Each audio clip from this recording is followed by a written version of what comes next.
Hi, welcome back guys. This is your friend, Cabbage Head Fanfics. Back with amazing fanfiction. This is the series of What If Deku Became Vigilante Legend? Now before starting, please give this video a like and subscribe to the channel if you want more videos like this. Now let's get into the fanfic. Being 3 was really hard. Izuku decided. He could never decide what to play. He played heroes with his dad.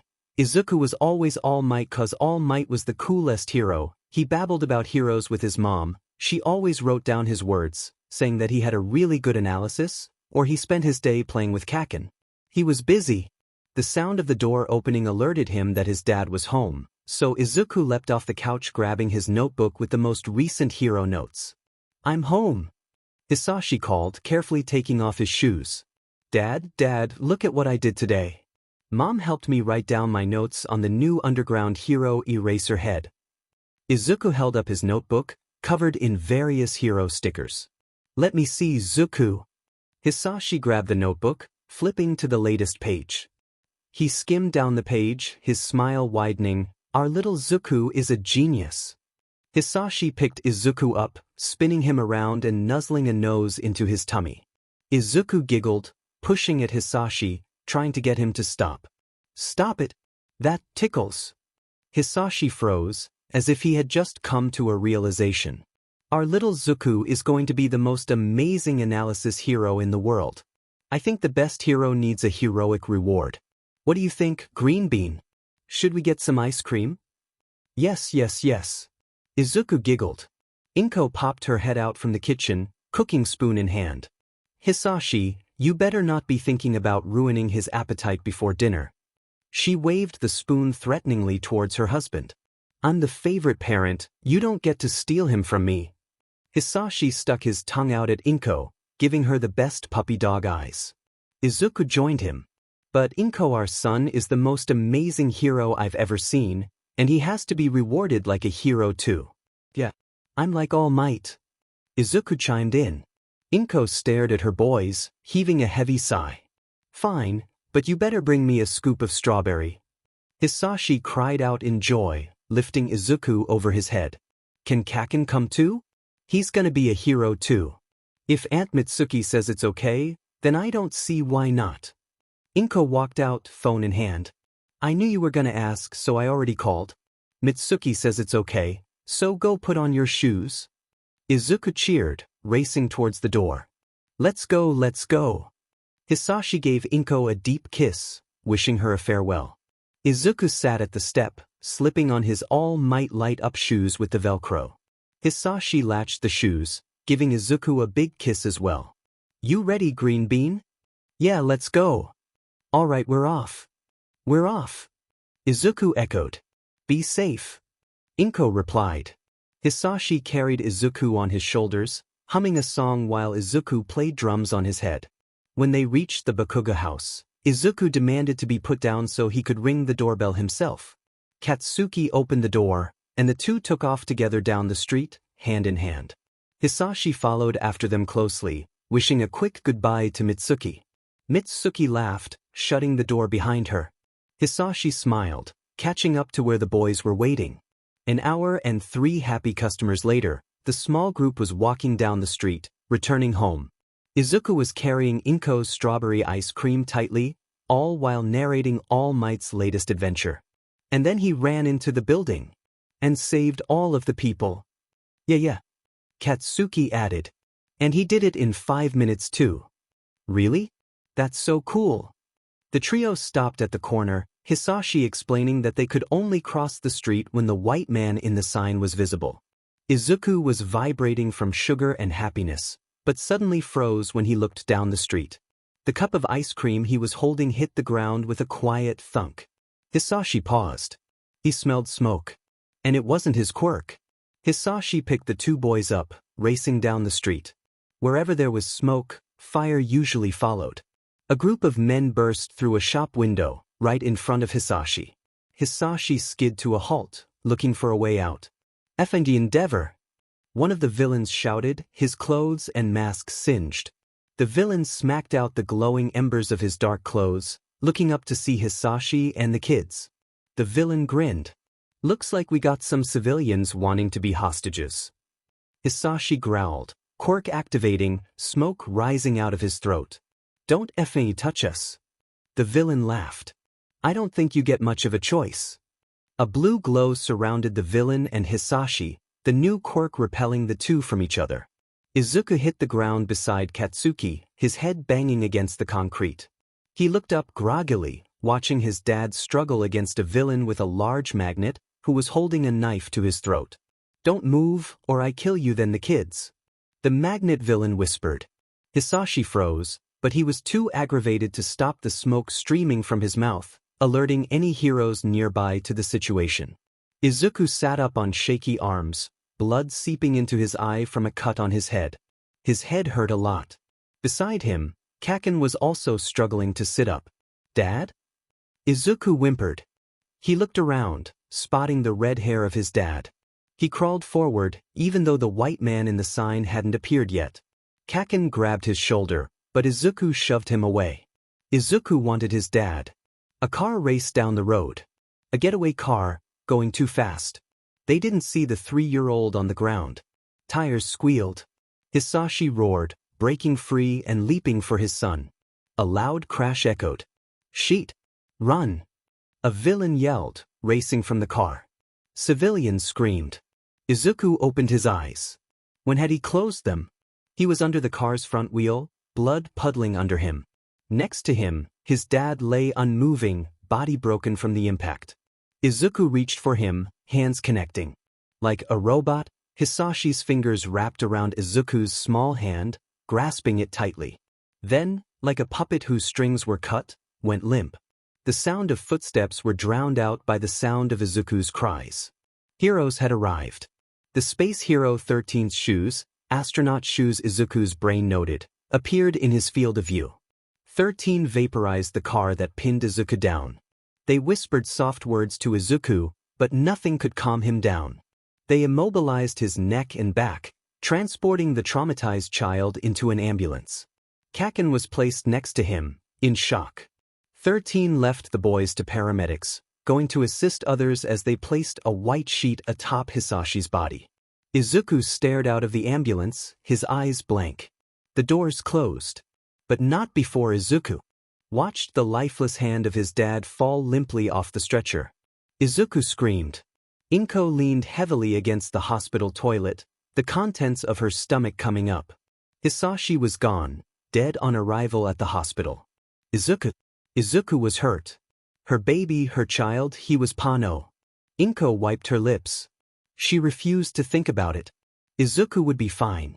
The doctors would fix him. So many quirks in the world, one of them had to be able to help. Inko couldn't handle the thought of rejection, the thought of watching her son struggle every day.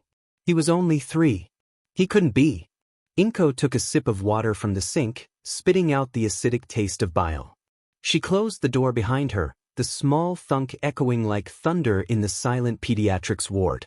Inko walked to Izuku's hospital room, the small body only taking up a quarter of the hospital bed. Izuku slept peacefully, no worry or sadness in his face. Innocent.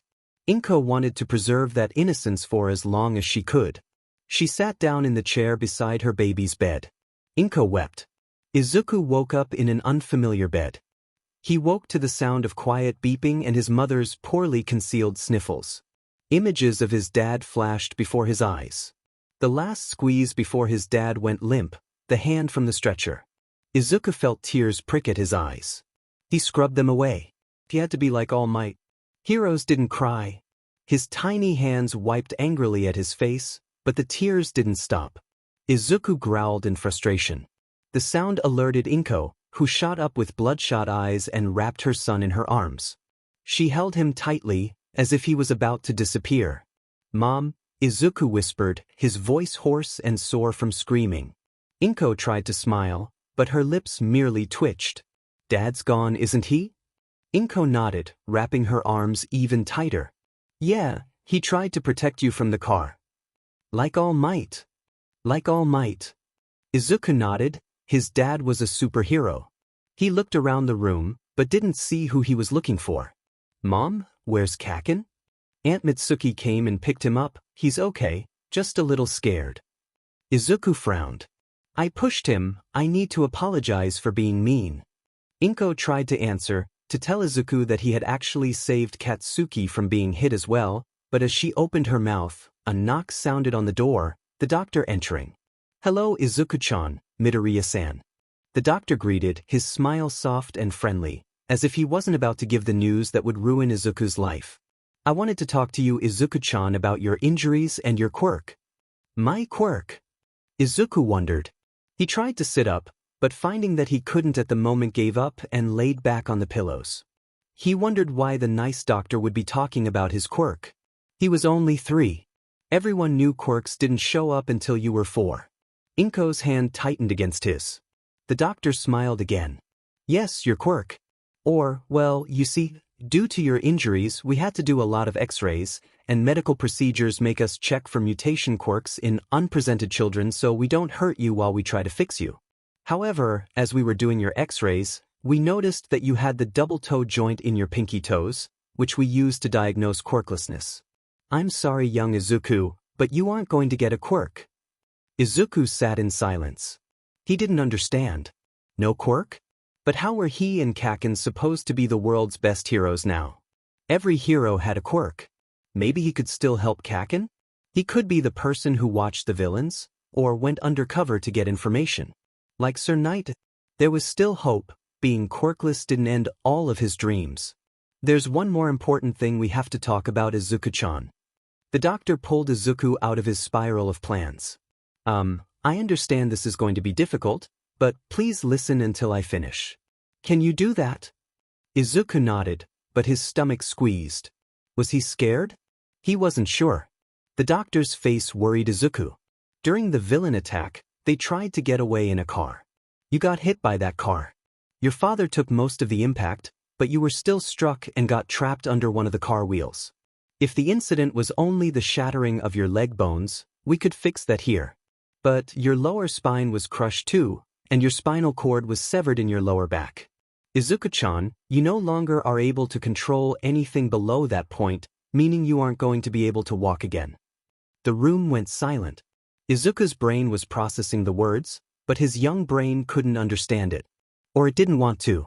He couldn't walk again? He couldn't even help Kaken at all? A word that Kaken had called him sprang into his head. That useless Deku. He was utterly useless. Tears rolled down his face. This time, he didn't even try to stop them. Hisashi's funeral was a quiet affair. They never had had many friends, and with Izuku still dealing with his paralysis, Inko didn't want to overwhelm him. A few co-workers came, as well as the Bakugu family. Inko had hoped Izuku and Katsuki could comfort or at least talk to each other, but Katsuki blatantly ignored Izuku the whole time, not even acknowledging him after the funeral ended. The space hero, 13, had shown up at the end, checking in on Inko and Izuku, making sure they were handling the grief and transition. Izuku, whose smile used to be so bright, whose eyes lit up at the sight of any hero, remained dull and silent. Inko mentioned to 13 Izuku's love of heroes, and a few days later, a package with All Might merch and the autographs of several rescue heroes arrived at the door. For the first time in 3 weeks, Izuku finally looked present and aware of his surroundings, gently rubbing his fingers along a stuffed All Might. But in an instant, it was gone, silent and dull. Even though Izuku had a wheelchair, the world outside of their home wasn't friendly to the handicapped. Narrow streets, narrow doors, stairs with no ramps, elevators that didn't work. In a society that catered to every quirk, they had forgotten the ones who truly needed the help. Soon, Izuku stopped going out, the journey too much and too exhausting. What was the point? Trips to the park, going to school, meeting Katsuki, all ended. Now, Izuku only went out with Inko to the convenience store on the corner to pick up groceries or other necessities. Izuku stayed in his room, confined to his bed, his emotional state as shattered as his spine. His eyes looked but didn't actually see, and his words were robotic and lifeless. Izuku ate, but he didn't enjoy the food, no matter what Inko sat in front of him. Inko knew that as long as Izuku was trapped in his bed, so too would he be trapped in his own head. Inko refused to let this last. She rolled up her sleeves. She had work to do. With her college degree, she could theoretically get a job, but taking care of Izuku took most of her time, so getting a job was off the table. Well, a job outside of the apartment was off the table. Also, she needed to get Izuku mobile again. Something outside of his wheelchair. Possibly some form of tech.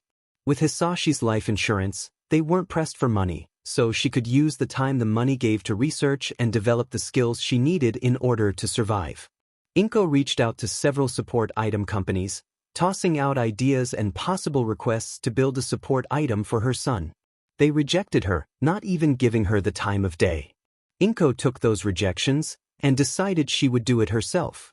She researched robotics and drew up blueprints of ideas that could help Izuku walk again.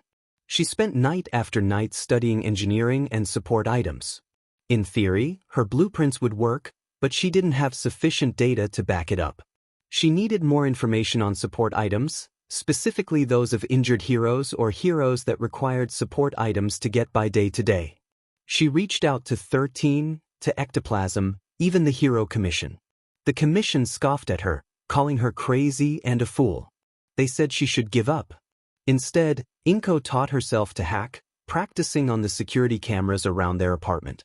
Then, she hacked into the Hero Commission's database, collecting the data she needed before extracting herself. She had no interest in other data, she didn't want to breach other heroes' privacy. For every item she learned, Inko shared it with Izuku. She worked next to him, laptop open, showing him her techniques and what skills were needed for what. Occasionally he would answer, giving his thoughts, telling her how to improve. Those were the moments Inko felt happiest, and when it felt like too much and she wanted to give up, she thought of the spark of light that would appear in Izuku's eyes when she showed him a new blueprint or sketch. She left articles upon articles on his nightstand, teaching him all the stuff she too was learning. One night, they sat together, Izuku reading about vigilantes and a drag called Trigger, while Inko worked on their budget. Inko sighed, causing Izuku to turn and look at her. Even though they had Hisashi's money, if they were going to build and maintain any sort of support item, they would need more money than they had. She had a few ideas, but she wasn't proud of them. It would require her quirk, but as it was right now, it wasn't all that strong. She needed to practice. Every time she went shopping, she practiced her quirk, feeling how it worked, how it reacted to objects, how to manipulate it, and to make it stronger. She began to pickpocket. A coin turned to a few coins, turned to bills, turned to entire wallets as she strengthened her quirk. She stole the cash, then returned the wallets as swiftly as possible, repositioning herself to the opposite side of the victim and pulling the wallet back into the bag it had been in. She fine-tuned her skills, making it stronger than it had ever been before. She gave Izuku articles about pickpocketing and lockpicking, and even though she hoped he never needed them, they were important skills to have. Inko sold her soul to crime, all for her son. Everything was always for him. He, who still frowned more than he smiled, but whose eyes had brightened at the future, who absorbed everything she gave him like a sponge. He began to write in his notebooks again, analyzing quirks and debating them in short, quiet sentences with Inko. Izuku no longer obsessed over All Might. Instead, he put his thoughts towards other heroes. Sir Night Eye, Eraserhead, and 13 heroes who couldn't always rely on their quirks, heroes that relied on their brains more than their power. He still loved All Might, but now new heroes were taking that place in his heart. 3 years and 6 months later, Inko's work finally paid off. An email, short and to the point, expressed interest in her blueprints, stating that her blueprints would never actually work, but the idea in and of itself was good, so they were interested in building a support item for Izuku. They said they would drop by in a few days to discuss the endeavor. Inko thanked them, giving them their address. This was how the Midoriyas met the Hatsums. By age 6, the doctor's diagnosis of quirklessness and paralysis had come true. No quirk, no legs, no life, and no friends. Katsuki hadn't even visited in the 3 years since Izuku was injured. The only light in this dark and dull life was his mom. She was the only one who hadn't looked at him in pity. Instead, she had decided to help Izuku herself. And, apparently, her goal was coming to fruition. After 3 years of nothing, some support company engineers were coming to the apartment, to discuss the support item with Inko. Izuku stayed in his bed. Even as the doorbell rang, he didn't want random strangers to look at him with pity, to give empty apologies, much like everyone else had in the past. It was why he stopped going out. He hated the eyes and the mutters behind his back, the whispers that said his mom was crazy and delusional. He heard them, he heard their every word, their whispers not quite quiet enough for his young ears. The voices in the apartment were loud through his open door, but he couldn't care less. He pulled the blanket over his head, willing them to be gone quick. Light footsteps sounded down the hallway, probably just his mom grabbing more blueprints from her room. "Wow. You really can't feel anything, can you?" A voice echoed at the foot of his bed, startling Izuku. He whipped the blanket off, a glare aimed at the pink-haired stranger who was aggressively poking his foot with a sharp tool. "Would you stop that?" Izuku growled, though the girl only reacted by changing the position she was poking. "Nope. I want to check out the limitations of your nerve endings in order to determine your type of treatment." Izuku groaned, covering his head again. "Crazy people. May. You can't just come into someone's room and start poking them without permission." A new voice sounded at the foot of the bed, startling Izuku again. Izuku pulled the blanket back down with barely controlled contempt. A taller and older version of this pink-haired May girl was standing at the foot of his bed as well. She was also poking his legs. "But Mom," May complained, "we need to determine his muscle mass and level of feeling before we try to complete the surgery. Right? Speaking of muscle mass, I need you to write down these numbers. Ready?" Izuku slumped back while the pink-haired terrors rambled off numbers and poked his legs and thighs, completely ignoring him. His mom entered soon after they began, standing in the doorway with a poorly concealed smile. Izuku glared at her, mouthing for help, only to have her do nothing. After an eternity and a half, the elder pink-haired demon snapped her notebook shut and turned to face Inko. "Well, I might not know anything about surgery, but Izuku's body does seem stable enough for our support gear. His muscles haven't atrophied as much as I expected."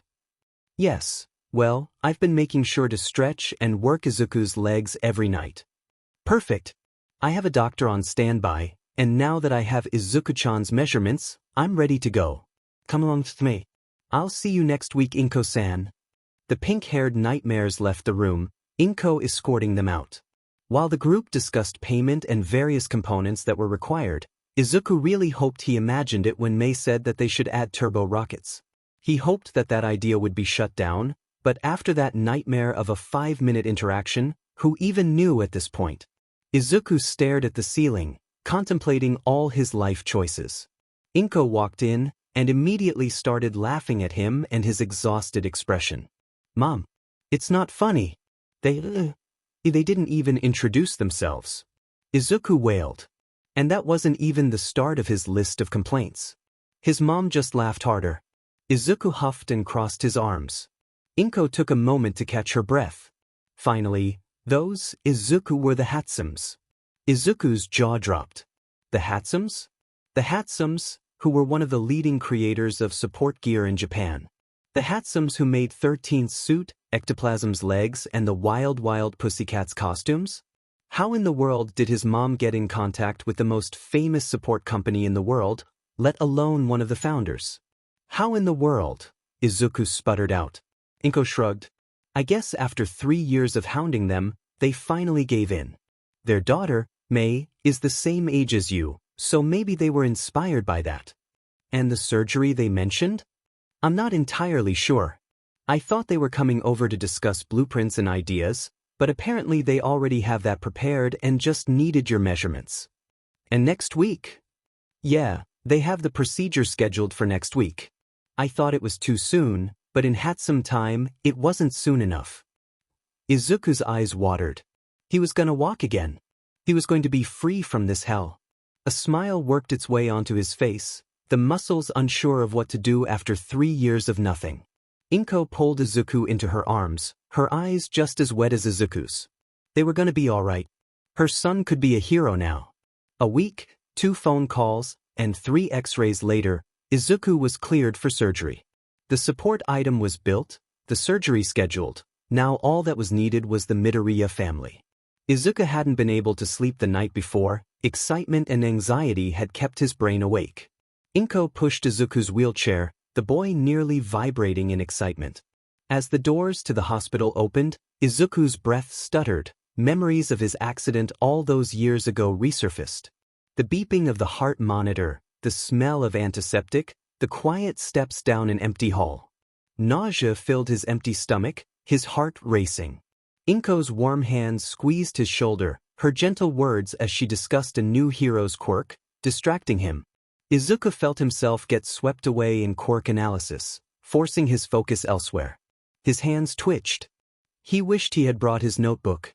2 pairs of feet entered his field of vision, halting his rant. "Hello Midoriya-san, my name is Hatsum Shu, I'm the doctor performing young Izuku's surgery today." The doctor bowed deeply, offering his business card. Inko grabbed it, reading it carefully. "It is nice to meet you, Dr. Hatsum. And you as well. Your principal Nedzu." Izuku interrupted. "You oversee UA, and are also the only known animal to have a quirk. Your quirk, High Specs, is speculated to make you about as intelligent as a human, but I've followed your work for long enough that I know that isn't true. Last year you solved 150 cold cases, and are constantly seen at police stations working as a consultant." Izuku took a breath. Nedzu was so cool. Nedzu laughed.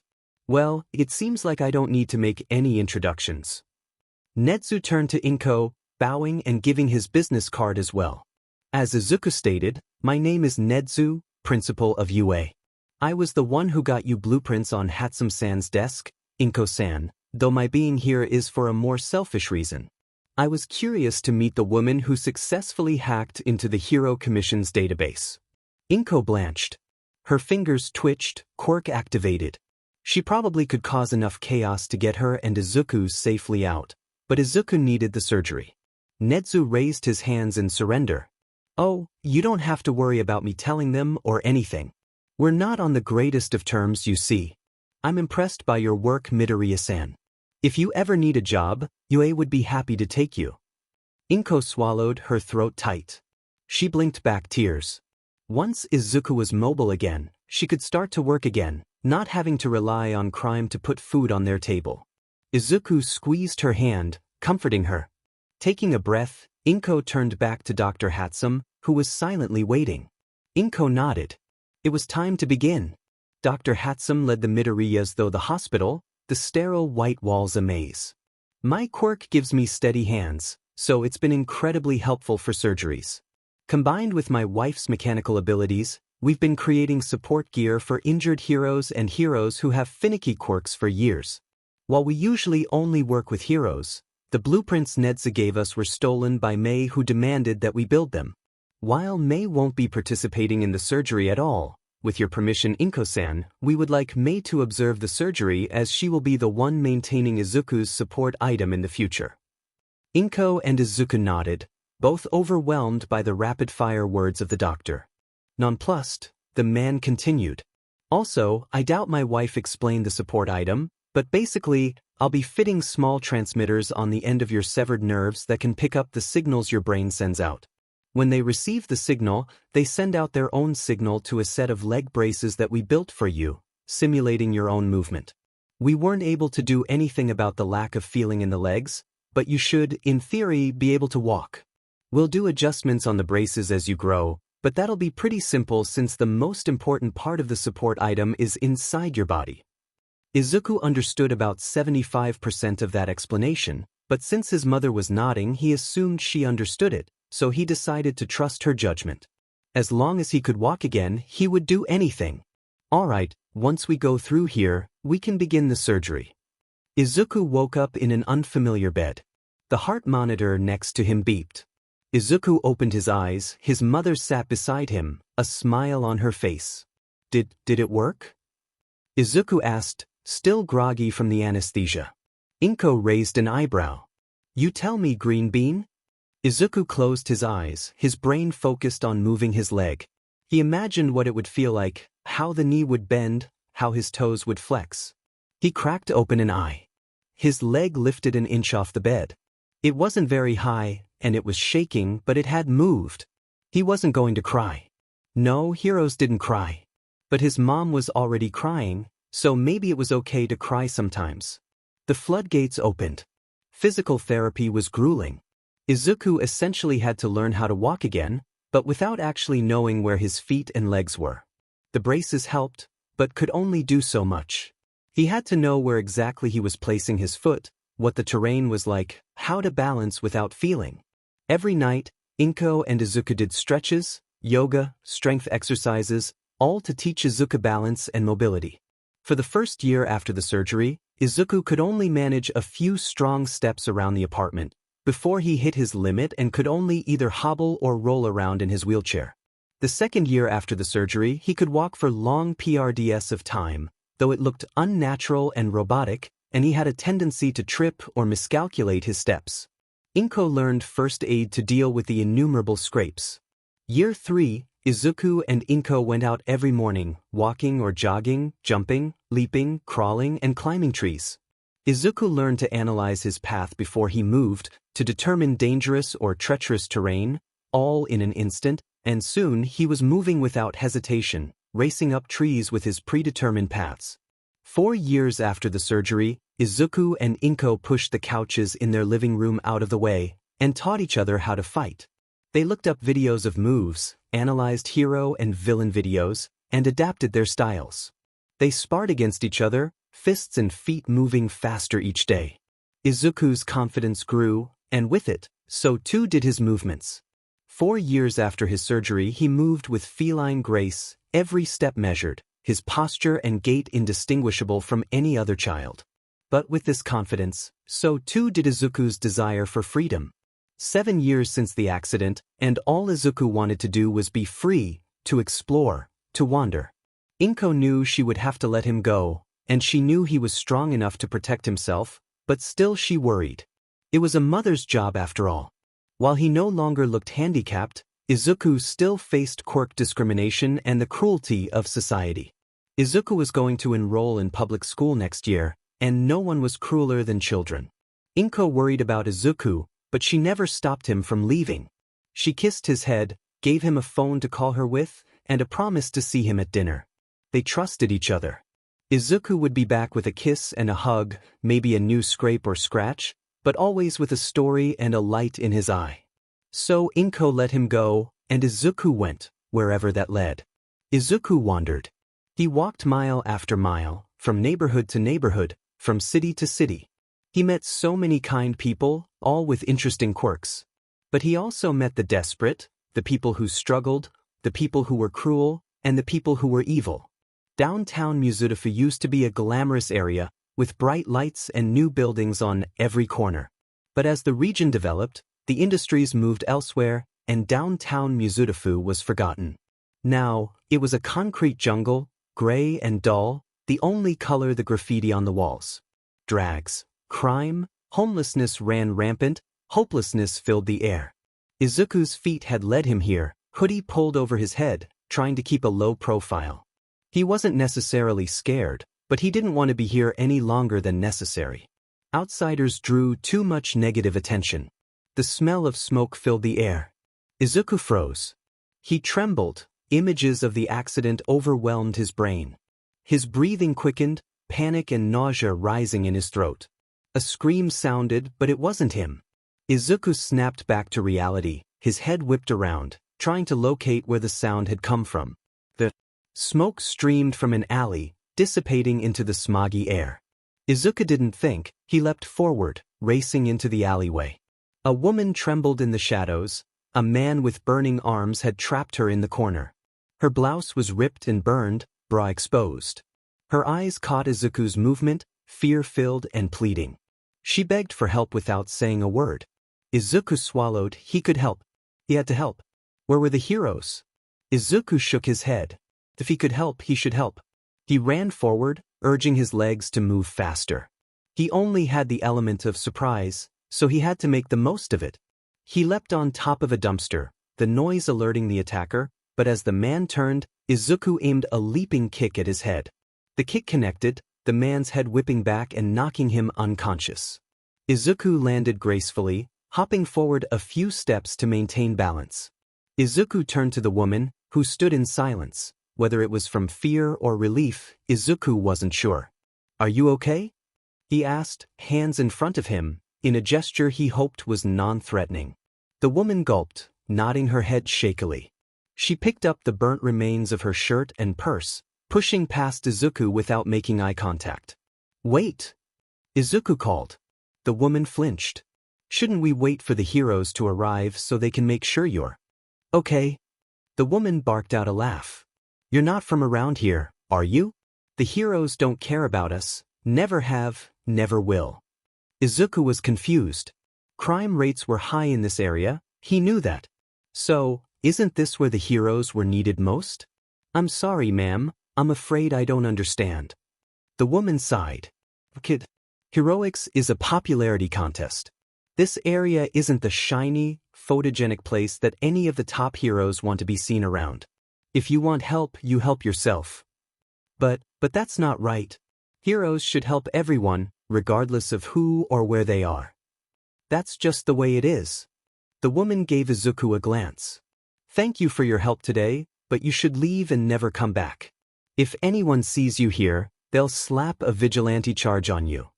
The woman left a stunned Izuku. He heard movement from the man he had attacked earlier and took off running.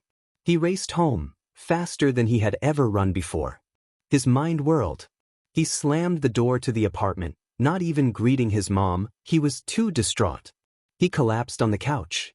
Inko heard the door open, but was concerned when she didn't hear Izuku.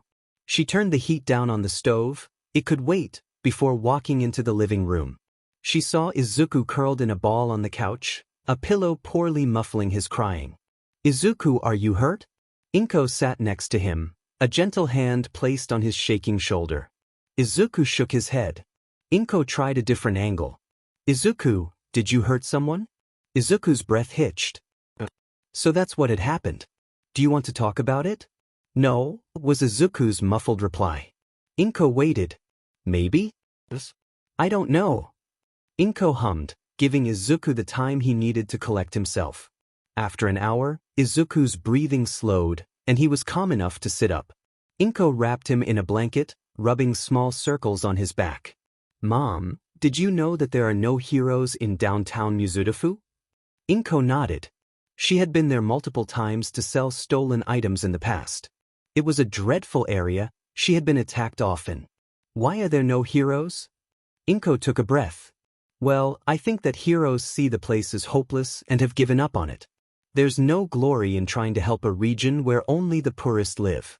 It was an unpleasant truth, but it was the truth. Even when those people need the heroes the most? Yeah, even when they need it the most. "Mom, Izuku took a breath. "Do you think I could help them?" "Well, I think it depends, Izuku. People who are desperate will do whatever is necessary to survive. Would you condemn those who steal to eat? Or would you help them even when they themselves are criminals?" Izuku sighed. "You don't know. But today I did something. I helped someone. She was so scared. But she just accepted that that was life, and it would never change. But I helped her. I did something." "But you broke the law and hurt someone, so now you're conflicted?" Izuku nodded. "And you're angry that there were no heroes?" Izuku nodded again. "So what are you going to do about it?" Izuku was silent, no doubt lost in thought. The two sat in silence as another hour passed. "Mom, can I become a hero without a hero license?" "Well, you can do whatever you want, you're my baby boy, I couldn't stop you if I wanted to. Do you think you could make a difference?" Izuku shrugged. "I don't know, but I have to try, don't I? And people shouldn't have to live like that any longer." "Are you willing to break the law?" Inko asked, but she already knew the answer. "Yeah. I'll do whatever it takes to help those that have been forgotten by heroes. And if I become a hero in the future, then I'll get other heroes to help too. But they need help now. I can't wait years. I need to help now." "All right then. All right. All right." Inko smiled. "If you're sure, then I'll support you every step of the way. You'll need help with surveillance, right?" "I can do that." Izuku stared at her. "You're okay with this? You don't have to go to hero school to be a hero. Though, if my son is going to be a vigilante, then we're gonna have to do something to protect your identity and quirk. But I don't have a quirk? Izuku looked confused. Exactly. We need to make it seem like you have one, so no one is suspicious. Any ideas? Izuku nibbled his thumb. Well, mutation quirks are usually pretty obvious. Inko smiled as Izuku mumbled away. She was no stranger to crime, and she knew, deep in her heart, that even if she had said she was not okay with Izuku doing vigilantism, he would do it anyway. Better she knew when and where he was doing it anyway. She was so proud of her son. She knew he could change the world one step at a time. To help the forgotten, the condemned, the desperate. That was her son. Aizawa was tired. Why the F? Was he the one who had to go investigate Mirko's secret love child? It wasn't like his quirk even worked on mutant types, and besides, Rabbit had been active for at least 2 years, but just because they were reported near the area where 2 heroes had been killed, the villain had been caught and arrested. The Hero Commission was breathing down everyone's back to get the dangerous criminal off the streets. And sure, maybe Aizawa did have extra time after expelling his whole class, but he had cats and a husband to deal with at home. Besides, Aizawa was quite fine with working alongside vigilantes, but no, apparently Nedzu thought that he should be the one to arrest the vigilante. So here he was, middle of the night, crouching on a rooftop, 2 months into the operation. He was so FNG tired. 2 months without any solid leads, only rumors and reports from witnesses and police. Nothing caught on cameras, criminals not knowing anything. There was nothing for Aizawa to work with. The only definite reports were that the vigilante, Rabbit, had a rabbit mutation quirk, but rabbit mutations were so common that even a search through the quirk registry had offered nothing. At this point, Aizawa was grasping at straws. He had heard rumors of a drag deal happening tonight, which seemed like something Rabbit would try to stop, so he had tailed the drag dealer and was now waiting nearby. If nothing came from this, Aizawa didn't know what to do. Stopping murders was easy. Stopping assaults, fights, and violent acts, those were simple to stop. Bad people doing bad things. But thieves and drag users? For Izuku, that was difficult. They were people desperate to survive or find a way to get through the day. He knew what his mom had done to survive, to feed them, so he always felt conflicted as Rabbit when he stopped thieves. He always stopped them and returned the stolen goods, but he at least tried to talk to them and get them resources to help survive. He wasn't sure how much it helped, but the least he could do was treat them like people and not villains. He knew a major drag deal was happening tonight. He knew that this wasn't a small-time deal, this would affect hundreds. He knew Eraserhead was waiting for him. He wasn't conflicted this time. The crash alerted Aizawa. He leapt off the roof, climbing down and into the alleyway, ready for a fight. But there was nothing to do. 2 men were unconscious on the ground, and the third was losing his fight with Rabbit. With a quick movement, Rabbit dropped the dazed man to the ground, using a zip tie to prevent him from escaping. Rabbit's back was to Aizawa. Aizawa took a step, almost undetectable, but the movement must have made some noise because Rabbit's ears twitched and turned towards him, followed by the rest of the vigilante. Aizawa cursed. There went his chance for an ambush takedown. Ah, Eraserhead, it's an honor to finally meet you. Rabbit bowed towards Aizawa, speaking formally. I praise your determination over these past few months. Of course the vigilante knew who he was and that he had been following them. Why the f wouldn't they? Their voice also offered no insight, distorted by the mask. The most he got was that they were younger, maybe 20s or below. Not that that was very helpful. Yeah, whatever. Aizawa tried to play it nonchalantly. I'll admit you've done some good work, but leave it to the heroes. Go home, or I'll be forced to arrest you. Rabbit tilted their head. What heroes, Eraserhead? You're the only hero who's been here in many years. What heroes? Are you kidding? There are plenty of heroes in Mizudafu. I'm sure some have to patrol here. What was Rabbit getting at? Sure, the heroes probably patrolled during the day, but there weren't none here, right? Seems like teaching at UA has made you ignorant. Rabbit answered, and of course the vigilante knew he worked at you, 'cause why the F not? Tell me, when you were assigned here, you were briefed on the dangers of downtown Mizudafu, were you not? Of course I was. Downtown has a lot of crime, unregulated quirk usage, and had the highest rate of violent crimes before you started operating. Why is this important? And during your briefing, which heroes were you told patrolled here? Aizawa paused, thinking back to 2 months ago. Netsu had given him a folder to read, with everything they knew about Rabbit. It had been pathetically thin, he remembered. Netsu had talked about Rabbit's suspected quirk and the region, but had there been anything on heroes? You don't remember, was Aizawa's reply. You don't remember because there isn't anything to remember. There are no heroes here, no laws, no semblance of order. If you arrest me, Eraserhead, what happens then? The Hero Commission assigns heroes here, then. Would they, though? Rabbit was right. The Hero Commission wouldn't assign people here since it was too dangerous, even though that was kind of the point of heroes. Plus, the higher-ranked heroes, the ones who might be able to handle the dangers, wouldn't want to move from their clean, comfy offices in urban Mizudafu. They'd lose their popularity. Aizawa sighed. Whether they would or wouldn't, it doesn't make your actions legal. I'm sorry, but my job is to take you in. If you come quietly, you'll probably get off with a lighter sentence. Not when they realize who I am, Rabbit whispered, so quiet Aizawa wasn't sure he had heard the words. Rabbit raised their voice, addressing Aizawa again. My goal as a vigilante is to not need to be one. When order returns, that is when I leave. But as long as the people need help, I will be offering my hand out to them. We won't meet again, Eraserhead, but I hope you use this time to help others here. Rabbit shifted their legs, their body preparing to run. Aizawa shot his capture weapon towards them, but he wasn't fast enough. They leapt high into the air, grabbing and swinging up onto a fire escape, disappearing over the top. Aizawa cursed, taking after them, but by the time he made it to the roof, they were gone. He jumped back down into the alleyway, taking stock.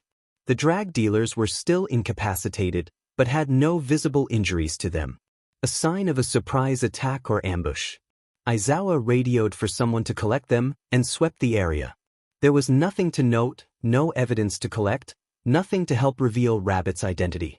He was back to square one, more confused than ever before. True to Rabbit's word, Aizawa didn't encounter them again. He went out each night, and he'd occasionally see their ears, or their running body, but when he reached where they had been, they were gone. More often than not, below those spots, a crime happened. A drag deal gone wrong, a fight, an attempted SXL assault. He had been led there to stop them, so he did. And over time, he too learned of the struggles of the people. The surprise of being helped, the appearance of an actual hero, the shock of receiving resources to get their feet off the ground. Aizawa patrolled the region until the school year ended, no longer looking for Rabbit, but instead looking for crime. When he was finally called back to return working at UA, Aizawa didn't want to leave. He contacted other underground heroes, called in favors with the police, and slowly, under the Hero Commission's nose, started a regular patrol schedule in downtown Mizudafu. There was no glory, no recognition, nothing that the public would know about. But he didn't need that. Instead, he took pride as life returned to downtown. Less fear, more hope. There were still problems, but now, there were heroes to take care of it. As more heroes patrolled, Rabbit left without a word, popping up in a different region on the opposite side of Mizudafu. They needed Rabbit there now, it would seem. Aizawa smiled at the report Netsu had given him. Eraserhead would not be the one to apprehend Rabbit, and he doubted there was anyone that could. Izuku slipped through the window of his room, his vigilante gear tucked safely under his arm. He was back early tonight, a little past midnight, but he had a test tomorrow, so he needed to get a little more sleep. He set the suit on his bed, setting each piece aside and checking for any damage. The mechanical rabbit ears were clear, the mask and goggles were working. Well too, though the goggles had gotten scratched during an altercation. Nothing that couldn't be fixed though. He set the gear into a box, sliding it as far back into the closet as he could. No one ever came over to the apartment anymore, but it never hurt to be safe. Izuku slipped on his pajamas, the soft material soft on his weary body. He opened his door, calling to his mom. "Mom, I'm home." "Welcome back, Izuku. Cameras are clear, no one followed you." Did you get your homework and studying done for tomorrow? Izuku kissed Inko's forehead. Yep, I did it before patrol. I'm gonna head to bed soon. Are you gonna stay up longer? Inko shook her head.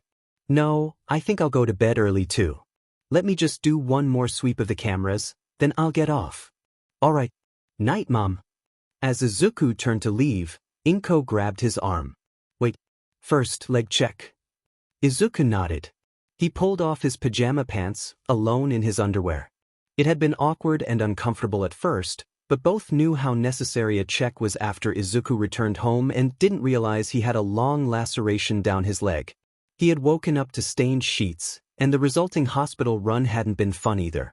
Therefore, now as a nightly ritual, Inko checked his legs for any injuries, but also to check the state of the braces. Alright, you're clear. Love you, baby. Love you more. Love you most. Izuku returned to his room, the bed slumping underneath his weight. He turned on his side, eyes shut, willing his brain to sleep. Not much luck. For years the Midoriyas had been vigilantes. But was he having an impact? He had been forced to leave downtown Mizudafu because of the rise of police and heroes chasing after him, and even though he felt like he was doing well on the south side, he still felt like he had abandoned the downtown people. Was he wrong in trying to help? After all, what could one quirkless cripple do? Inko bustled around in the living room, the computers powering down and the lights shutting off. Inko mumbled to herself, a habit that had passed on to Izuku, before closing the door to her room for bed. Izuku loved his mom, but sometimes he thought she hated him. Was she disappointed that the only child she had was quirkless, with delusions of grandeur in trying to go to UA? Was she angry that he was a vigilante, and she only helped him to protect herself? Did she regret Hisashi dying instead of him? Izuku knew it was bullshit, he knew it wasn't true, but the creeping whisper persisted in his mind. She didn't actually love him. Damn it. Izuku hissed to the darkness. Why wouldn't these thoughts stop? At this rate, he was never going to fall asleep. When his alarm buzzed at 7, Izuku was still awake. He rolled out of bed, his body as heavy as an elephant, and thoughts as slow as molasses. Damen, he had forgotten to take his leg braces off last night. He might not be able to feel it, but sleeping for long PRDS in the braces could do a lot of damage to his already damaged spine and muscles. Plus, certain positions cut off blood flow to the legs, which was also not good. He avoided problems last night, but gave himself a mental kick. He needed to be more present for school. He headed out to the kitchen, where Inko was finishing up breakfast. The TV was playing the recent hero news. Apparently MT Lady had caught a purse thief today. Inko set down a bowl of rice in front of Izuku, glancing at the TV. So, thoughts on her quirk? I think she'd make a great rescue hero for debris removal, assuming her strength is proportional to her size. Yeah, but she wants to be a combat hero. Izuku shrugged. She's also known to steal arrests, so she's in it for the fame. Don't know why though, her quirk is not great for urban battles. That's a pretty big weakness. Inko turned back to Izuku, swallowing her food. How would you take her down if you needed to? Izuku took a moment, the TV the only noise. Well, clearly she's at a disadvantage in crowded areas, whether that's humans or buildings. Force her somewhere where she can't grow and use her size. Plus, if it's just a size quirk, get her stuck somewhere and then set the building on fire. Her suit may have some fire resistance to it, but her head doesn't. Plus, smoke inhalation'll get her too. That or I would target her feet. Inject her with something small but dangerous. She won't feel it, or she'll ignore it and then she's out. I think that's a good idea, though I would add her hair as a weakness. It's down and can get in her face, grab it, tangle it, burn it, it's a good distraction. Izuku nodded. He would need to add that to his notes, but it was getting close to when he needed to leave. He'd have to do it later. It was something. UA only accepted students who went to a private or public institution, so homeschooling had been off the table. They had tried to find some way to get around that particular rule, but there was nothing, so Izuku had enrolled at Aldra Junior High. It was close, but it wasn't the most equality-focused school in the city. They didn't take kindly to a quirkless cripple. It also didn't help that the administration had decided to announce this to the whole school, so he had had no chance even at the beginning. Also, to prevent any suspicion towards his less-than-legal nighttime activities, Izuku walked with a limp, which was more teasing material. And Kaken was there. Kaken? Katsuki? Bakugu? Izuku still wasn't sure what to call him.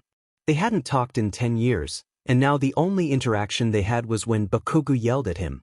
Izuku clung to the hope that Kaken would have forgiven him by now, but it seems like Bakugu never did. Izuku spied the dark writing on his desk as he walked into the classroom. Deku cripple. Useless.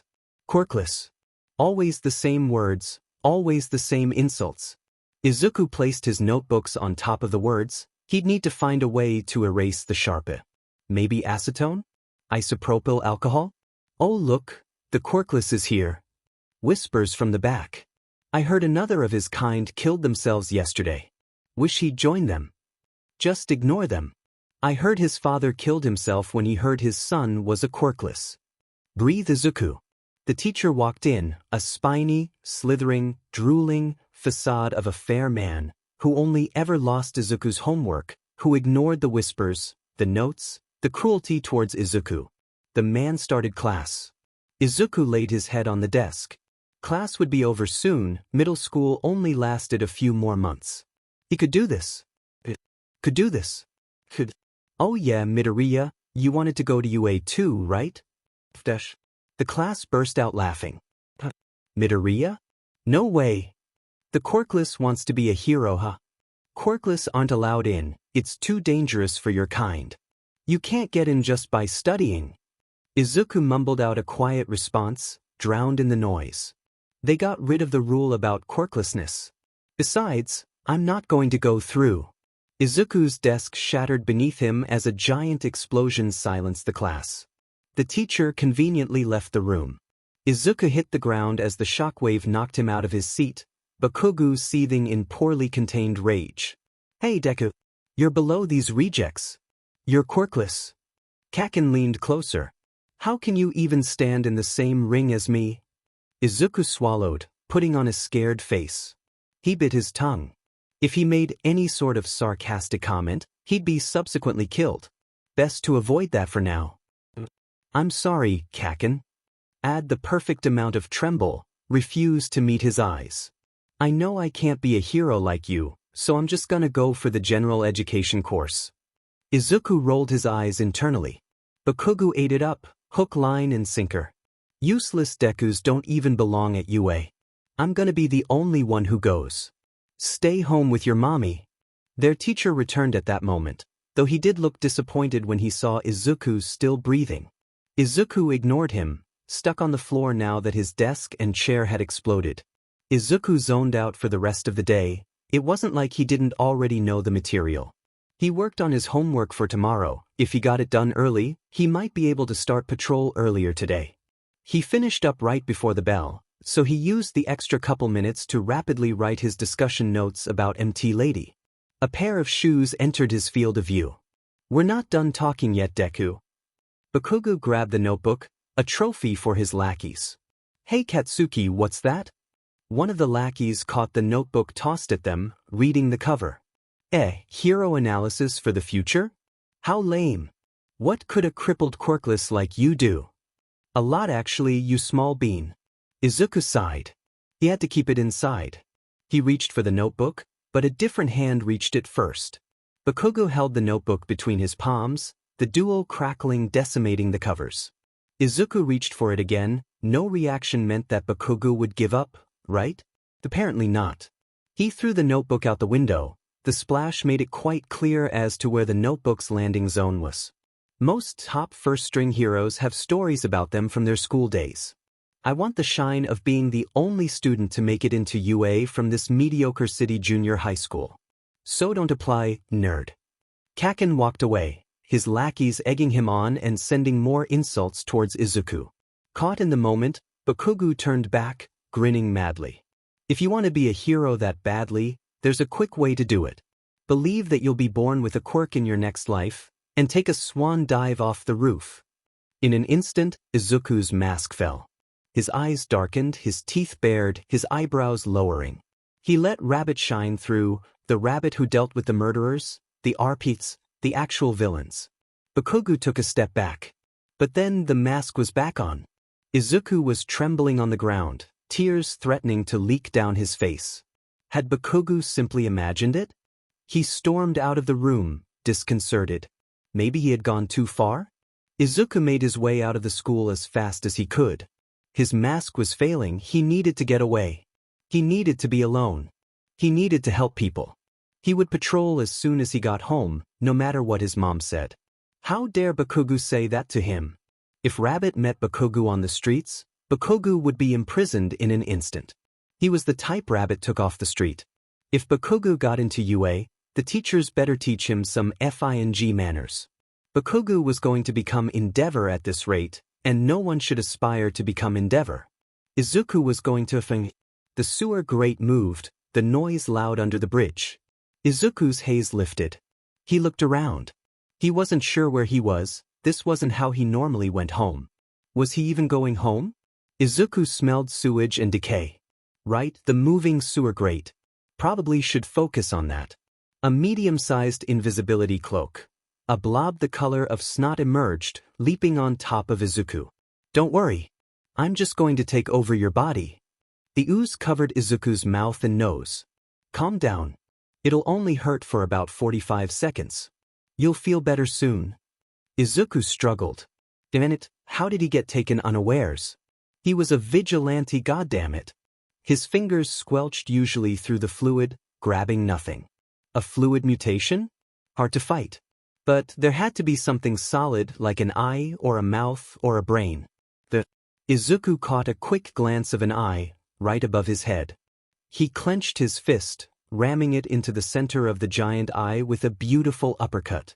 The pain distracted the villain, giving Izuku enough time to scramble out and jump a few paces out of reach. Izuku coughed, fluid spewing from every orifice. He felt sick, his lungs felt like they were crackling. Izuku scanned for weaknesses, much like Rabbit would. Unfortunately, unlike Rabbit, he didn't have the element of surprise. Fluid. Can't be cut or broken or hit with a physical attack. Liquidy, so fire and water resistant. Electricity? Possible effective, unknown how conductive the slime is. Weak to physical attack, but won't defeat villain. Best plan of attack? Salt. Izuku thanked his brain, he just had so much salt on him, that obviously that was the best solution. Who the F carries salt with them? Izuku considered running, but that would only put innocent civilians at risk. He would need to subdue the villain here. Maybe he could try electricity? He wasn't quite sure how to get the electricity though. Meanwhile, the slime man finally had composed himself, angrier than before. You Bisiha, I'll kill you. You already were trying to kill me, asshat. Come up with a better threat. The slime villain lunged forward. Izuku rolled out of the way, his phone flying out of his pocket and into the gutter. That was filled with water. Okay, new plan. Distract the villain until someone else could call for help. Hopefully sooner rather than later. As if his thoughts were heard, the sewer grate once again moved, shooting up into the bridge's underside, impeding itself deeply. Izuku dodged another swipe, a flash of blonde shooting past, the words, Texas Smash, flying past him as well. A gust of air blasted into the slime, scattering him. All right, new weakness. Large blast of wind scatters slime. Izuku drew to a halt, catching his breath. He turned to look at his rescuer, but it was at that moment that his body decided it had had enough slime inside of it. Izuku hurled, his stomach emptying, sludge, as well as his lunch spewing onto the ground. A hand awkwardly patted his back, unsure what to do. Are you all right, my boy? Sheet. Izuku had just thrown up in front of All Might. The All Might. The All Might who was favoring his right side? How odd. And possible dangerous to know. You did well dodging all his attacks. You must be a hero hopeful. Thank you? Can I just ask a quick question? If you're asking for an autograph, have no fear. I have signed your notebook. Now, I must be off to the police. Dangerous territory or not, Izuku had to know. Why are you hiding such a major injury? All Might froze. I assume Recovery Girl wasn't able to heal it completely if it's inhibiting you this much. Does this have anything to do with the fight that was covered up 6 years ago by the Hero Commission? All Might turned. Izuku blinked. Izuku was in the air. All Might leapt onto a roof, dropping Izuku heavily on the ground. All Might looked around wildly, making sure it was clear. Smoke pooled off All Might, hiding him from view. When the smoke cleared, All Might was gone. A skinny skeleton of a man stood in his place instead. The man was gaunt, thin and weak, but it was definitely still All Might. Barely. Look, kid, I have a question, and I need you to answer this seriously and truthfully. How do you know that information? Izuku, who was barely maintaining his composure, shrugged. It's pretty obvious if you know where to look. When you stood up under the bridge, you favored your right side, suggesting pain on your left side. What causes pain? An injury. You've shrugged off injuries before, so this one had to be different, major. But you're clearly still working, so it's either brand new or old. You didn't have blood on your shirt, and there were no major altercations today, so I concluded it's an old injury. But why didn't Recovery Girl heal it? Answer is she tried. But it was so severe that it didn't heal properly. That reminded me that you started limiting your hero work to only 3 hours about 6 years ago.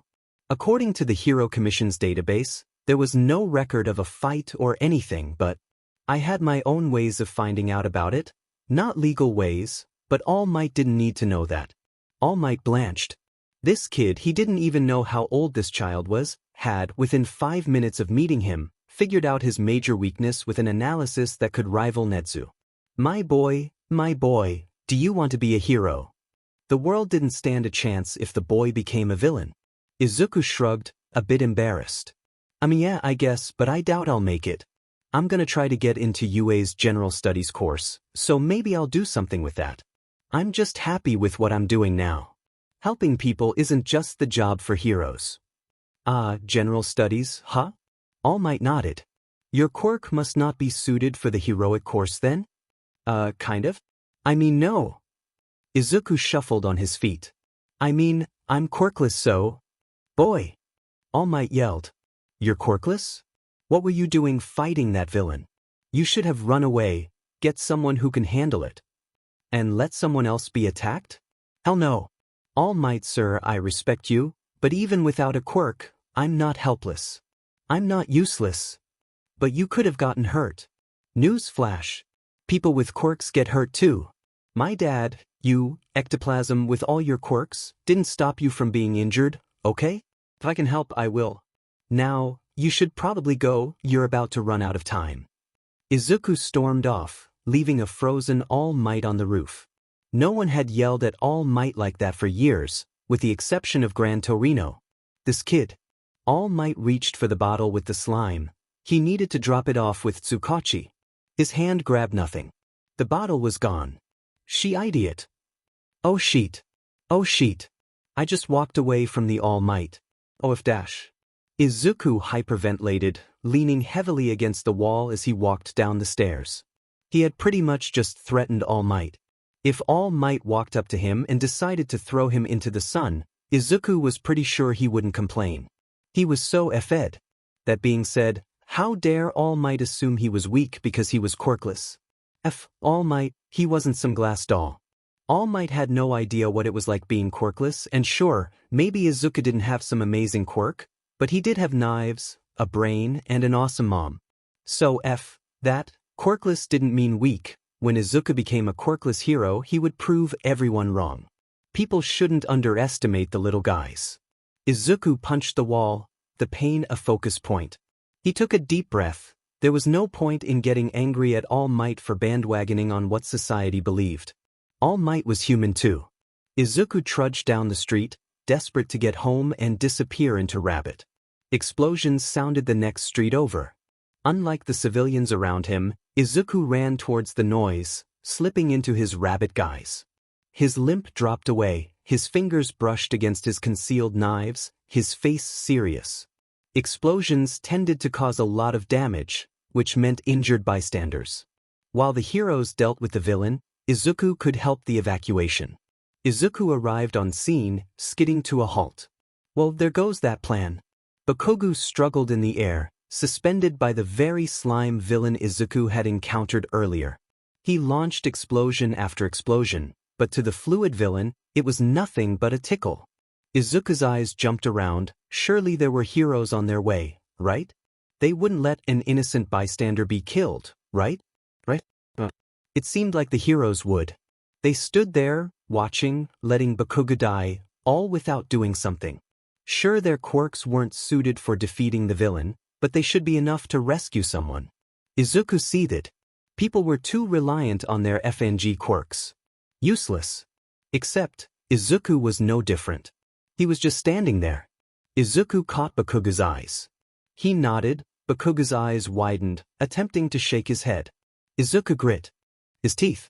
No matter how Bakugo had treated him earlier that day, Bakugo's eyes were that of those who were desperately trying to survive in the slums. They were resigned, desperate for help, but knowing no one was coming. A resignation to death. Izuku cursed.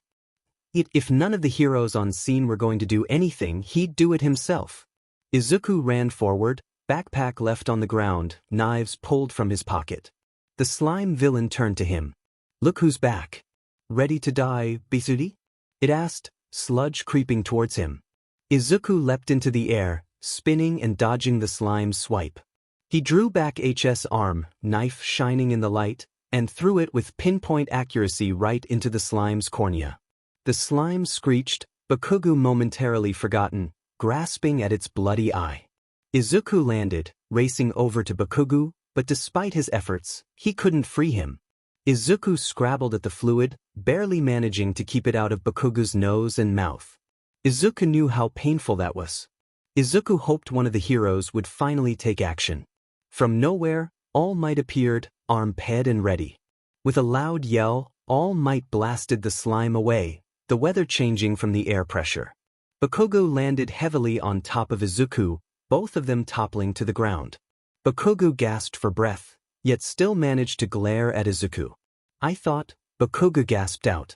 I thought, you couldn't run. Well, it seems like I can. Izuku snapped out before quickly pulling his attitude back. Adrenaline messed with his filter, and the line between Rabbit and Izuku was rapidly disappearing. Finally, the heroes around the boys started to take action. They gathered up the pieces of slime, safely depositing it into sealable containers. One hero approached Bakugo and Izuku, escorting them towards a waiting ambulance. The moment the hero's attention was away from him, though, Izuku slunk away, disappearing into the crowd and their judgment. He wandered down the street. Got hurt? Did the heroes not realize how painful it was to suffocate, to be stuck with no one helping them? He doubted it.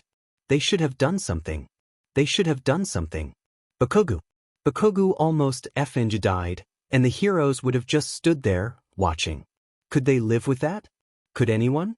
It took another hero, one who was just as crippled as Izuku, to do something to help Bakugo. All Might, who could have walked away, didn't. That was why he was the #1 hero, not his capture count, not his encounter rate, his kindness. Izuku sighed. He was done dealing with this society today. He was going to go home, do his homework, and then pass out for the next 2 weeks. Deku! Or not. Izuku turned. Bakugo was racing towards him. Angry. As usual. Izuku put on his weakling mask. Kaken? Bakugo stopped, his eyes narrowing as he didn't fall for Izuku's weak character. I never asked you for help. And you didn't help me. Got it? I was fine by myself. You're a quirkless failure playing without a full deck. Don't think you can look down on me with that weak act of yours.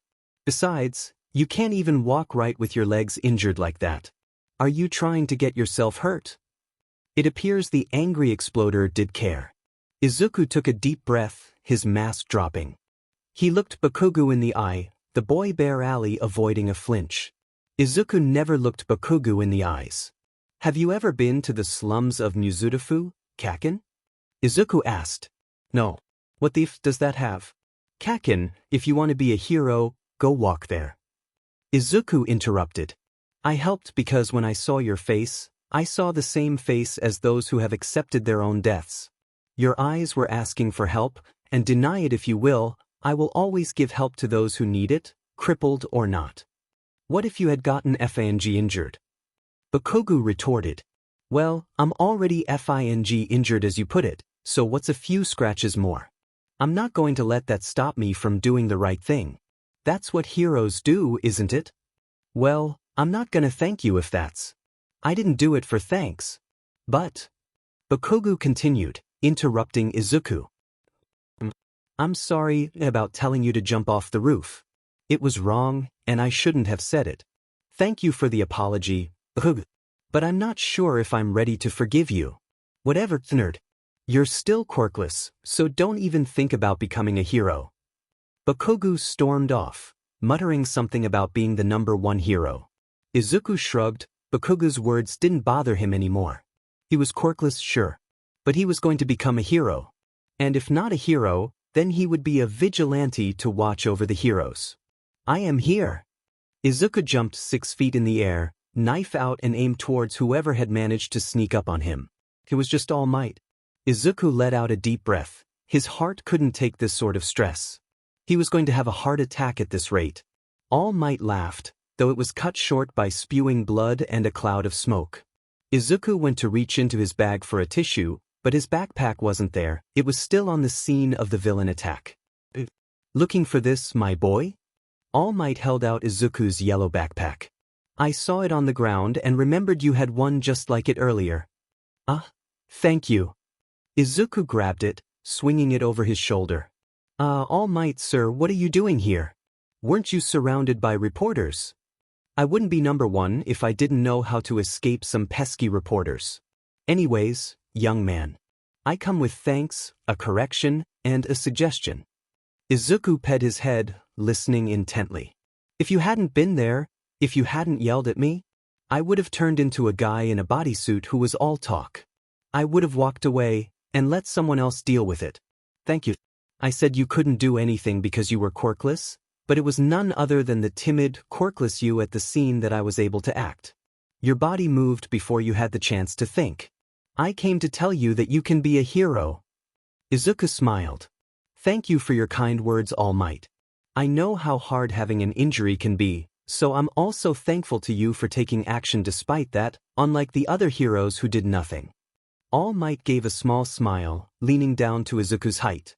You are worthy to inherit my power. My quirk was passed on to me like a scared torch, and with your permission, I would like to pass it on to you. Huh? Izuku stuttered. How could a quirk get passed on? Quirks could get passed through genetic relations, but the quirk was never identical. The Hatsums, for example. May's mom had enhanced vision, but May had a more advanced version allowing her to see 5 kilometers. Also, for a quirk to be passed on to someone unrelated, that was impossible. Unless it was a quirk? That could be possible, he supposed. But why would a quirk be able to be passed on and also be super strength? Those were different enough that it couldn't be one quirk. It sounded more like 2 quirks. All Might-sen, is this the work of 2 quirks at work? All Might spewed out blood. You, young man, are way too smart for your own good. The power to transfer power is indeed the quirk I inherited. It combined with a stockpiling quirk, and became the quirk you know today. Now, do you accept my power? Izuku took a breath, thinking carefully. While a quirk would be useful, it would go against everything he had stood and worked for. He wanted to show people that anyone could be a hero, quirk or no quirk. Disbled or not. Heroic or not. Izuku turned, looking All Might in the eye. Thank you, sir. I really appreciate the opportunity. But I want to be a hero that doesn't need a quirk to help people. There are many people out in the world who think they can't be a hero because their quirk isn't flashy or is deemed villainous. I want to show them that that doesn't matter. If I can do it, so can they. Besides, I don't want to be a hero in the spotlight. I want to be a hero who works in the dark, who helps the little guys when no one else can. So, thank you for the offer, but I'm gonna have to reject it. Are you sure, my boy? This quirk will make your life a whole lot easier. Izuku shrugged. My life's never been easy. What's one more challenge?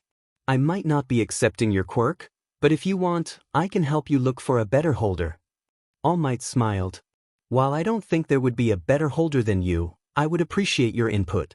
If you would like, I could still help you train for UA if you would like. Well, I'm going to go into general studies, so I'm not sure. I'll have to ask my mom.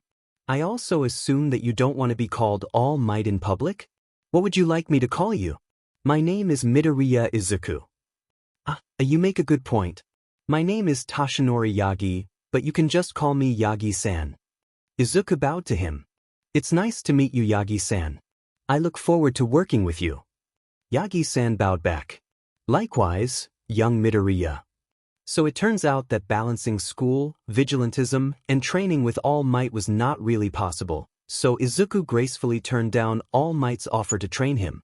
It wasn't like he really needed it anyway. But even though he turned down All Might's training, Yagi-san became a common figure in the Midoriya home. Izuku assumed it was because they treated him like a human instead of a god or even a hero, though it could have been because of Inko's kick-ass katsudon. Yagi-san went from visiting every couple of weeks, to every week, to every few days. He'd join them for dinner or lunch and discuss Inko's job as a quirk analyst for the police, or what new thing Izuku learned in school that day. He would stay for a few hours, then leave. Minutes later, Izuku would leave as well, though under the guise of rabbit. He said it was to limit any suspicions from Yagi, but Inko knew that Izuku was worried about something happening to the handicapped hero after he left. The two laughed privately at their situation. Two vigilantes and the #1 hero were almost living together. They laughed. But still, the security on their computers increased, and the incriminating evidence was tucked deeper into the closet. One can never be too careful. An awkward conversation arose one day when Yagi arrived to find Inko doing maintenance on the leg braces and Izuku rolling about in his wheelchair. The man had paled and asked what had happened and if it was recent, and if he needed to open an investigation. 2 pots of tea and a solemn discussion later, All Might sat at the table, head in his hands. So, you have absolutely no feeling in your legs? None. So you couldn't tell if you'd been injured? Technically no, but I do check myself daily just in case. Yagi sighed. And you're still determined to be a hero? Yep. You, my boy, are going to give me a heart attack. Yagi groaned. Please tell me you're gonna have sensors or something in your hero suit to alert you? Yeah, I want to, but we don't have the materials to build anything like that right now. I'd need to get into UA and talk with the support course about it. Eraserhead grumbled. The entrance exams were tomorrow, and he got stuck with a late-night patrol. He was already tired and now he couldn't even go home to snuggle his cats. It was the worst. Not to mention, Rabbit had a reported sighting near this area, which meant that the Hero Commission demanded he investigate, even though there wouldn't be anything. It had been 2 years since his first encounter with Rabbit, and that was still his only encounter. There had been close calls, sure, but no hero had managed to ever get close to the elusive Vigilante. Yelling drew Eraserhead out of his despair. He moved towards the sound, dodging vents and pipes along the roof. The yelling grew louder, followed by a loud thump. Eraserhead ran faster. He jumped down into the alleyway, surveying the scene. Outside of a bar, a person with a lion mutant quirk, Demenit, stood over the slumped form of an older man. The lion man growled angrily, shuffling through the man's pockets, pulling out a wallet. Should have given it to me when I asked you if a Quirkless. Eraserhead launched his scarf, wrapping it around Lion Man's forearm. You are under arrest for stealing and assault. Please come peacefully or I will be forced to use violence. Lion Man grabbed the scarf. Are you a Quirkless too? Lion Man yanked the scarf forward, throwing Eraserhead off balance. Eraserhead cursed, barely dodging a swipe. There wasn't much he could do against mutant types.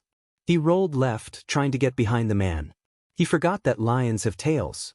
The tail whipped across him, body ragdolling into the wall. Eraserhead's ears rang, vision blurry. That wasn't good. Lion Guy stepped closer. Eraserhead blinked. Lion Guy raised a furry fist. Blink. A shadow appeared on the rooftop. Blink. Lion Guy was on the ground. Blink. Hands picked up his body. Blink. Words. Someone was talking. Blink. Recovery girl, he mumbled. Blink. Movement. Blink. Blink. A car. Blink. Rabbit. Blink. A kiss. Sip. Rabbit swallowed. Eraserhead wasn't looking good. Rabbit had been tracking the lion guy for a few hours, but had lost him when he had entered the bar. The lion guy was known for starting fights and discrimination against those with weaker quirks. And he had hit the jackpot today, finding an older man who didn't even have a quirk. The perfect target. Rabbit had moved to get into a better position to intervene when it all went to shit. The victim was injured, Eraserhead had intervened, and then lost and got himself injured. Rabbit had leapt from the roof onto the lion guy's back, a quick punch to the back of the neck and he was out. But here Eraserhead was bleeding, probably concussed, and mumbling something out that made no sense. The hero clearly needed medical attention. Rabbit groaned. The nearest medical facility was UA and Recovery Girl. That was the worst FING option. Rabbit radioed Inko for help. He couldn't move Eraserhead on his own. Inko arrived a few minutes later. They weren't far from the apartment. Dangerous, but the two had wanted to get Lion Guy off the street. Inko backed the car into the alley, opening the back car door. On such short notice she had only slipped on a hoodie and face mask, but it was hopefully enough to hide her identity. She grabbed Eraserhead under the armpits, pulling him into the car. Rabbit slid in after him, placing pressure on Eraserhead's scalp wound. Inko got back into the driver's seat, pulling out of the alley. Rabbit's heart pounded. This was stupid. This was so stupid. They were going to get caught. Ftesh, ftesh, ftesh, ftesh, ftesh. Inko drove the car as close to UA as she could. A tablet in the passenger seat alerted her to where the security cameras were located. She put the car in park, 50 feet from the front gate. Rabbit and Inko nodded at each other. They needed to move fast. The two heaved Eraserhead out of the car, his head lolling uselessly. This really wasn't good. They too moved silently, years of practice being put to use. The set Eraserhead down gently in front of the gate of the school. Inko left, taking the car and vanishing from the scene. Rabbit gulped. They could never quite figure out how UA's security worked, just that something happened when an unauthorized person passed through or over the walls. Hopefully he wouldn't die. Rabbit ran forward, leaping over the walls. Immediately lights and alarms went off, doors slamming shut, cameras turning towards him, floodlights turning on. He jumped back down the wall, beside Eraserhead. He heard voices, a couple he recognized as heroes. He took off, climbing up the closest building he could, running away. He ran for several blocks, crawling through vents and windows, backtracking and turning in random directions, all to make sure he wasn't followed. After an hour, Inko gave the all clear. No heroes were pursuing him, and Eraserhead had been carted away, presumably to Recovery Girl. Izuku sighed. That was enough excitement for tonight. He did have an entrance exam tomorrow. He returned home, taking a longer route than usual, entering his room at 3 in the morning. He was asleep as soon as he hit his pillow. Izuku's alarm blared way too soon. He sat up slowly on the bed, contemplating all his life choices and where he had gone wrong. Diamen, he had slept in his braces. Izuku did a quick check of his legs. Well, they weren't black and necrotic, so he hadn't accidentally cut off his blood flow while he slept. That was a bonus? Izuku sighed. Why, of all nights, did Eraserhead have to get injured on the night before FING entrance exams? Why the F was the man even patrolling? Didn't he have to proctor some exams? Izuku shuffled out of bed, throwing on his school uniform before he dragged his body into the kitchen. Inko wasn't faring much better, robotically placing rice into her mouth, not really present either. Inko dragged her eyes over as Izuku plopped into the dining chair. Morning, Izuku. Morning, Mom. They ate in silence, too tired for conversation. A knock sounded at the door. Inko and Izuku glanced at each other. The only person who showed up anymore was Yagi-san, but he already said he would be busy today. Izuku shrugged, heading to the door to answer it. If it was a solicitor, he could just turn them away. He opened the door. It was not a solicitor. Well, you coming, nerd? The old hag didn't want you to have to go to you all alone. Bakugo stood at the doorway, glaring at a shocked Izuku. Well? Izuku stuttered, his brain trying to compute the situation. Yeah? I'm coming. 1 minute. Izuku turned and walked into his room, grabbing his backpack that he had packed the night before. He grabbed his wallet and phone, kissing his mom goodbye while Bakugo grumbled in the doorway. Izuku slipped on his shoes, trailing after Bakugo as he left. It was way too early to try and figure all this out. Bakugo being nice to him? So, how's Auntie? Bakugo asked. Izuku nearly laughed. Bakugo was actually talking to him like a human. And he wasn't yelling. She's fine. Working hard, she's good. Good. How long had it been since he had an actual conversation with Bakugo? Good. Yeah, good. The two walked in silence to the train station. It was really awkward. Izuku stared at the ground, tracking any potential tripping point. You're walking like a effing normal human being now, I see. Yeah. I've been practicing? Izuku smacked himself on the face. He had forgotten that he was supposed to limp around Bakugo. Demon morning brain. Well, as long as it didn't seem suspicious, he had apparently been practicing to get rid of his limp, as if it didn't take years to walk without one. Bakugo grunted. Better not be doing the heroic exam. Nope. Izuku smiled. Just general studies for me. Don't think a quirkless like me could get into heroics through the entrance exam. Whatever. I'll kick everyone's butts. I don't doubt it. Izuku sidestepped a piece of trash on the ground. I'll be done before you, but I can wait for you and we can go to this new ramen place that boasts having the spiciest ramen in Japan. Why would I want you to wait for me? Besides, anyone who boasts having the best thing in Japan means it's a scam. And nothing beats Auntie's spicy ramen anyway. Their conversation petered out after that, still awkward and unsure, like acquaintances who were just getting to know each other. And Izuku guessed that was the case. They weren't friends, not anymore, and while Bakugo wasn't yelling at him like he used to, they still weren't close. They knew nothing about each other anymore. They had to start at square one. Approaching UA, the two separated, Bakugo for the hero exam and Izuku for the general studies. At least that was the plan. Apparently the universe hated him and put an uneven piece of sidewalk in his path, his legs stumbling and tripping forward. This is where it ends. A hand grabbed his arm, stopping Izuku's fall. His weight disappeared, and he floated helplessly in the air. It was very unpleasant.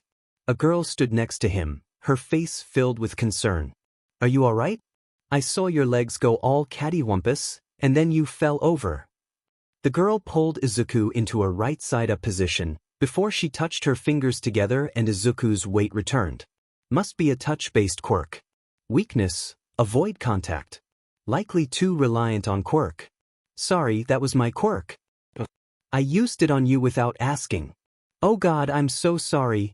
But you wouldn't want to get hurt before the heroic exam. Sorry. Ugh, a girl was talking to him. I'm not taking the heroic exam? Oh, you're not. The girl looked around. I think you might be in the wrong place then. Are you lost? Do you need me to help you find where you're going? Izuku shook his head. No, I'm fine. I was just escorting someone here. I know where I'm going. Well, goodbye. Good luck on your exam. Yeah, you too. Goodbye. The girl walked away, disappearing through the doors Bakugo had gone through earlier. Izuku placed a hand to his heart. Talking to people was hard. As Rabbit, he was anonymous. Behind a mask, he could be anyone he wanted to be. But as Izuku? This SCD. Izuku wandered into the general studies exam room. He was early, so there were only a few people there. He sat in a chair near the back. He didn't really want to draw attention. The pro-hero Cementos, Weakness, Nature, stood near the podium at the front of the auditorium. Some students giggled, approaching him for autographs. Izuku checked his phone. Nothing. He checked it again. Nothing. His heart beat. It beat faster. God, he was nervous. As the time for the exam was reached, proctors passed out the exam. Izuku's palms were sweaty. He gripped his pencil. Cementos cleared his throat, making the opening remarks. This test will determine if you are qualified for general studies. Even though UA is considered a hero school, we still boast one of the top general studies programs in the nation. This also means you can't slack off either. We'll cover quirk theory, hero laws, and heroic history alongside normal curriculum, so prepare to go plus ultra. Also, if you wish to join the hero course, there is an opportunity to change courses after the sports festival. I wish you the best of luck on the test. You have 4 hours, you may begin now. The sound of test books flipping open filled the air. Pencils scribbled along the numerous papers. Izuku answered the questions, robotically, without hesitation. He knew these answers, they were easy. But what if they weren't? What if he was answering wrong? It seemed too easy. It was too easy. He was so dumb that he actually was getting answer wrong. He finished. How much time was left? An hour? Oh no. He had gone too fast. He should recheck. He rechecked. None of his answers changed. 45 minutes left. Someone turned their test in. Another person. Izuku stood and turned his test in. He left the auditorium, the others who had finished saying that they gave up and just turned their exams in. Well, at least it was over. Izuku stood at the front gate, waiting for Bakugo. 2 hours later, Bakugo and all the other heroic examinees emerged, all looking pretty beat up. Bakugo held his wrists, curses coming out under his breath. Are you okay, Kaken? Izuku approached the boy, fingers twitching. He wanted to help, but the memory of explosions and burns kept him back. Huff, Dad. I'm fine. Bakugo growled. I'm starving. Let's go eat. So the exam went well? It went FING fantastic except for this one extra who got stuck under some FING rubble. Were they okay? Would UA let someone get super injured? She was FING fine, but I had to help her instead of taking out the biggest robot. I bet I lost FNG points because of her. I'm sure she's happy though. You're her hero. F off. Aizawa groaned from the corner of the room. Hizashi stood in front of the monitors, watching as he started the physical exam. Aizawa rubbed his temples, his head hurt. Recovery Girl said he shouldn't watch the exam, but a little pain never stopped him before. These were going to be his students, he sure as hell was gonna watch them. Last night was blurry. He wasn't sure who rescued him, though he had his guesses. Recovery Girl had healed his concussion, and he had slept until right before the exam. He was thankful to his rescuer and to Recovery Girl. Last night could have gone very differently. Hizashi made a noise of excitement. Aizawa cursed, he had zoned out. He turned his attention back to the screen just as the zero-pointer was released. Students fled from the destruction, screams and cries of disbelief filling the monitors. A cry of pain drew his attention. In Field Gamma, a young girl, identified as Uraraka Achiko, was trapped beneath a piece of concrete. Hizashi's hand hovered near the kill command for the robots. She was right in the line of destruction. They'd wait for as long as possible to see what the examinees would do, but they wouldn't risk a serious injury. One boy, identified as Ida Tenya, looked at Uraraka, but he turned away and ran.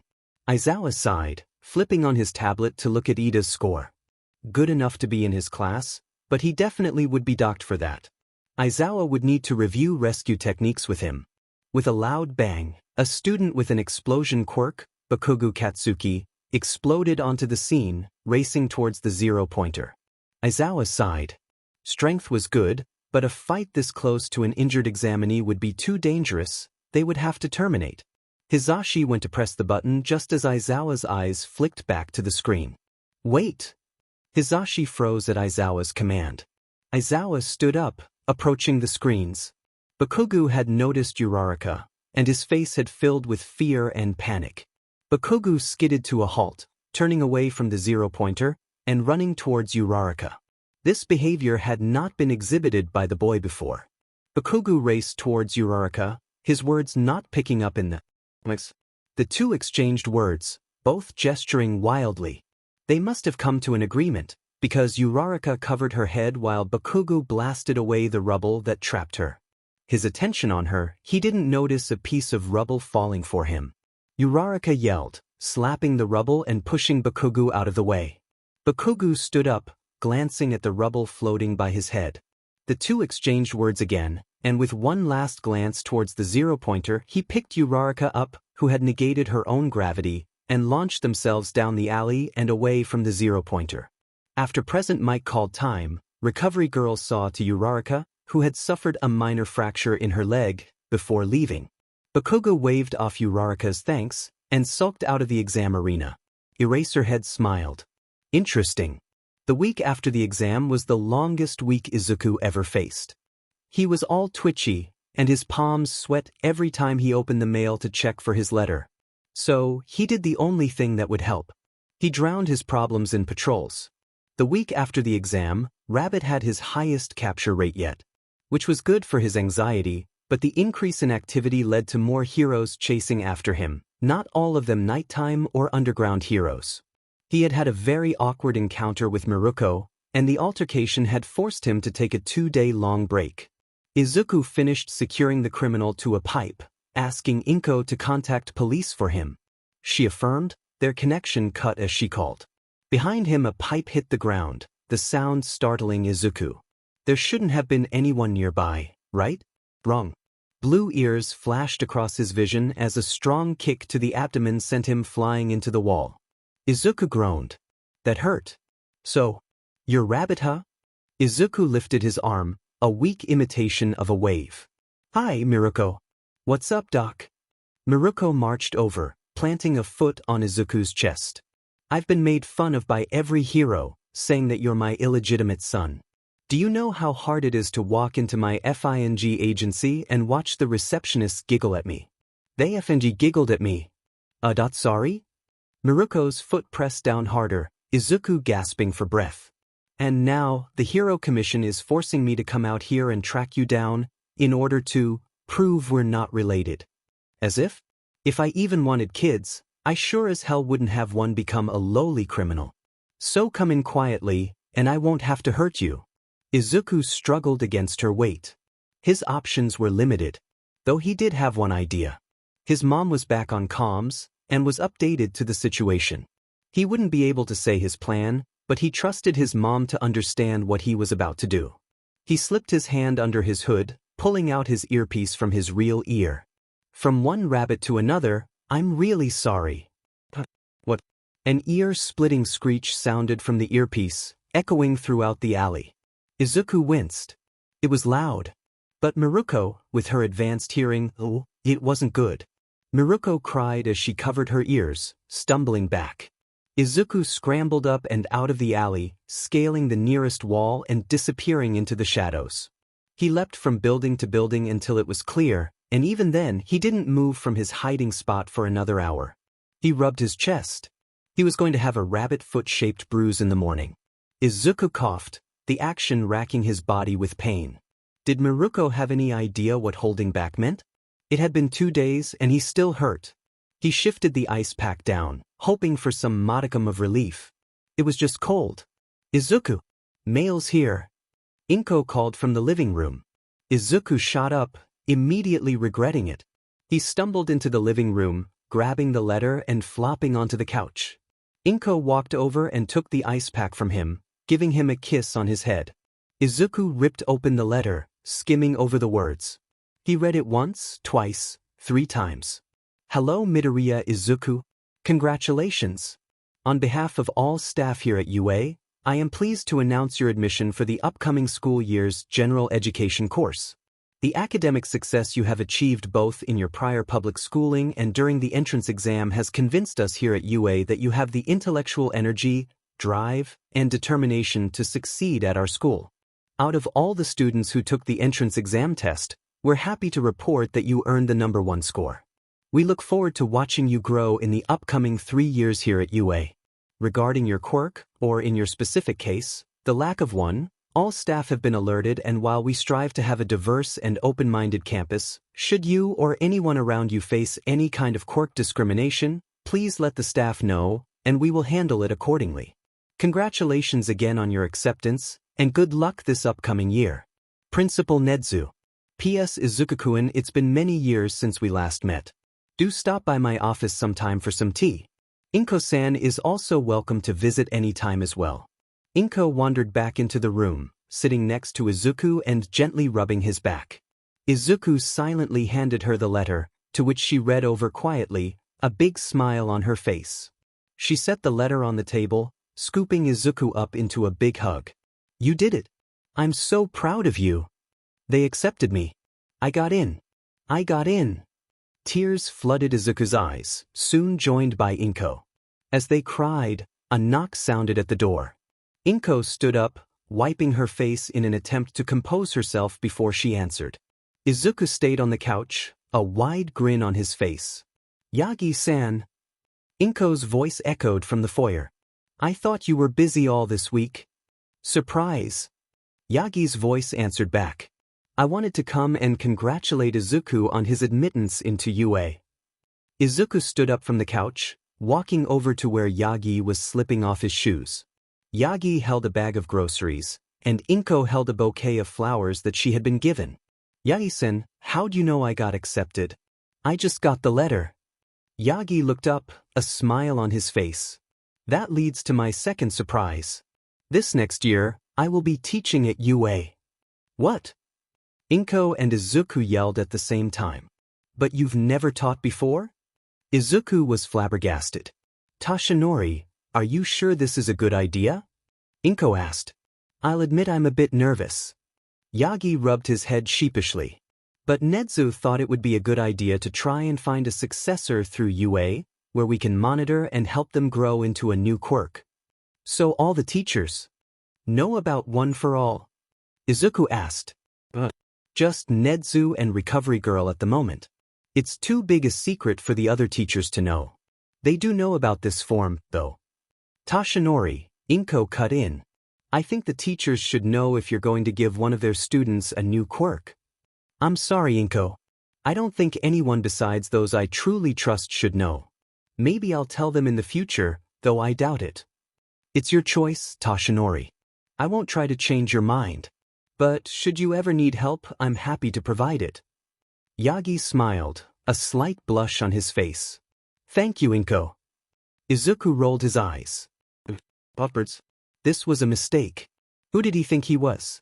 Izuku couldn't go to UA, he couldn't do it.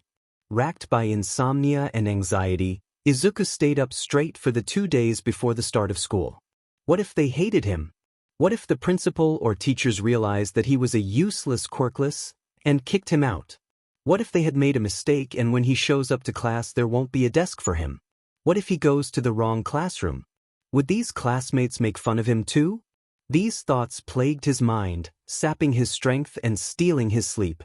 Worried for his health, Inko refused to monitor Rabbit's patrols, saying that if he wanted her help, he needed to not kill himself by patrolling himself to death. Izuku had gone out anyway, but with too many close calls and not enough info, the patrol hadn't been very fruitful. All it resulted in was more lost sleep. Now, 2 days later, Izuku walked like a zombie through the gates of UA, not really registering where he was nor where he was going. Demon Man. I thought I looked tired, but you take the trophy. Izuku's eyes dragged over to the voice, purple hair registering in his mind. And the eye bags? Those are some dark eye bags. Couldn't sleep. Insomnia. Did Izuku's tongue get heavier? It felt heavier. Purple hair shrugged. Insomnia's a beach. Glad to see I'm not the only one who has it. Purple hair watched as Izuku stumbled slightly over uneven ground. You good to get to class? Yeah, just got to find my class. What class was he in again? Want to see? Izuku stifled a yawn. Maybe he could nap during lunch. Purple hair sighed. Look, it wouldn't be very heroic if I left you like this. Come on, I'm heading to the same class, we'll go together. Nice. Izuku gave a thumbs up, managing a weak smile that probably was more like a grimace.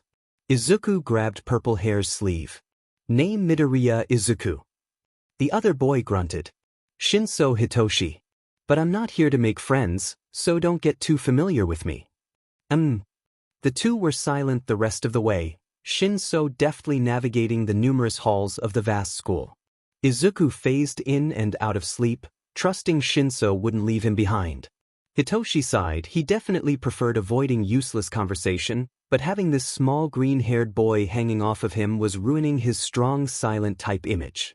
Entering the classroom, Hitoshi dumped Midoriya onto the floor near his desk, taking his own seat. Midoriya climbed into his chair, snuggling into a tight ball. Hitoshi smiled, though he tried to hide it. He was not here to make friends, damn it. With a crash, the door slammed open, present Mike screeching into the room.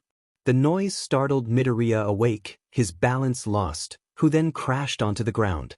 He rubbed his head, face red, ignoring the giggles of the others around him as he climbed back into his seat. "What's up, Class 1C?" Mike yelled, the windows shaking. "I might be a hero and a radio announcer outside of UA, but here, I'm just your teacher, so call me Yamada-sensei, yeah. I'm gonna teach you everything you need to know to survive in this world. I'm here to help, so don't be afraid to ask me anything." Hitoshi headbutted the desk with a quiet smack. He already had an exhaustion headache, a socialization headache, and now he had a too loud teacher headache. Did the man have to scream everything he said? Was that really necessary? Hitoshi groaned. He just had to make 2 months until he could transfer to heroics. Just 2 months. 2 months. Muffled mutterings sounded beside Hitoshi. He glanced at Midoriya, who looked completely different from earlier, eyes wide and fingers flying as they scribbled illegible characters into a notebook. He picked up the words, quirk, loud, and damage, before Hitoshi decided he didn't care. It had only been 5 minutes, and he already wanted to go home.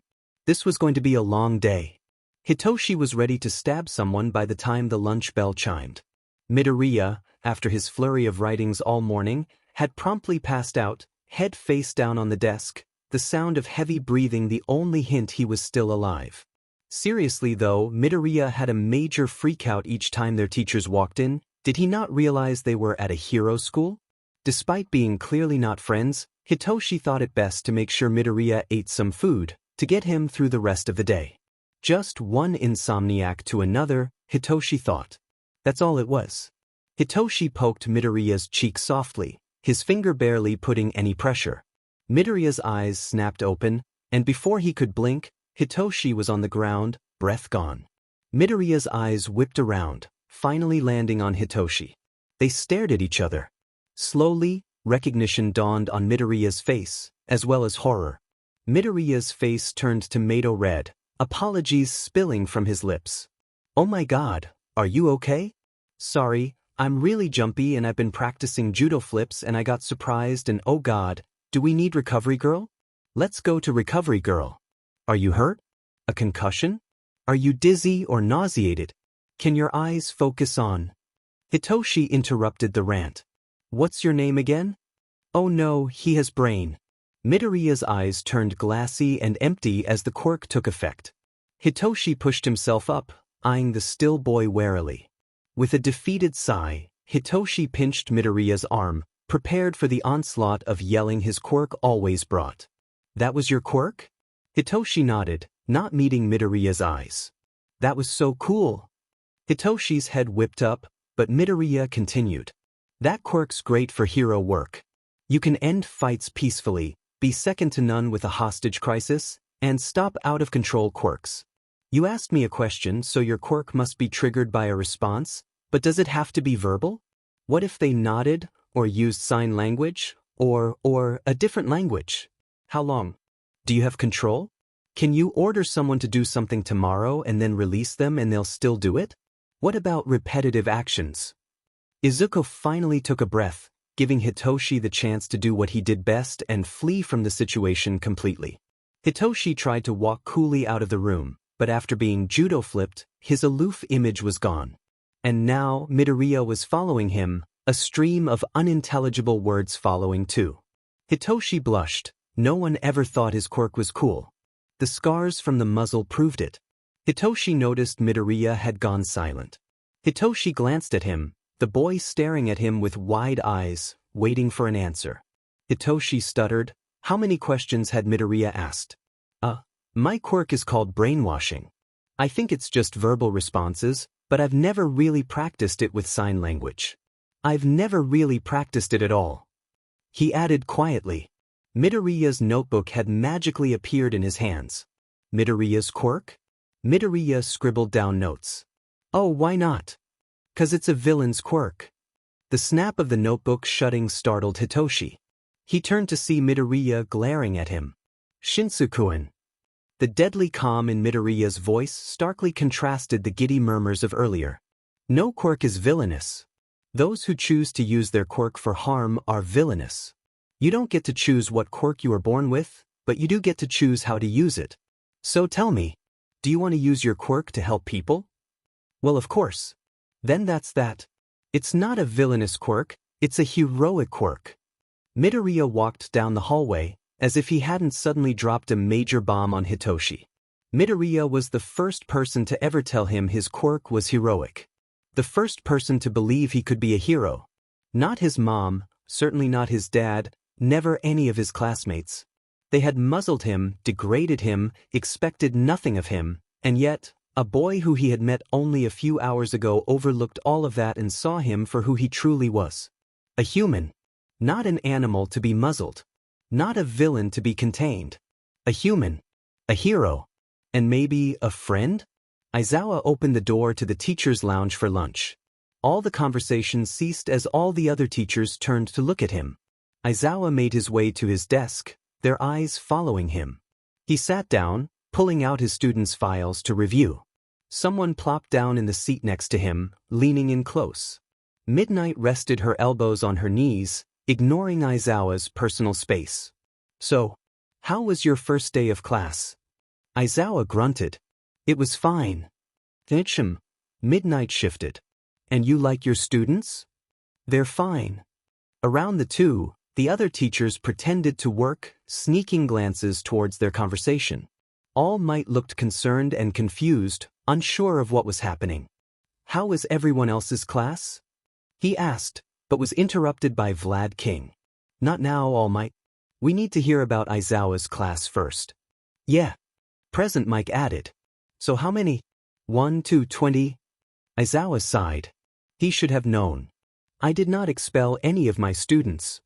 Curses and groans spread across the room. Wallets opened, and money exchanged hands. All Might watched as Midnight handed Present Mike a stack of cash.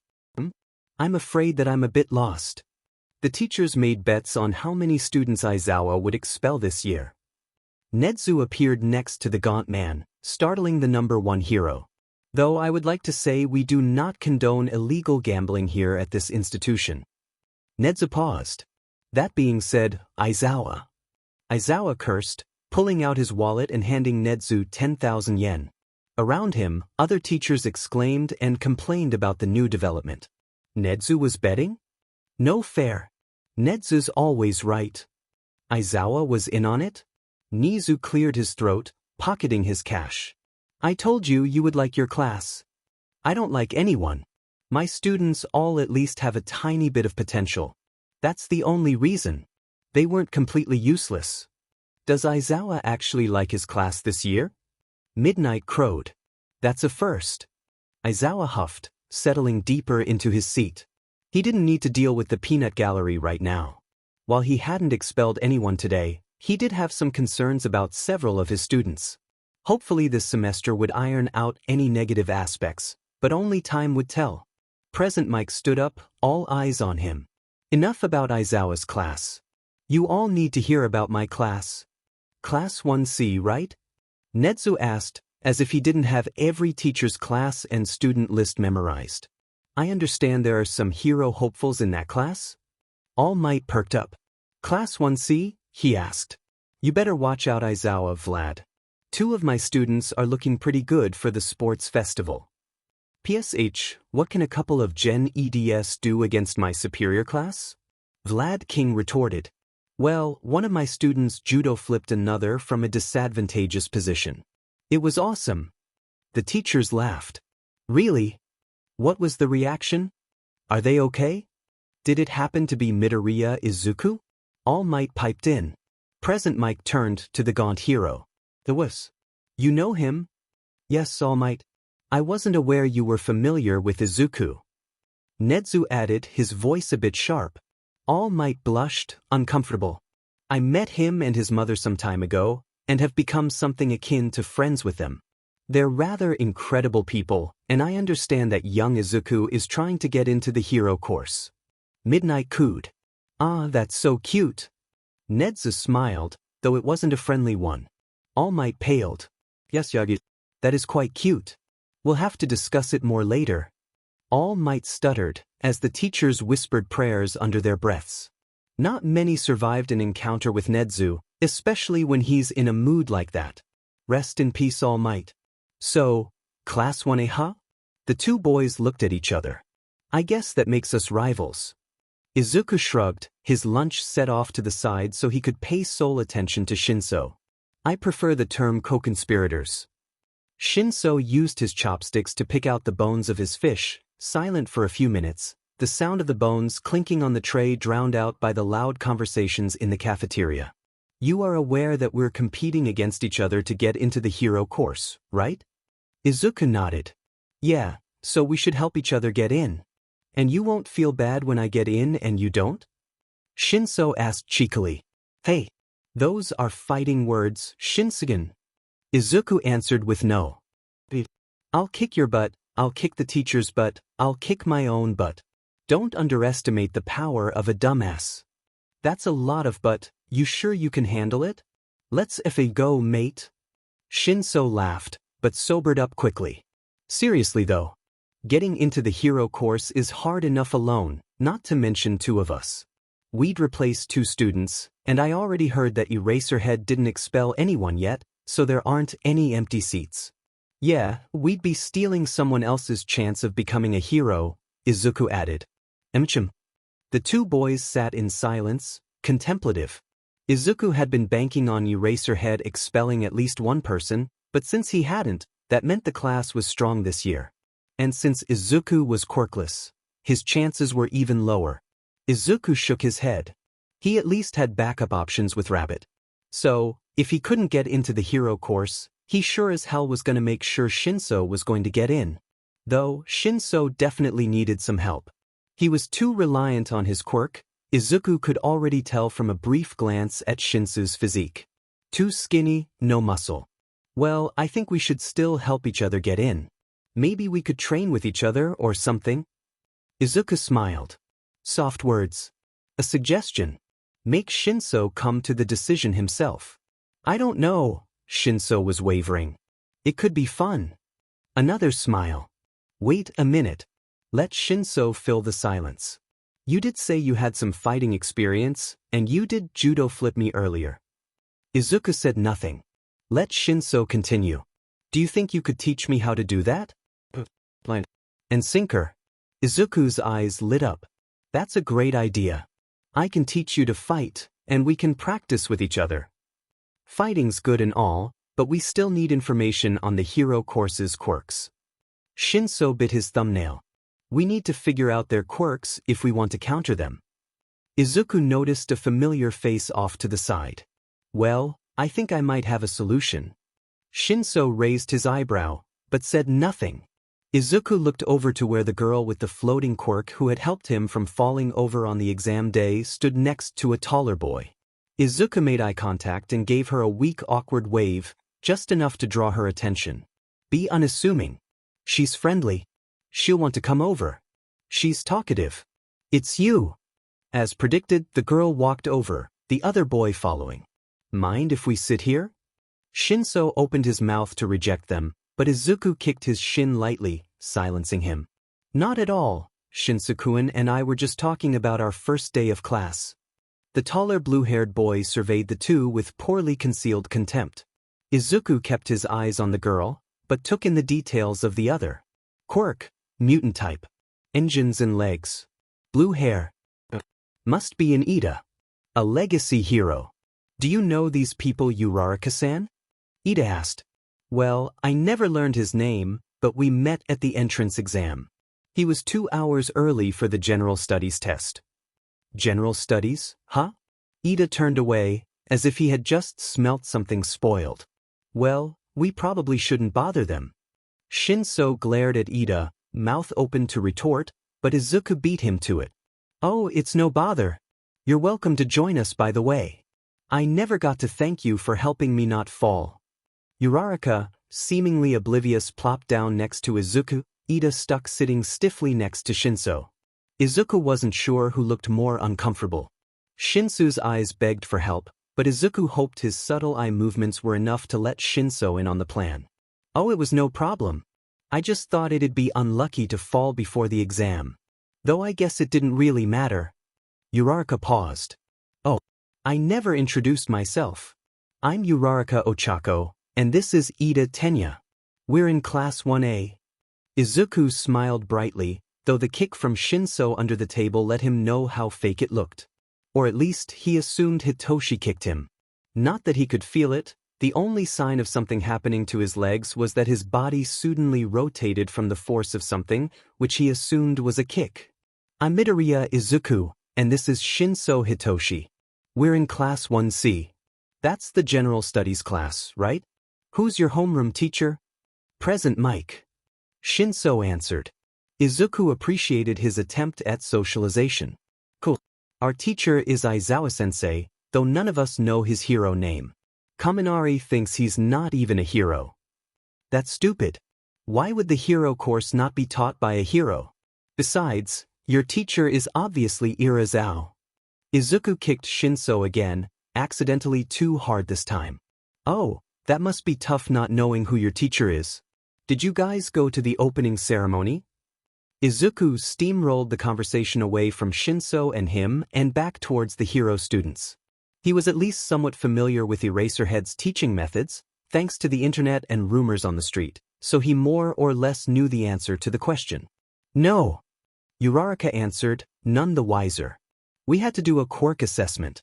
And then he threatened to expel the worst performer. Oh, that's terrible. Izuku sympathized. Since no one got expelled, everyone must have had strong quirks, then? Yeah. Aizawa-sensei said it was a logical ruse to make us use our quirks better, but it was still scary. I'm sure. What kind of quirks did everyone have? There must have been some really cool ones. Uraraka went off on a tangent, describing everyone's quirk to him and Shinso, Ida even adding on occasionally. Izuku nodded and smiled at the appropriate times, making sure to add noises of exclamation at the exciting moments. All the while, Shinso stared at him in awe, shocked by how easily Uraraka was sharing this information. He remained quiet until the lunch bell, where the four of them exchanged phone numbers and promised to meet up again. When Uraraka and Ida left for their classroom, Ida looking much more comfortable, Shinso finally spoke up. How the F did you do that? Izuku grinned. People love talking about themselves. Uraraka was easy, but by giving Ida a sense of superiority and time in the spotlight, he'll become more open too. Izuku waved his phone. Friends, Shinso. Friends are the gateway to information. So should we just start sparring? Hitoshi asked as he looked around the gym. He was surprised no one was here and that Midoriya was able to get this gym for them. He shivered. Are we even allowed to be here? Midoriya nodded, his gym uniform already on. Present Mike-sensei, and he said it was fine. He looked a little too excited to be honest. Seriously? Yamada-sensei let 2 general studies reserve a gym for themselves. Not exactly? Midoriya rubbed the back of his head. I might have told him that Ida and Uraraka were going to join us after their hero training today, and that they wanted to help teach us to fight? Hitoshi sighed. Midoriya, did you seriously lie to a teacher? No. You don't sound very sure. I mean, Midoriya's eyes dropped, and he refused to meet Hitoshi's eyes. Hitoshi's heart squeezed. He hadn't meant to upset Midoriya. I just stretched the truth a little. Ida and Uraraka are still coming. Just in like an hour. What? I thought this was just gonna be you and me to prep for the sports festival. Why are you inviting 2 Hero Corps students? Midoriya sniffled slightly. Hitoshi's guilt rose. Maybe he shouldn't have gotten upset with Midoriya. Besides, this had been Hitoshi's idea. Midoriya was just trying to help. I just thought that if we sparred with hero students, we could gauge their quirks and fight skill level and use that against them. Plus, if they bring other classmates, we can learn their quirks and weaknesses and then kick their buttes at the sports festival. Hitoshi paused. It wasn't actually a bad idea. To get taught by people with actual combat training, plus seeing their quirks in action? That could actually work. Fine. Hitoshi sighed. That's not actually a bad idea. Just tell me next time, okay? Midoriya nodded. What should we do in the hour before they come? Midoriya's face shifted from sadness to maniacal glee in an instant. Well, I want to see where you are combat-wise. Get into your fighting stance. Hitoshi groaned. Why had he suggested this idea? He was already tired. He crouched a bit lower, bending his knees and raising his fists up to his face. Midoriya didn't move to copy him. Confused, Hitoshi went to straighten up, but as he opened his mouth to ask, Midoriya moved, too fast for the eye to follow, and Hitoshi was on the ground. Hitoshi blinked. Twice. 3 times. How in the F? He started. Lesson 1. Stance. Midoriya grinned from above him. You have to have a good foundation to actually become a good fighter. And your starting stance was atrocious. Hitoshi grabbed the hand Midoriya offered him, pulling himself up. Okay, then how do I improve it? Midoriya grinned. Great question. Do it again and I'll show you. Hitoshi got back into his pose, frozen while Midoriya walked around him. Mutters flew from his friend's mouth, too quick to understand, except for a few words. Coming back to his front, Midoriya smiled, nodding his head. Honestly, not terrible. Here, move your right foot forward a bit. Okay, bend this knee a bit more. Feel how your body sits. You always return to this pose. Watch this. Midoriya pushed him gently on the side, but Hitoshi was able to stand firm. You're balanced, not easy to knock down. Understand? Hitoshi nodded, trying to memorize this position. Are we gonna fight now? Nope. Midoriya grinned. We're gonna drill this pose into you until you can do it in your sleep. But, no buts. Now stand up tall. Hitoshi did so. Now back into your fight position. Hitoshi groaned but complied. Midoriya watched, gently nudging his body into position. Then they did it again. And again. And again. Soon an hour had passed, without even a punch being thrown. Some combat training. Shinsu-kun. Midoriya-kun. The door closed behind Uraraka and Ida as they came in. How's it going? Uraraka-san, Ida-kun. Hello. Midoriya answered. Hello, Hitoshi offered weakly. Hello. I commend your determination to try and learn to fight and am grateful for your request to have us teach you. Ida waved his arms around at right angles, barely missing Uraraka's head. Hitoshi glanced at Midoriya, who winked at him. I thought it would be best to learn from people with some combat experience, and since we're friends, we're happy to help. Uraraka beamed. Though I don't really have any training. That's okay, we can all learn together.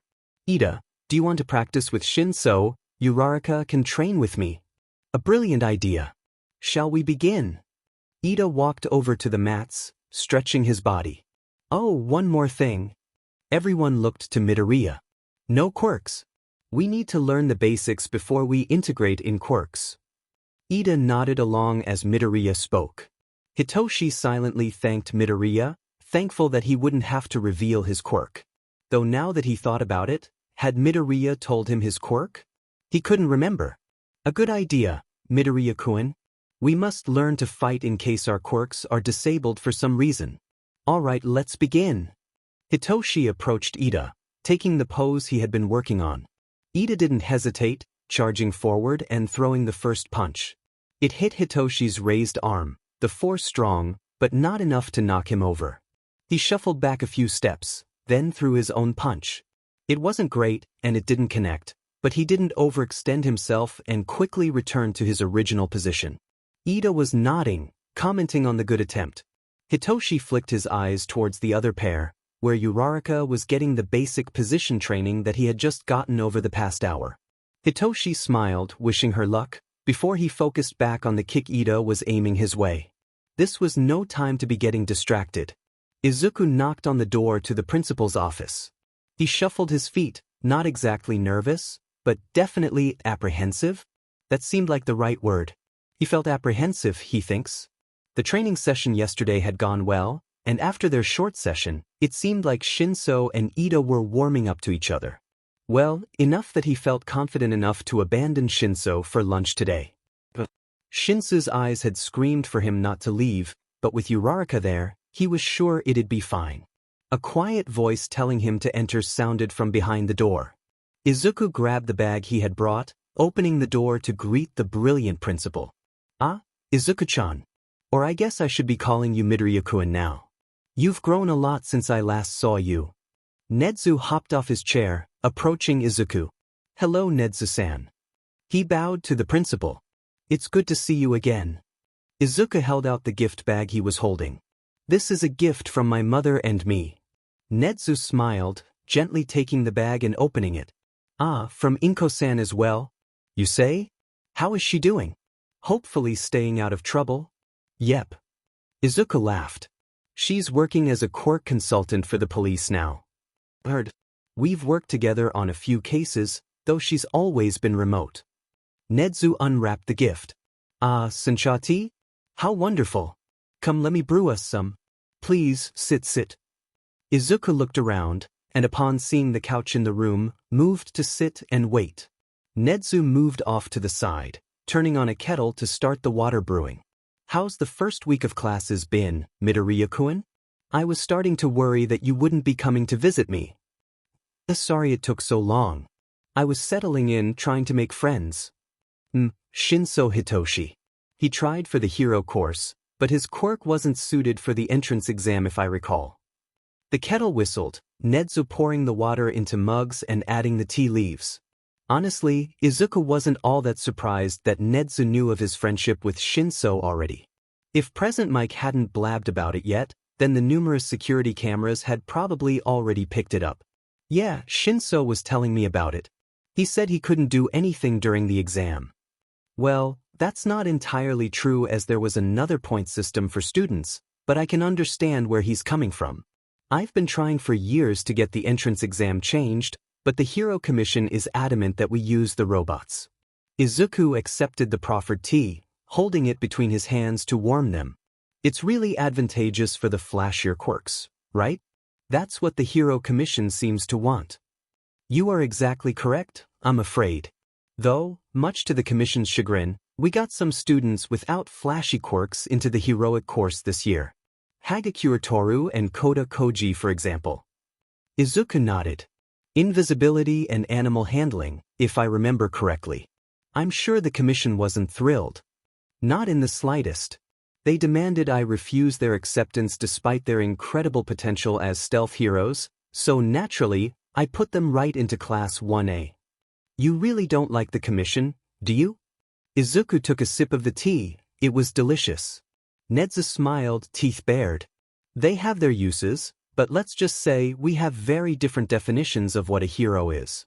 Izuku opened his mouth to answer, but a shrill alarm cut through the warm atmosphere. "There has been a Level 3 security breach. All students please evacuate outdoors immediately." An autonomous voice sounded over the intercoms. Izuku paled. Level 3 meant trespassers. He leapt up, tea forgotten, looking at Nedzu.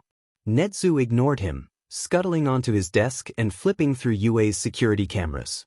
The two stood in tense silence, Nedzu's paws tapping being the only sound. After a minute, Nedzu finally relaxed, leaning back in his chair. It was only the media, it would seem. "Return to your classroom, Midoriya. We'll have to meet again some other time."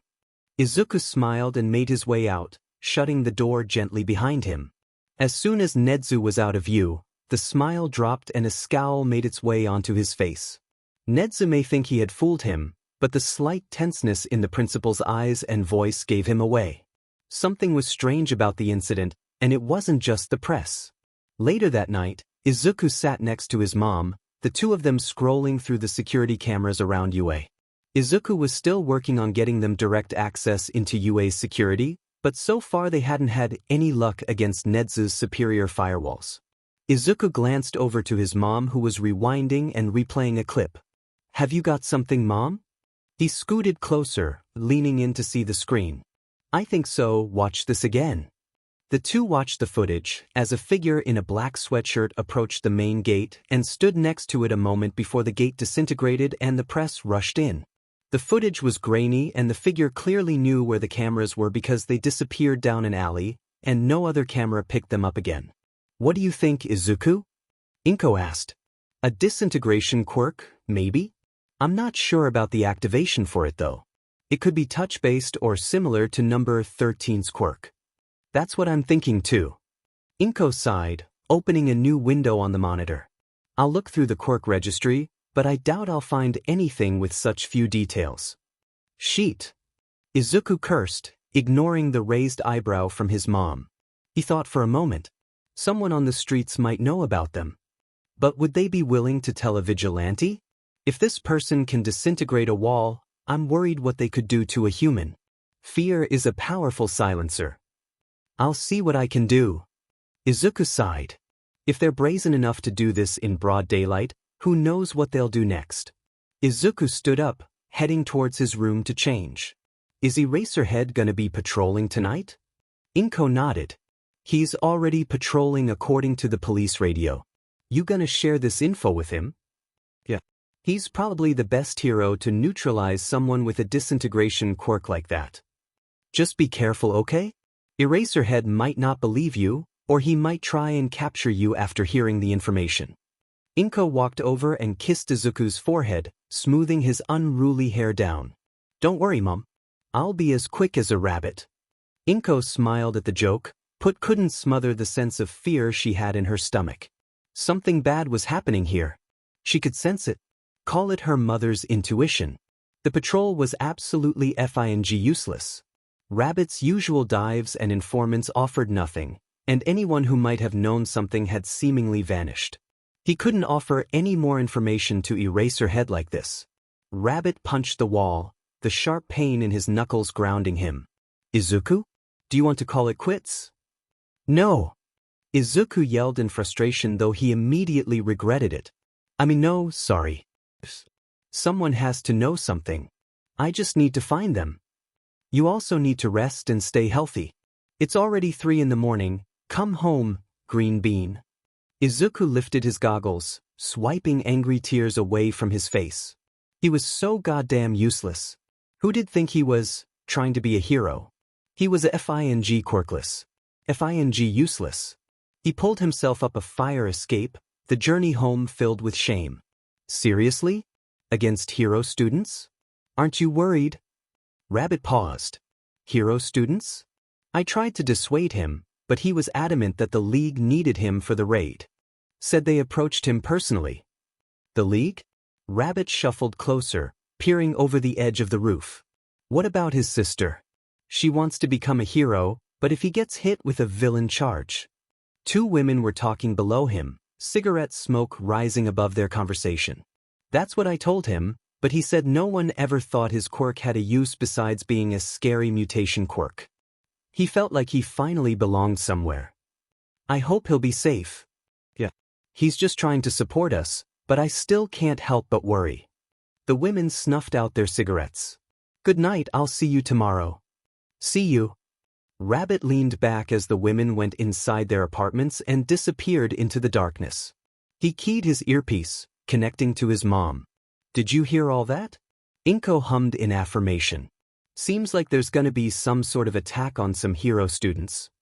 I can wager a guess on which ones. 1A, right? Since they're gathering mutant quirks. Eraserhead. Right. Rabbit stood up, peering around. We need to warn him. Where is he? He finished his patrol a couple of hours ago. Inko sighed. And without a solid time frame, our information would be pretty useless. It would at least let him know to be wary. Izuku yelled.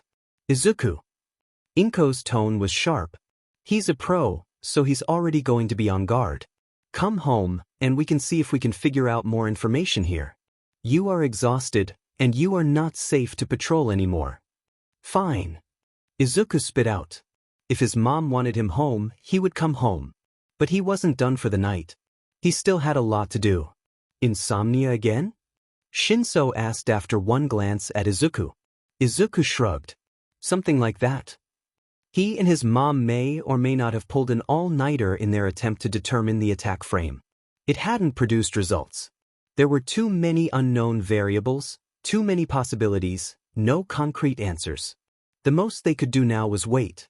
Inko, watching the external security cameras, still hadn't gotten through UA's firewall, and Izuku watching the internal student body. Hopefully, between the two of them, something would come from it, but they weren't sure. Paranoid as he was, Izuku wore his rabbit costume underneath his uniform, the hood, goggles, mask, and ears, tucked away in his backpack, out of sight, but not out of reach. Izuku was on guard, jumpy, eyes leaping from student to student, identifying possible threats. "Dude, you okay?" Shinso placed a gentle hand on his shoulder. "Gah!"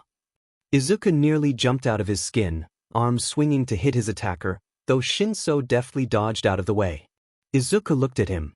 Then looked away, embarrassed. "Sorry, anxiety." Shinso lifted an eyebrow, but shrugged. "Whatever. Just don't hurt yourself." Izuku smiled and set his stuff on the ground by his desk. Class started, and the PR dis passed without anything strange. Izuku couldn't focus, his eyes glancing out the window for threats, or glancing to his phone for a message from his mom. Nausea rose in his stomach, adrenaline pumping, pumping through his system. Shinso watched him carefully, concerned, despite Izuku's attempts to look fine. The two walked silently into the cafeteria, meeting with Ida and Uraraka, who were looking excited. Izuku sat down, collapsing face first onto the table. Uraraka patted his back sympathetically. Shinso placed his tray down, digging in immediately. "So," he asked between bites, "why are you two losers looking so excited?" "Well, we are going on a field trip today after lunch." Uraraka beamed. Izuku froze, his stomach dropping. "Where are you guys going?" Ida answered, his arms gesturing wildly. "Aizawa-sensei said we need to work on rescue techniques, so we're going to the USJ to learn. I expect Uraraka-san here to do well, given her quirk.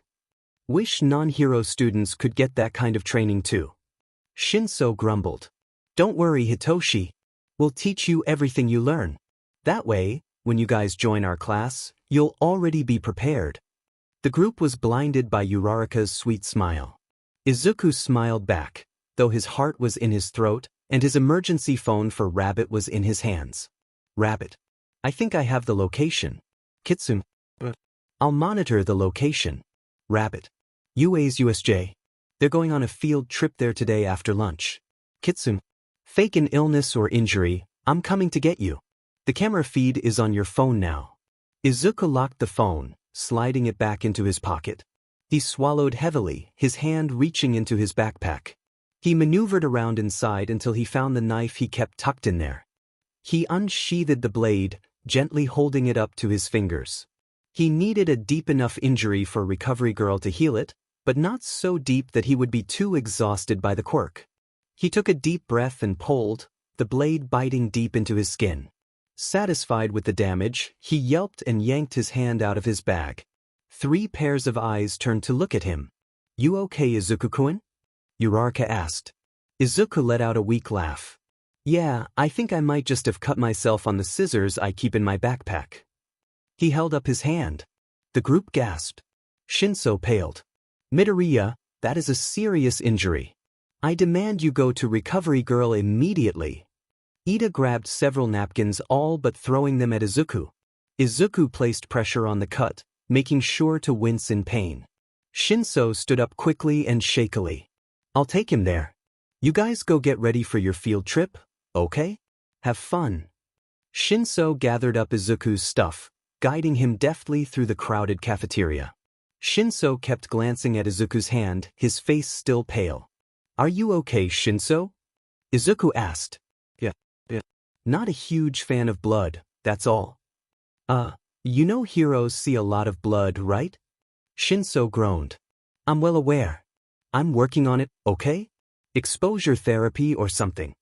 The two entered Recovery Girl's office, bowing as the elderly hero walked over. They explained the situation, and Recovery Girl gave a quick peck to Izuku before shooing Shinso off and calling Inko. Izuku couldn't hear all of what his mother was saying, but the hysterical crying really sold the frantic mother act. Inko demanded that Izuku come home for the day to rest, and Recovery Girl, who really did not want to have to handle a hysterical parent, complied. Izuku left the room, making his way towards the front gate. He pulled out his phone to text the group chat and to further solidify his alibi. Broccoli boy. Recovery girl healed my hand. It's no big deal, but my mom's freaking out. I get to go home early though. Gravity girl. Thank goodness. Have fun. Engine enigma. Do not use this opportunity to slack off. Do you need us to bring you your homework? Tired teenager. Got it. Don't have too much fun. Broccoli boy. There goes all my plans. Good luck on the field trip. Gravity girl. Thanks. See you tomorrow. Engine enigma. Thank you Midori Yakuin. I hope you recover swiftly. Inko arrived shortly after, harried and hysterical, wrapping Izuku into a tight hug and weeping into his shoulder. She escorted Izuku to the car, fussing over him. Stepping into the car, Inko's tears disappeared, and her face turned towards business. How sure are you? 90% sure. Izuku answered as he buckled his seatbelt. It's isolated, it'll only be the hero student, and Eraserhead will be there. I don't know their goal, but it's probably to do with them attacking future heroes. Here. Inko handed Izuku her tablet with the camera feed. I've noticed nothing strange, inside or out. The cams are on an independent network, so I was able to get in easily. Keep your eyes peeled for anything. The drive home was in a strained silence, the anticipation deafening. The pair entered their apartment and made their way towards the computers, monitoring for any suspicious activity. 10 minutes before Class 1A was due to leave, Inko turned to Izuku. Go change into your rabbit costume. We need eyes near the scene in case the cameras have been tampered with. You should probably go there now. Izuku sighed. I would, but there are too many day heroes. I'd be stopped blocks before the USJ. He rubbed his chest, remembering his encounter with Mirko. Don't wear the ears, just your hood. There are some condemned apartments about 2 blocks away from the USJ. You can hide there. It's closer and you'll be more inconspicuous. Izuku nodded, hugging his mom and heading out the door. Inko checked the earpiece connection, announcing that 1A had just gotten on the bus and was set to arrive in about 15 minutes. Izuku raced as quickly as he could to the apartments, reaching the complex just as 1A entered the USJ. Ochako's eyes were wide as she stared into the large complex. You definitely has the best facilities in all of Japan. There were so many zones, so many different areas, and they were all going to learn how to navigate all of them. This was so cool. So far, she could see a fire area, a water area with a boat, a giant mountain, and even a stormy area. And there could even be more. It was huge. Wow, this is so cool, she exclaimed, her classmates in a similar state of shock. Everyone. All eyes drew towards the voice. I have been waiting for you. Ochaka nearly squealed as her eyes landed on 13. 13 was her favorite hero. They inspired her space-themed costume. They were so cool. Ochako wondered if it would be presumptuous to ask for an autograph. Definitely not for her. She'd give it to Izuku. That was it. She'd ask for an autograph for Izuku. Besides, she was pretty sure Izuku had mentioned liking 13. A shipwreck, a landslide, a fire, a windstorm, etc. Ochako shook her head and focused back to the lesson. No time for distractions. The USJ is a training ground that I made with different types of accidents and disasters. It's called the Unforeseen Simulation Joint, or USJ for short. The class cheered, breaking out into loud conversations. Tsuyu mentioned her skill in the flood zone, and Mina talked about maybe doing well in the landslide area. Bakugu, who despite Ochako's best efforts was still a stick in the mud, stood off to the side, arms crossed and mouth firmly set in a frown. Kirishima stood near him, excitedly talking about something. Aizawa-sensei and 13 shared some words that she couldn't hear, 13 lifting their fingers to signal a 3. What that meant, Ochako wasn't sure, but it probably wasn't important. Aizawa cleared his throat, the class quickly quieting. Before we begin, 13 wants to say a few words. Let's see. Before we begin, let me say one thing, or 2, or 3, or 4, 5, 6, 7. 13 began. The class groaned, their number kept increasing. Everyone, I am sure you are aware of my quirk, black hole. Ochako tried to keep her excitement from seeping out. I can SCK up anything and turn it to dust. You've been able to use that quirk to save people from all kinds of disasters, right? Ochako burst out. Yes, but it is a power that can kill easily. The class paused, 13's voice serious. Some of you also have quirks like that, right? In a superhuman society, personal quirks that have been certified and stringently regulated, so that doesn't seem to be a problem at first glance. However, please do not forget that there are many quirks that can easily kill with one wrong step. With Aizawa's physical fitness test, you found out about the possibility of your own hidden powers, and with All Might's person-to-person combat training, I think you experienced the danger of using those powers against others. This class is a fresh start. You shall learn how to use your quirks to save people's lives. You do not have powers so you can harm others. I hope you leave here with the understanding that you have powers in order to help others. Ochako swallowed. She understood that her quirk could hurt people just as much as it could help them. That is all. Thank you for listening. 13 finished their speech with a flourish and a small bow, to the applause of the class. That was so manly. Kirishima shouted. So cool. Hagakure's gloves humped up and down. Bravo! Bravo! Ito applauded. All right then, Aizawa interrupted, silencing the class. First, a bolt of electricity zapped across the lights, sparks flying and throwing the building into darkness. In the plaza, the fountain pulsed, a purple void appearing in front of it. Aizawa flinched, the pure bloodlust radiating from the portal shook him to his core. A blue-haired figure emerged from the depths, covered in hands. Aizawa stepped in front of his students, yelling towards them. Stay together and don't move. 13, protect the students. Rabbit. Inko's voice cut through the silence. USJ's cameras just went down. I'm coming over in the car to see if I can get direct access in. I'll call the school. If there's an attack, it's happening now. Roger. Rabbit leapt out of the condemned apartment, his leg braces cushioning his fall. He raced forward, pushing the braces to move faster, speeding past buildings and cars, ignoring the damage this might be doing to his legs. He needed to make it in time. He couldn't let there be any casualties. What's that? Kirishima asked, voice shaking. Villains emerged from the void, many with mutation quirks. Is this like the entrance exam where the lessons already started? Aizawa grimaced, putting on his goggles. Those are villains. 13 and Eraserhead, huh? The void spoke. The teacher's schedule we received the other day said that All Might was also supposed to be here. Where might he be? The class gasped. Aizawa leapt down to meet them head-on, yelling at 13 to evacuate the students. What about you, sir? Katsuki yelled. Will you be able to fight by yourself? Even with your quirk, you don't do well with crowds. I'll be careful, Bakugo-kun. No hero is a one-trick pony. Katsuki watched him go, an image of him getting injured like Deku flashed in his mind. Damn it! Was he really too weak to fight against some useless villains? Would he have to run away and leave Aizawa-sensei to die, just like his uncle? Rabbit reached the front door of the USJ, breathing hard. Doors locked.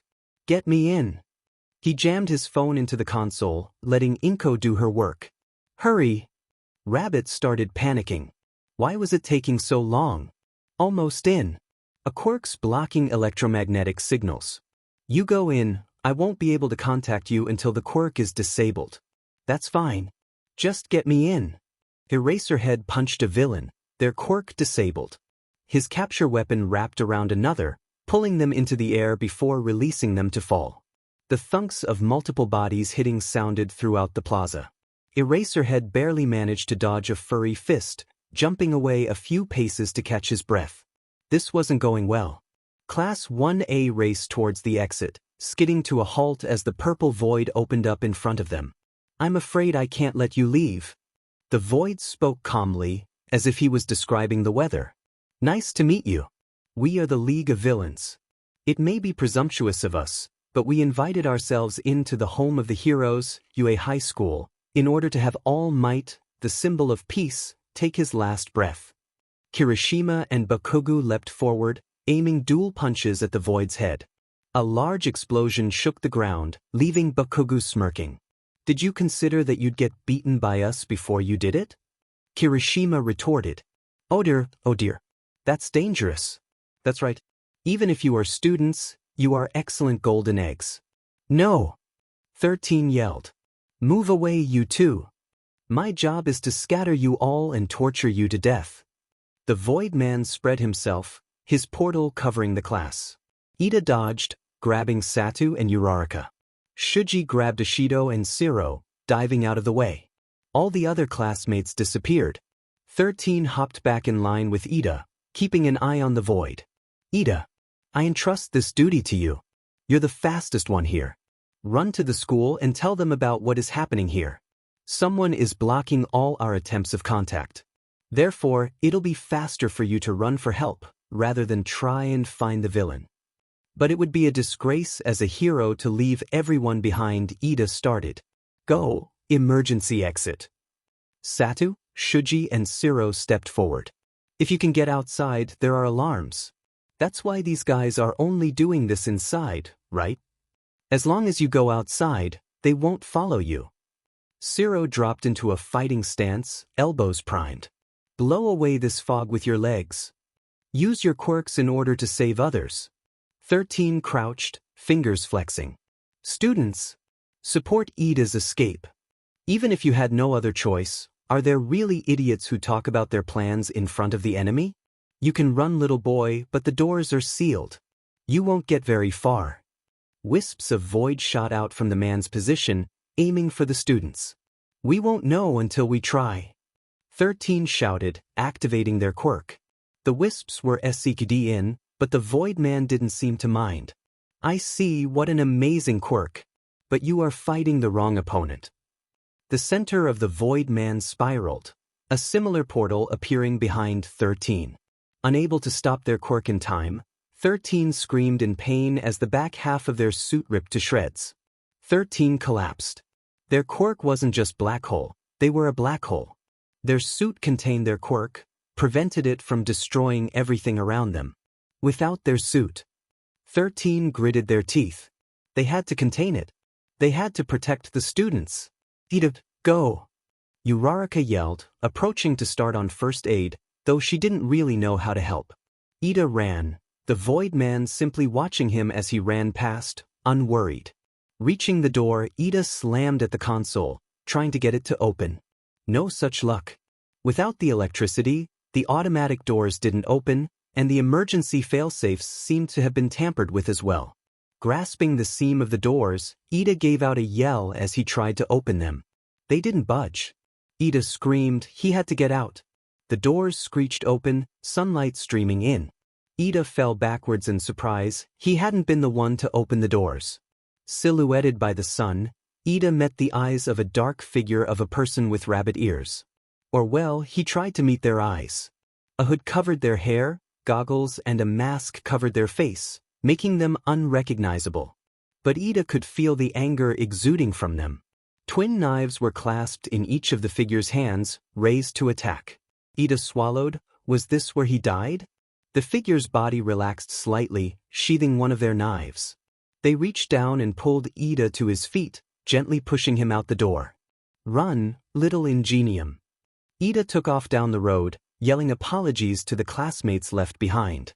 In his place stood Rabbit, who quickly took stock of the situation. He flung one of his knives, the weapon hitting Void Man's neck brace, stunning the man and knocking him away from the students temporarily. Pushing off the ground, Rabbit ran forward and jumped high into the air, aiming a flying kick for the Void Man. Void Man warped away, leaving Rabbit to kick the ground, concrete cracking from the impact. Rabbit stood up and looked at the student trembling in fear, all of them taking up fighting stances. With a sigh of relief, Rabbit noticed Uraraka, who seemed to have no injuries, and was also in the correct fighting stance that Izuku had taught her. His eyes swept across to the twitching figure of 13, who was still trying to contain their quirk. Rabbit turned and addressed the students. 13's quirk is incredibly volatile. If we don't do anything to help them, we'll all be consumed. Tell me your quirks. Now.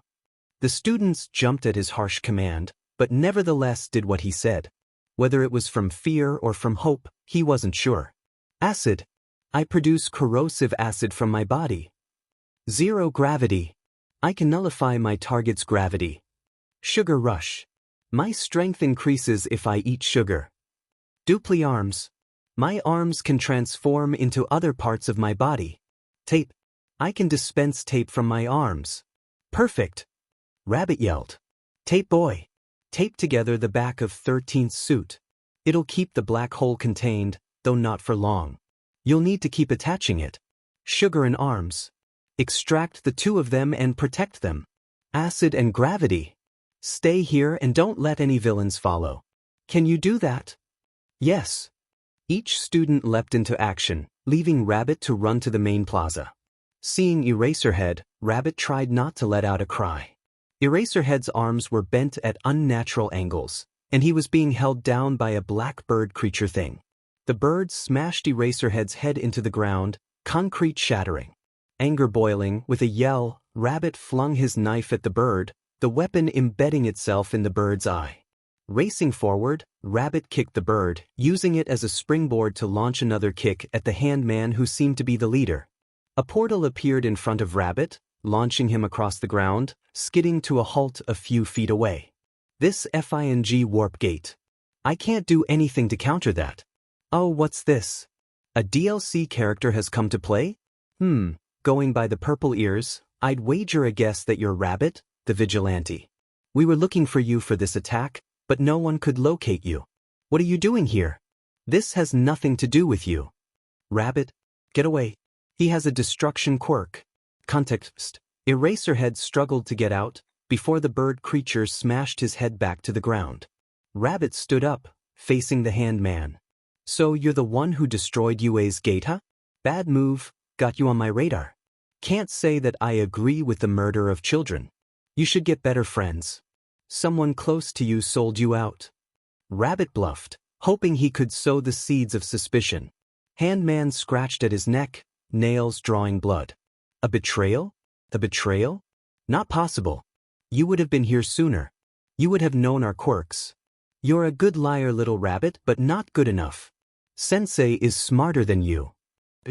Rabbit ducked an open palm grab at his face, flipping back on his hands and doing a backhand spring, the movement also kicking the man in the process. Throwing another knife, another portal appeared, this time redirecting the knife into Rabbit's leg. Rabbit ignored it. It wasn't like it'd affect him anyway. He launched forward, batting away the handman's hands, trying to get a good punch in. He didn't expect to win, but he just needed to stall for just enough time for help to arrive, whether it was from Ida's SOS or his mom's. He guessed he had about 5 minutes of time before heroes arrived left, so now he had to stall. He swallowed. He could do this. Rabbit grabbed the handman's wrist, just as the man tried to surprise attack him again, flipping him over his shoulder and onto the ground. Handman's fingers brushed against Rabbit's leg brace, the metal partially disintegrating. It was weakened but not destroyed all the way. Though, it certainly wasn't combat sufficient anymore.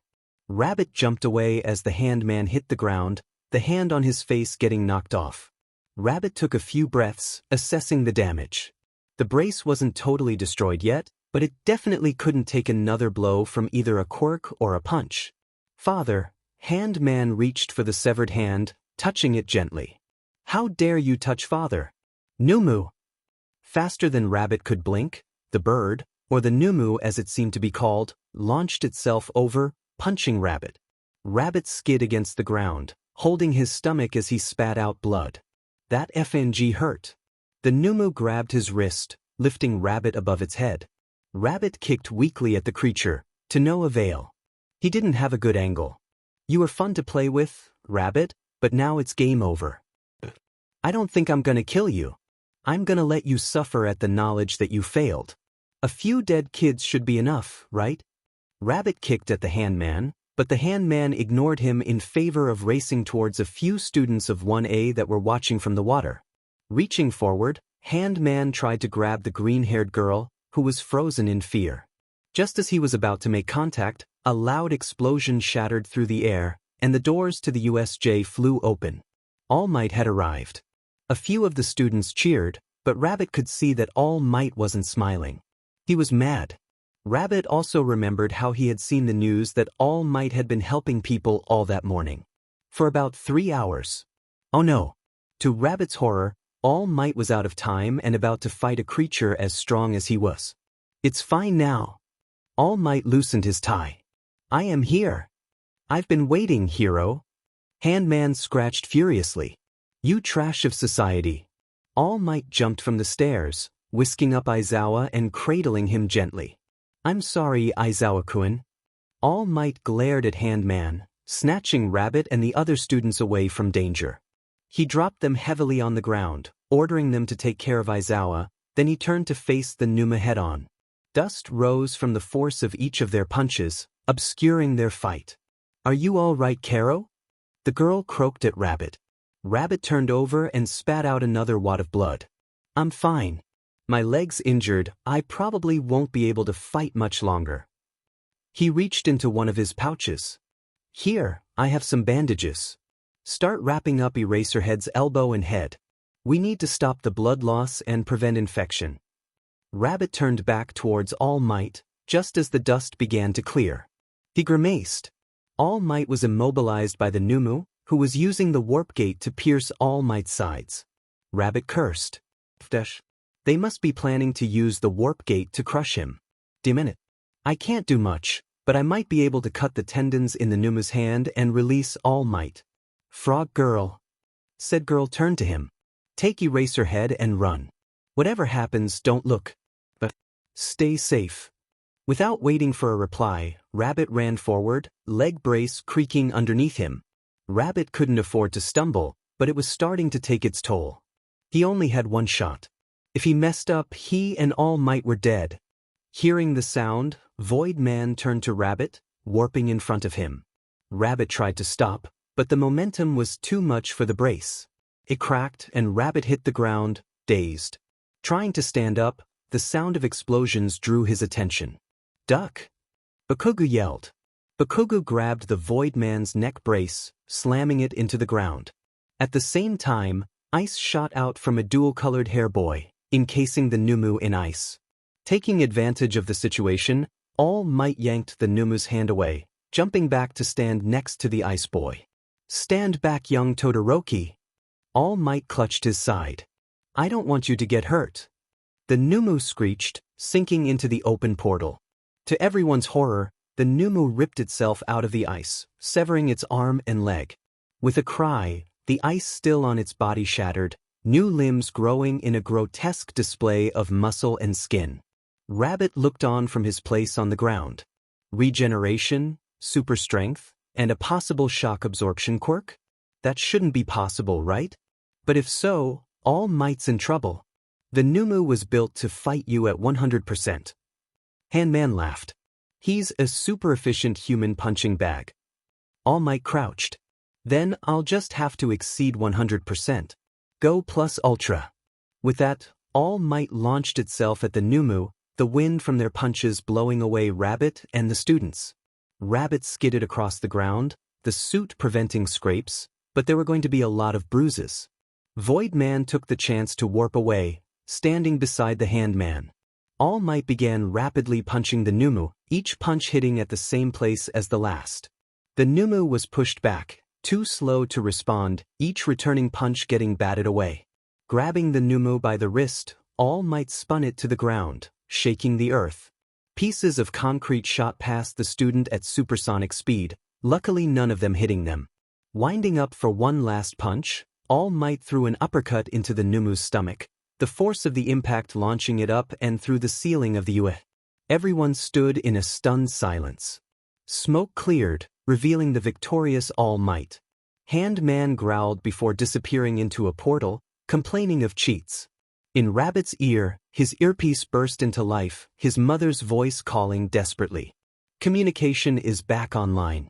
Sweetie, are you there? What's the situation? Rabbit coughed. It's not good.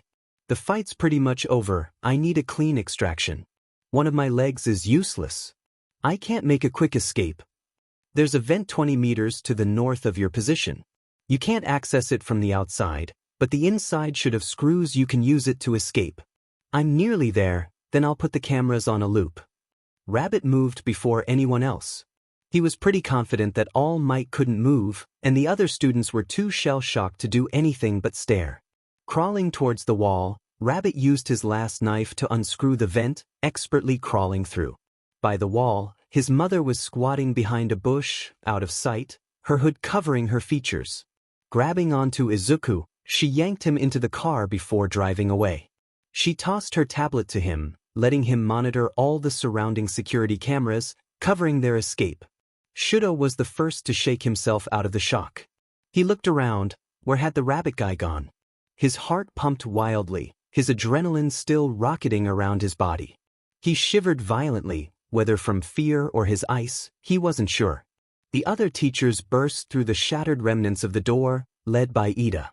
Shudo turned back to check on All Might, but a cement wall blocked the two of them. All Might called out to him, saying he was okay, ordering Shudo to evacuate with everyone. Shudo frowned, but nevertheless complied. Izuku jumped as he heard popping noises coming from Bakugo. Were they under attack again? He hardened himself, scanning for another attack. He glanced at Bakugo, freezing. Bakugo's eyes were distant, looking at everything and nothing, his chest rising and falling rapidly.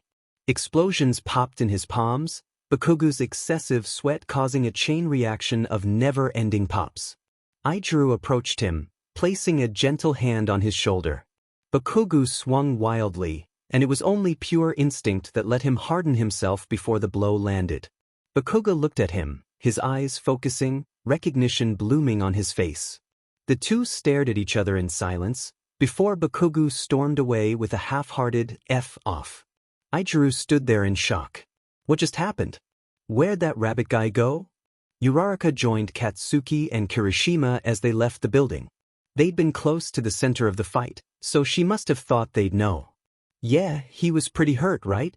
Kirishima added on. Bakugo visibly gulped, more explosions on his palms. The way the rabbit guy's legs had collapsed had reminded him of Deku's legs, the scene bringing the bad memories surging into his brain. He shook his head. The guy wasn't Deku, Deku was Quirkless. Kirishima kept side-eyeing him with concern. But he was fine. Vigilantes do that, dumb but they show up and disappear without a word. He's probably fine, strong people like that don't die that easily. Not like his uncle did, anyway. Watching his mom stitch close a knife wound with no feeling was always a strange experience. It's like he knew that it should hurt, that there was a needle going into his skin, but he couldn't feel anything. This wasn't the first time he'd gotten stitches, but it was still strange. Izuku rubbed his stomach gently, the ice pack shifting slightly. He'd nearly died today. The only reason he wasn't walking around with a giant hole in his stomach is because that Numu thing wasn't actively trying to kill him. Had it actually been, well, today would have been very different. Inko and Izuku had returned hours later, driving through various cities and prefectures to avoid any sort of detection. They'd avoided as many cameras as they could, and finally, several hours after dark, they were back home. Izuku had passed out several times, their shoddy first aid not enough to help keep him conscious. During the moments he was conscious, he kept checking his phone for news or contact from his friends. But there was only a long disconcerting silence. Inko had carried Izuku up into their apartment, carrying him up her back as she trudged up several flights. Their disguises had long been shed, tucked in a bag that Izuku carried on his back. She set him in the bathtub, gently stripping off his bloody clothes, setting them to the side. She inspected the cracked leg brace, the damage too great to repair by herself at home. They'd need help. She removed the leg braces and the athletic pants Izuku always wore under them, turning on the shower head and making sure the water wasn't too warm. She rubbed away the dirt and grime from his body, but despite her gentle ministrations, he still flinched as she rubbed a washcloth over his bruising skin. The two sat in silence, no words to express the tragedy they had experienced. They ate some leftovers in silence, crashing into bed at 4 a.m. The next morning, UA canceled classes as news of the attack broke out. This is a follow-up report on yesterday's incident at the UA rescue training facility where Hero Corps students were attacked by villains. The anchor reported. According to police investigation, the criminals call themselves the League of Villains, and have been plotting to kill All Might, who has been a teacher at UA since spring of this year. Police have arrested 72 villains, but they still do not know the whereabouts of their ringleader. If you or anyone you know has information on one Shigaraki Tamura or Kurogyri, please contact the police with the number provided below. Despite the exhausted fog trying to overwhelm his brain, Izuku pulled out his phone to text the group chat. After all, Izuku was perfectly fine and healthy. Izuku had not gotten in a fight with a demon creature. Broccoli boy. I just saw the news about the attack. Is this why school's canceled today? Are you guys alright? Tired teenager. Saw the news as well. You guys good? Engine Enigma. Thank you for both of your concerns. We are both okay. Aizawa-sensei and 13-sensei sustained pretty heavy injuries.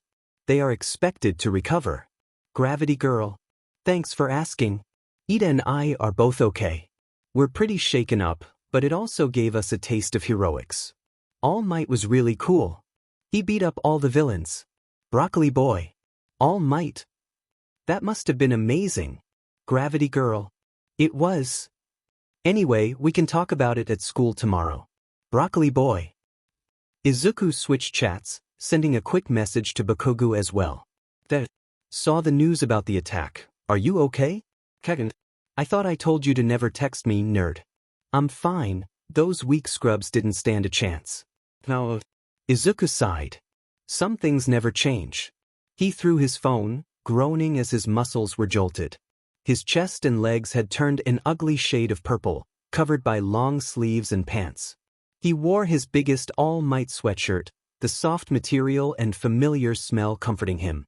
His wheelchair sat near the couch, there if he needed it, but he absolutely refused to move for the rest of the day. A knock sounded at the door. Izuku glanced at his mom. They weren't expecting anyone. Izuku checked his clothing, making sure nothing was visible, nodding to his mom as she went to the door. Tashinori. What an unexpected surprise. I was just making breakfast. Would you like to join us? Izuku jolted up. Yagi-san. Are you okay? I heard about the attack. Are you injured? Izuku scrambled to get off the couch, forgetting that he wasn't wearing his leg braces, crashing face first onto the floor. He groaned. That hurt. Inko and Yagi rushed in, the two laughing as they watched Izuku attempt to untangle himself from the All Might blanket. Midoriya. My boy. Let me help. Yagi lifted Izuku off the ground, depositing him into the wheelchair. Izuku tried to maintain a smile, even as his body screamed in protest. He couldn't let Yagi suspect anything. I'm quite all right, my boy, though I must say I'm surprised to see you without your leg braces today. Izuku kept his face neutral, even as his brain panicked to make up an excuse. Oh. They were bothering me, so I took them off. And if I wear them while in bed or on the couch too long, the doctor says I could accidentally cut off my blood supply and damage my legs without me realizing. Since we didn't have class today, I thought I'd take them off. Yagi nodded. I see. That makes perfect sense. Inko smiled as she handed Yagi a cup of tea. Taking a long sip, Yagi contemplated a few moments in silence. I'm here because of the attack, actually. Inko and Izuku both froze, waiting to see where this was going. Did he suspect them? I overextended myself. I lost time. The two relaxed as Yagi spoke. How much time do you have left? Inko asked. About an hour. And I still don't have a successor. I'm not gonna insult you by asking for you to take it again, young Midoriya, but I want to know if you have any insight on a good successor. Izuku paused, taking a few minutes to think. Finally, he had an answer. I think you should tell Eraserhead. Yagi stared at him. Why? Izuku sighed, waving his hands as he tried to articulate his thoughts. One for all is powerful, and you clearly want to give it to someone at UA so they have time to perfect it before going into the hero business. That also suggests someone from 1A or 1B, cause they'll have 3 years to practice with it. Eraserhead is more experienced in teaching, and he would definitely notice if one of his students got a new quirk. Plus, I don't really know anyone in 1A well enough to make a decision. Eraserhead definitely has that knowledge. Yagi sat in silence for a moment. I think you might be right, my boy. Yagi finally conceded. I'll talk to Nedzu and get his opinion, though I don't think he'll disagree. Thank you. We're always here to help, Toshinori. Inko added. Now come, let's eat. Yagi gave Inko a soft smile before heading to the kitchen. Izuku rolled in after them, moving one of the dining room chairs so he could sit with his wheelchair. Their conversation turned to more pleasant topics, and Yagi spewed tea out of his nose at Izuku's all-might impersonation. Yagi left in higher spirits, a feat both Inko and Izuku were proud of. Once he left, Inko and Izuku both turned to the broken leg brace that needed repairs. Inko pulled out her tools, tinkering for a few minutes. It's like I thought. There isn't anything I can do to fix it. You need a new pair. Izuku slammed his head on the table. Does that mean? Yep. And Izuku stared at each other, before simultaneously speaking. Hatsums. Izuku groaned. Izuku hobbled towards Yue with an older set of leg braces on. They didn't fit him, his center of gravity was all off, and he had already wiped out several times just getting to school. It always took him a few really intense days to get used to each set of new braces, which is why he usually spent the weekend and a few days off from school to work on adjusting to them. Which was a luxury he didn't have today. He had to keep suspicion away from him by showing up to school, though with how he was moving, he could feel the eyes on him. Whispering. Judging. Mocking. What was a cripple doing at Yue? You must really be stooping low to accept someone like him. Izuku-kun. A bubbly voice drew Izuku out of his spiraling thoughts. Uraraka and Ida raced over, Uraraka pulling a disgruntled Shinso behind her. They must have met on their way to school, and Shinso couldn't figure out how to escape the overbearing friendliness of Uraraka without seeming like an a-hole. Or maybe he was actually happy to join them. Though with the pleading look Shinso was giving him, that didn't necessarily seem true. Midoriya-kun. Are you alright? Your gait has changed and you seem to be limping. Do you require assistance in getting to recovery, girl? Ida asked, arms nearly hitting Uraraka. Izuku put on a bright smile. Hi guys. Thanks for the concern, but I'm all good. I'm just wearing an older set of leg braces that don't really fit anymore, so I'm still not used to them. The group froze. Leg braces? Shinso asked tentatively. Izuku frowned. Had he not said anything? I guess I just assumed they already knew since everyone already knew when I joined middle school. Did I really not tell you guys? The trio shook their heads. Whoops. Izuku floundered, then started rambling. Well, I wear leg braces cause I don't actually have any feeling in my legs. I don't have feeling cause I was in a villain attack. I mean the villains didn't really do it, I was hit by a car. But the car was driven by villains. But I can walk. I just keep them maintained. Izuku slowly stopped talking as the group stared at him in confusion. He blushed, he wasn't really used to talking about his injury, he didn't know how to. Midoriya? Shinso asked. Yeah, Izuku froze as Shinso's quirk took effect. Tell us why you wear leg braces. When I was 3, a villain group attacked and as they escaped I was struck by their car alongside my father. He died, my spinal cord was severed. My mom decided that I needed to get moving again, so she helped design leg braces that were later built by the Hatsums. Izuku listened to himself talk as if he was a spectator to his own words. It was strange to hear how unemotionally he spoke considering those years were some of the worst years of his life. He spoke clinically, like he was describing the weather. Shinso released the control, pulling Izuku back into his body. He looked at the mildly horrified faces of his friends. They stood there quietly until Ida broke the silence. Midoriya-kun, he exclaimed. You can't possibly be a hero with those kinds of injuries. Izuku opened his mouth to retort, but Shinso beat him to it, jabbing an elbow into Ida's stomach. Shut up, robot boy. You couldn't even tell Izuku was injured before today. Plus, I seem to remember him kicking your butt in the last sparring session. Shinso turned back to Izuku. Well, this explains why you always ignore me when I kick you under the table at lunch. Ida sputtered, his mouth gaping like a fish, Izuku flushing in embarrassment. Uraraka shrugged, saying she didn't think it was a big deal, leading the way towards their respective classrooms. Ida trailed behind her, still sputtering. Shinso turned to head towards their classroom, but grunted as a heavy weight jumped onto his back. Izuku, what the F? Izuku wrapped his arms around Shinso like an octopus. You called me by my first name without any honorifics. Does this mean I can call you Hitsuhai now? Shinso blushed, pushing Izuku onto the ground. Shut up. It was the heat of the moment. Don't even think about it, we're not friends. Whatever you say. Hitoshi. Hitoshi screamed in exasperation, several students giving them a wide berth to their bickering. Izuku smiled as Hitoshi insulted him with no real heat behind it. Having friends was fun. Aizawa glared at the transfer papers in front of him. He couldn't say that he didn't understand his students' reasoning behind transferring to general studies, but he did wish they would reconsider.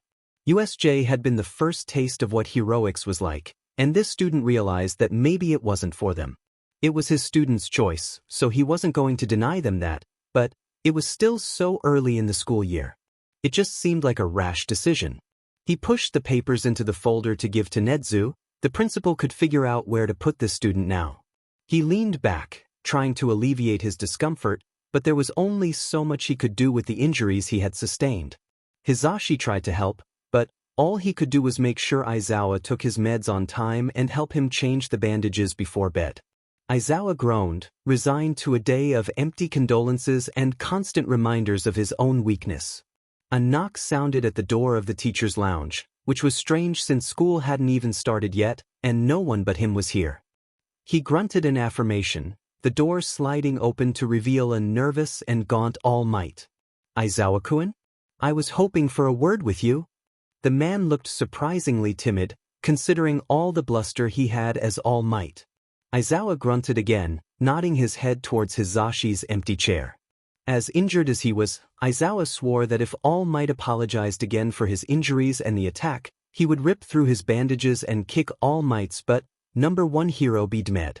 All Might organized his long and lanky limbs carefully into the seat, taking a few moments to collect himself. A friend of mine said that I should be more forthcoming about some things related to my quirk and the reason I'm here at you, so I wanted to tell you the origin of my quirk. Katsuki glared at Shitty Hair.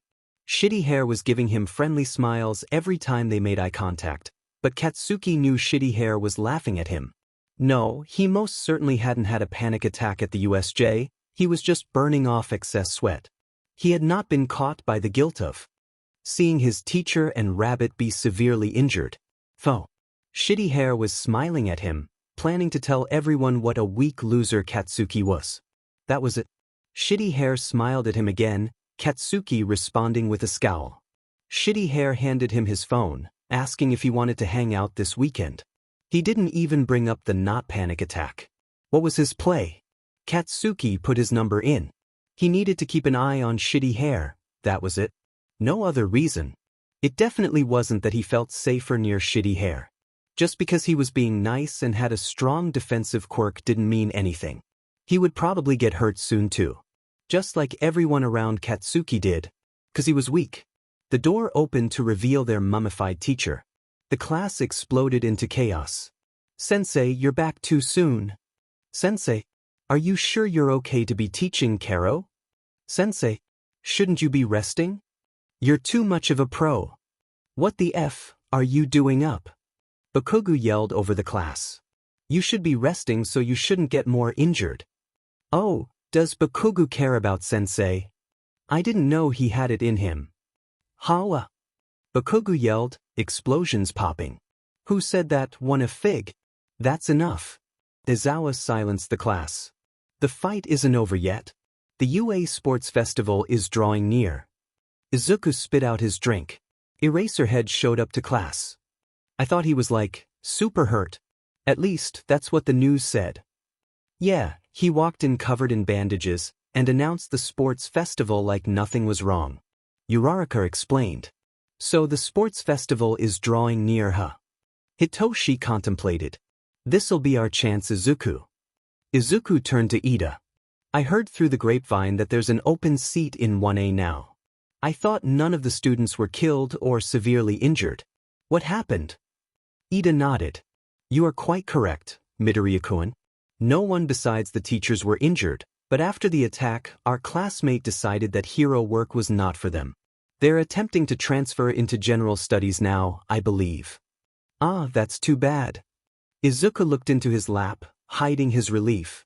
He thought he had let someone die on him. At least they weren't injured. Oh yeah. Speaking of injuries though, I hope the rabbit vigilante's alright. Izuku schooled his expression into one of confusion. Hitoshi also looked up at Uraraka in confusion. Rabbit vigilante? Hitoshi asked. Uraraka. We are not allowed to speak of such things. It's fine, Ida. Besides, it'll get out eventually.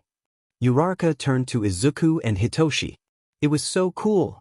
When Ida was escaping, the doors to the USJ opened up, and this rabbit guy helped us out.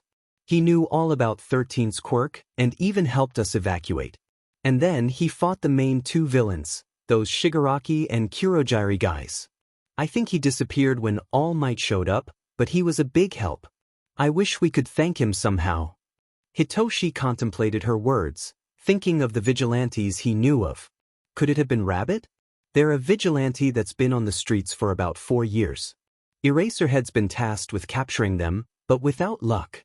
Purple ears, strong kicks. Izuku frowned inwardly.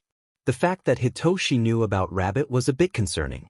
He hoped it wouldn't mean him having to end their friendship. Yeah, that's the guy. Or girl. I couldn't really tell. Uraraka responded. I think that's kind of the point, Uraraka, was all Izuku had to say on the matter. Izuku dreaded the end of the day coming. As soon as the final bell rang, Izuku waved Hitoshi off, stating that he had things to do. Hitoshi shrugged and left, promising to text him when he was next available for sparring. Making his way to Lab 25, Izuku knocked loudly at the door. When he didn't hear a response, he pushed open the door, entering the chaotic whirlwind that was Hatsume's brain. Something flashed in Izuku's eyeline, before a heavy object hit him, knocking him to the floor with a grunt of surprise. Across the room, Hatsume stood holding a smoking gun, which proceeded to then explode.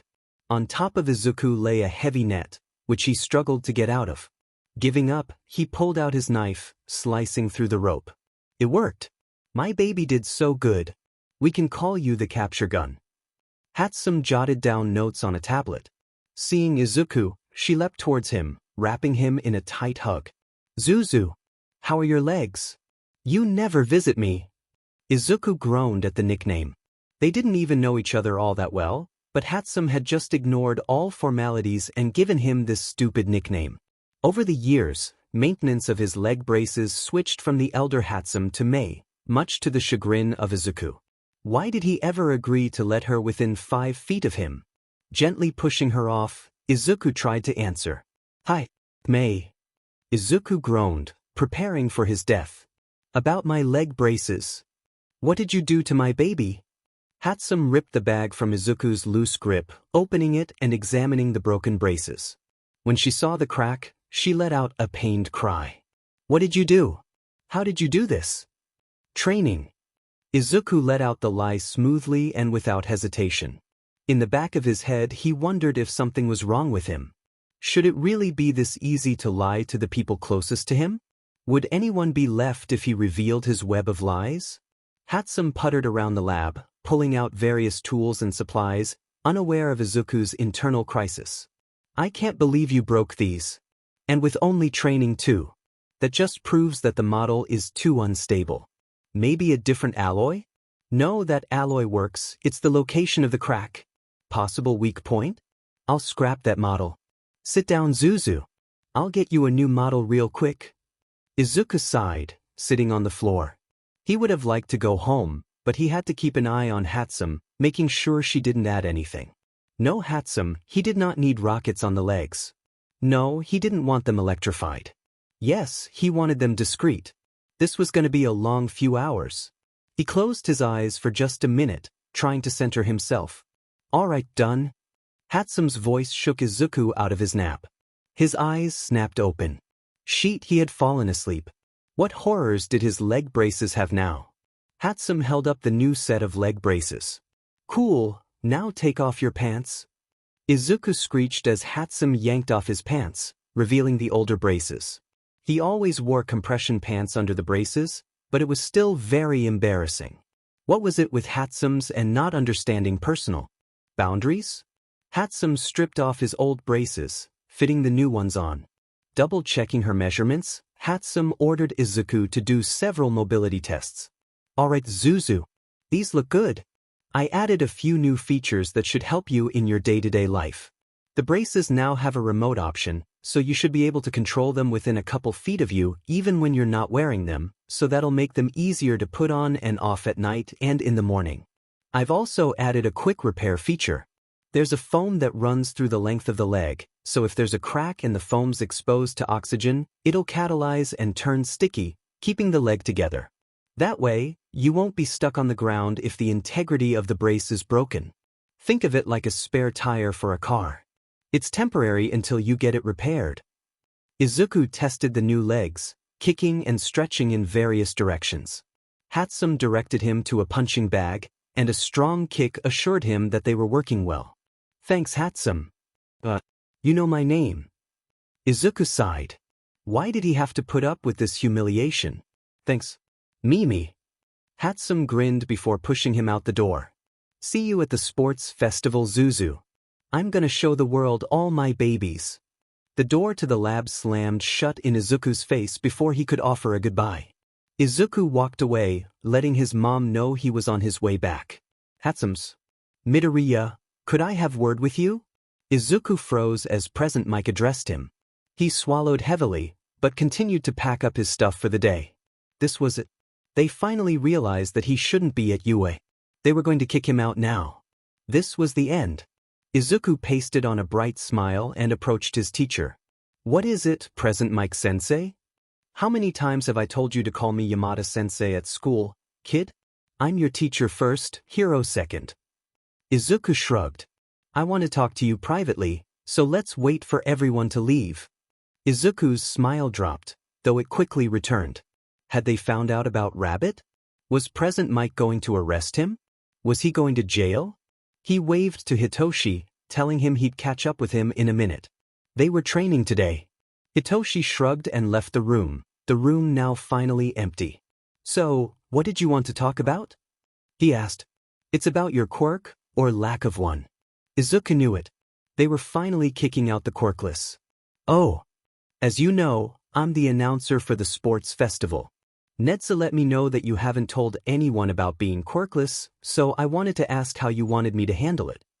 What? They wanted his opinion? They cared? Izuku stuttered out, brain shorting out on him.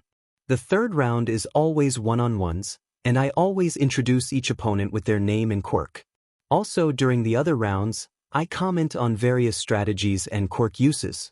I understand the discrimination against quirkless people, so I can understand that you wouldn't want me to say anything about it. What do you think? I doubt I'll make it to the third round, so it shouldn't be a problem. Present Mike stared at him flatly. Midoriya, I have seen some of your spars with the hero students, and I have never seen you lose. I'd be more surprised if you didn't make it to the third round. Can I get back to you on that? He squeaked out. Sure, just let me know whatever you decide. I'm happy to do whatever you want. Present Mike left the room, leaving behind a flabbergasted Izuku. He actually had a choice? So, what did Yamada-sensei want? Hitoshi asked from the floor, having been flipped onto his back. Izuku had been off since his talk, enough that Hitoshi had been able to get a couple good hits on him. Not enough to win, but he was improving. Izuku grabbed his water bottle, flopping down on the floor next to him. He wanted to ask about my quirk? Izuku hesitated. He seemed really uncomfortable. Hitoshi knew he probably shouldn't press, but DMN if he wasn't curious. That's odd, why'd he do that? Izuku went silent for a few minutes. Hitoshi let him. Finally, Izuku sighed, his mind seemingly made up. Hitoshi, what is my quirk? That was an out-of-nowhere question. Well it's not physical, and probably isn't deemed good for heroics cause you're in Gen Edition. I think it's a minor summoning quirk cause you always pull out your notebooks from thin air. Izuku barked out a laugh. Nope, I'm afraid not, though that would be pretty useful to prevent my notebooks from getting destroyed all the time. Hitoshi did not have the time or mental capacity to unpack that question, so he forged on. Okay, then what is it? Izuku grimaced. I'm a Quirkless. Hitoshi froze. He was what? You're Quirkless? Yeah, no quirk in this body. I'm just a useless, crippled Quirkless. Hitoshi contemplated in silence. Neither boy made a move to get up from the floor, but he could feel Izuku's discomfort. I guess that explains why you always make us spar without our quirks. A smile slipped onto Izuku's face. Yeah, I can't practice something I don't have. Izuku sat up. I understand if you don't want to train together anymore, good luck at the sports festival.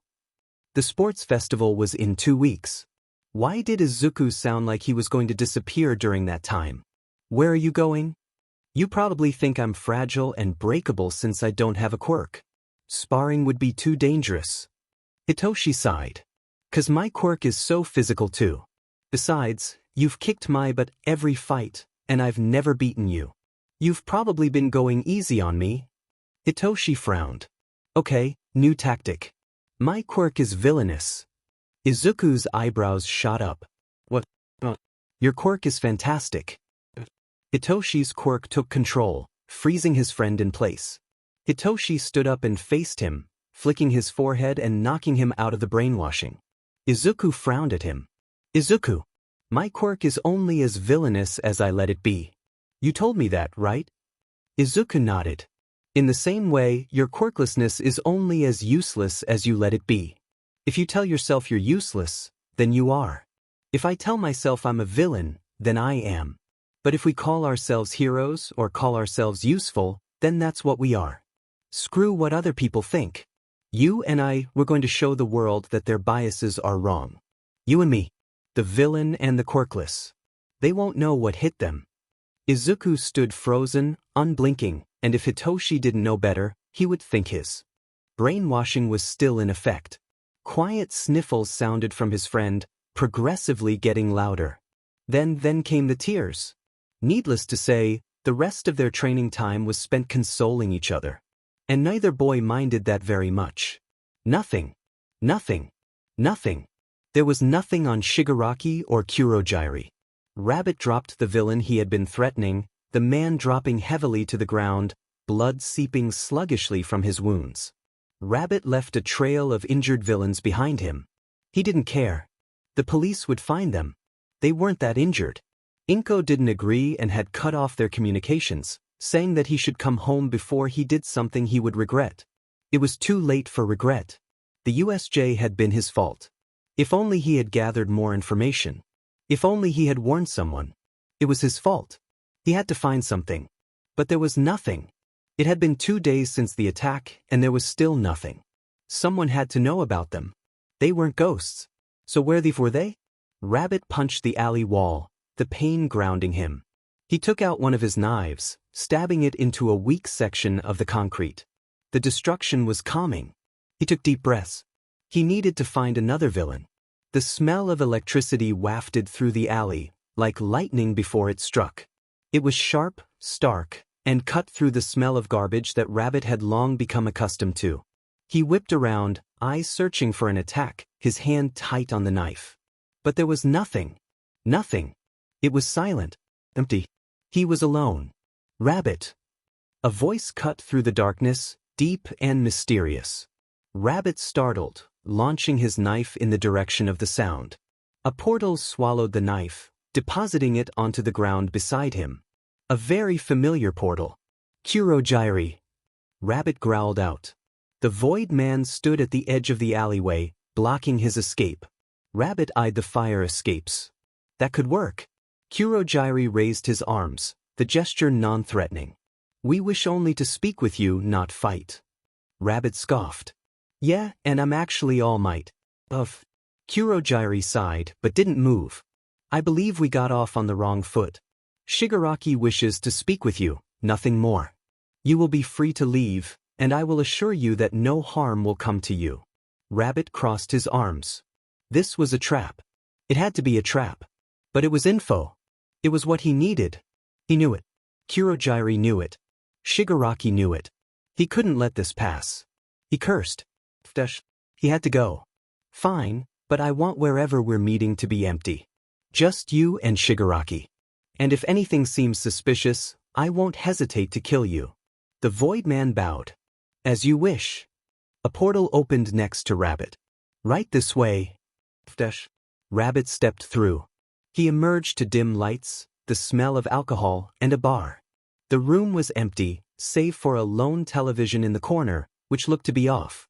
Shigaraki sat at a table, handheld gaming system beside him. They had been waiting for him. The DLC character joins us. Shigaraki spoke from his seat, picking at his skin. Didn't think you'd find him Kurogyri. Rabbit was feeling a bit violent today. I just followed their trail of bodies. Rabbit crossed his arms, stopping before the hand villain. Shigaraki. Sad to see you still alive. Anger flashed across Shigaraki's face, before it was replaced by manic glee. Shigaraki laughed loudly, clutching his stomach. I like you. No sense of self-preservation. Shigaraki gestured at the chair. Sit. I'd rather stand. Easier to escape. Irritation flickered in Shigaraki's eyes. Too easy to read. Was this on purpose? Was it a trick? Sit down. We're going to talk. Rabbit stared down Shigaraki. The man didn't blink. Kurogyri cleaned glasses off to the side. Rabbit sat down. He needed to survive this encounter if he wanted to use any information gained. What do you want to talk about? Shigaraki grinned. I knew you'd listen. He took a breath. I want you to join the League. Rabbit blanched. What? We're going to kill All Might. I'm going to destroy everything I don't like. Rabbit swallowed. His mind was reeling. Why was he telling him this? What was his goal, his aim, his plan? But. Kurogyri watched Rabbit's reaction from the bar. No villain really knew about the Rabbit Vigilante. They were as much a ghost as the League was. Rumors in the underground stated they were an unyielding force, someone who laughed in the face of danger, who helped everyone equally. No one could ever guess what Rabbit was thinking. But here, in the bar, even with their face covered, their body language gave them away. Rabbit wasn't just an emotionless void. Right now, they were disconcerted, uncomfortable, easy to read. Kurogyri grinned to himself. You do realize that I tried to kill you at the USJ, right? That I don't agree with anything that you're doing, especially the killing. You don't agree with the killing, yet you're no stranger to it, are you? Shigaraki retorted back. Rabbit stiffened. I did what was necessary. And who are you to decide that? Shigaraki leaned closer, throwing Rabbit even more off. I think killing All Might is necessary. Am I wrong? How does that make me any different from you? Rabbit remained silent. After a minute, he muttered, I don't kill heroes. Have you ever thought that maybe you should? Look at what they get away with. Endeavor with the highest villain arrest number, but also the highest casualty rate. You think that monster should be wandering the streets, being allowed to kill anyone he deems a villain? Rabbit was trembling. Izuku knew he was losing his composure, but Shigaraki's words were words he had told himself. They were the words he used to justify his vigilantism. I want to help people. That's why I became a vigilante, not to dismantle hero society. Let the authorities take care of that, that's not my job. Shigaraki stood up, his body towering over Rabbit. That's all we want too. To help people. But hero society is the antithesis of this. They made a hierarchy, where those with heroic flashy quirks are heroes, and everyone else is beneath them. What does society do to the quirkless, to the weak quirk holders, to those with quirks that are evil? Hero society exists to make them lesser beings. They forget those who won't boost their fame. You're wrong. Izuku squeaked out, though he knew it was a lie. He lived this, experienced it. I'm not, and you know it. Tell me. Your quirk is perfect for hero work, similar to. And yet, you're a vigilante. Why? Izuku stayed quiet, he didn't have an answer. I can make a guess. Is it the family villain law? Where if anyone in your family receives a villainy charge, you can't become a hero. Did someone in your family go to jail for villainy? Did the Hero Commission see your family history and declare you were too at risk at becoming a villain to become a hero? 'Cause if so, you're not alone. So many of us here are the same. You'd fit right in. You aren't alone anymore. Izuku swallowed. That wasn't true, and yet, he knew so many people with that story. The only reason Hitoshi was still able to become a hero was because his father had narrowly missed being charged with a villainy charge. Even if he should have received it for what he did to Hitoshi, it's better for Hitoshi if he hadn't. The family villain law was a broken law, but one that had existed for so long that no one wanted to change it. But it was something that Izuku the hero wanted to change. I'm done with this conversation. I'd like to leave. Shigaraki nodded to Kurogyari, signaling him that it was okay. Kurogyari set down the glass he was cleaning, opening up the portal. You are always welcome here, Rabbit. You are, after all, one of us. Rabbit stepped through the portal, disappearing into the void. Shigaraki leaned back, grinning. Rabbit was not as infallible as they seemed. The TV in the corner flickered on, Sensei's voice drifting through. That was well done, Tamura. Rabbit was disconcerted by you. They are beginning to doubt. Yes, Sensei. And if we make them doubt the heroes, they'll be less willing to help them. They'll be less likely to ruin our plans. Yes. I don't think we need to worry about them anymore. Shigaraki grinned. Perfect. The portal snapped closed behind Izuku, leaving him alone in the alley. He looked around, making sure it was empty. To us. He ripped off his mask and proceeded to throw up everything in his stomach. It was unfair. It wasn't true. He wasn't like the League. He helped people. He helped them. Didn't he? He wiped his mouth. He needed to get away. He needed to see a hero. He needed to prove he wasn't a villain. He wasn't a villain, was he? Was he? Aizawa finally escaped from the avalanche of paperwork he had after the USJ at around midnight. He was too injured to patrol, but that didn't mean his sleep schedule was going to change. He was still a night owl. Hizashi walked beside him, though his poorly concealed yawns revealed how tired he was. Aizawa smiled beneath his bandages. Hizashi didn't have to stay late with him, but he did. A constant calming presence. The paperwork and grading he was doing took 10 times longer with his injuries. He was adamant that he would still be doing it himself, even if someone else had to write for him. He was not going to let his students slack off due to his injuries. Kaminari's latest test had been a nightmare. Kaminari clearly had the knowledge in his brain, he was able to answer questions correctly when asked, but when it came time to write it on paper, there was a disconnect. He'd need to see what he could do to help with that. He had also received another complaint about Mineta. This time, the boy had been caught trying to set up cameras in the dressing room. Aizawa grimaced. If these actions continued, Mineta would be facing legal repercussions, not only disciplinary action at school. He was trying to correct the behavior, but Mineta seemed less than willing to change. Bakugo had done surprisingly well in the injury and first aid section of the test, which he honestly hadn't expected. Kirishima had told him in confidence about Bakugo's possible panic attack at the USJ, which meant he would need to look at Bakugo's history to see how he could help. He wondered if Bakugo had lost someone in the past, but he couldn't be sure right now. A figure leapt off of the roof they were walking by, their landing heavy and far from graceful. Hizashi, now wide awake, pulled Aizawa behind him, opening his mouth to attack. The figure raised their arms in surrender, and their rabbit ears revealed their identity.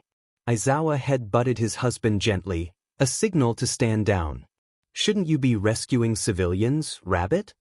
Aizawa spoke gently, as to not spook the elusive vigilante. Hizashi glanced at him. Rabbit? As in the rabbit that saved your and our students' lives at the USJ? Aizawa nodded. Glad to see you're all right. Aizawa paused. Was the vigilante all right? Their body language was unsure, tight, anxious, and they looked so small, so vulnerable. They looked like a child, like one of his students. They looked like a child with the weight of the world on their shoulders. Aizawa knelt down to meet their masked face, a face that held so many secrets. Look, kid. Rabbit flinched. I know we don't know each other well, but if there's anything wrong, I'm here to help. It's okay. I know something's going on. Aizawa heard the sound of sniffles coming from the child. His heart broke. Finally, the vigilante spoke. I'm a villain, aren't I? Please arrest me. I'm afraid I don't understand.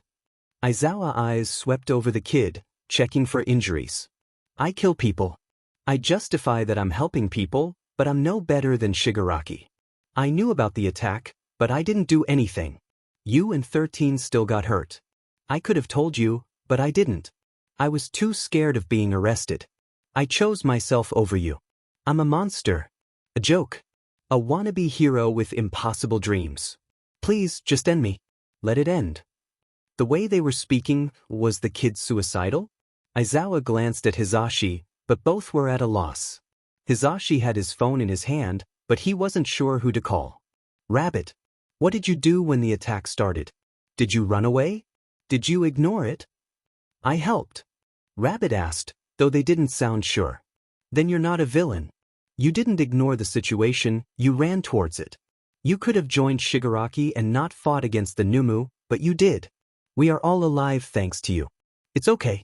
Taking a life isn't easy. I've killed someone before. Hisashi here has too. Many people think being a hero is all sunshine and fame, but it's not. We have to make the tough decisions. I think you, as a vigilante, know this best. Rabbit sniffled. But you still got hurt. I should be the one hurt, not you. I'm just a vigilante. No one would miss me if I died. Bullshit. Aizawa retorted. I think all of the people you've saved would miss you. I know I would miss you. You are a hero because you chose to help. Didn't have to, but you did. I got hurt because I chose to fight, even though I knew I was at a disadvantage. Sure it is, but it was my decision, my choice. Rabbit broke down in quiet sobs, words too incomprehensible to understand. Hisashi knelt down next to him, rubbing small circles into the kid's back. You're not alone, little listener. So many of us here are the same. You aren't alone anymore. Aizawa nodded. It's okay to feel scared, to feel sad when people get hurt or die. We try to help everyone, but the harsh reality is that we can't. We have to learn from our mistakes, pick ourselves up, do better. Rabbit let out a choked laugh. You make it sound easy. It's never easy, kid. Aizawa nodded towards Hisashi. But it's having people there with you that makes it easier. Rabbit stood up, assisted by Hisashi. They tugged at their hood, making sure it was still secure. I'm sorry. Never apologize for being human, kid. Even heroes cry sometimes. The mask covered the kid's face, but he could feel the smile on their face. The vigilante held something out. Here.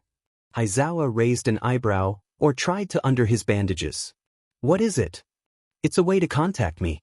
I don't want a repeat of the USJ. If you ever need anything, I'll be there. Cause that's what heroes do, right? Aizawa smiled. Figured. That's what the best heroes do. Izuku was dying. This was it. This is where his story ended. Not as a vigilante, not as a hero, but as a socially inept student who couldn't make it out the front door. I can't do this.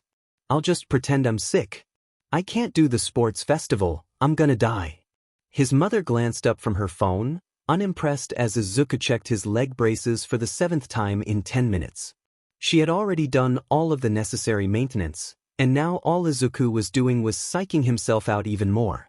She rolled her eyes as Izuku paced around their living room, returning to her tea and whatever she was looking at. Izuku took deep breaths. He could do this. He could do this.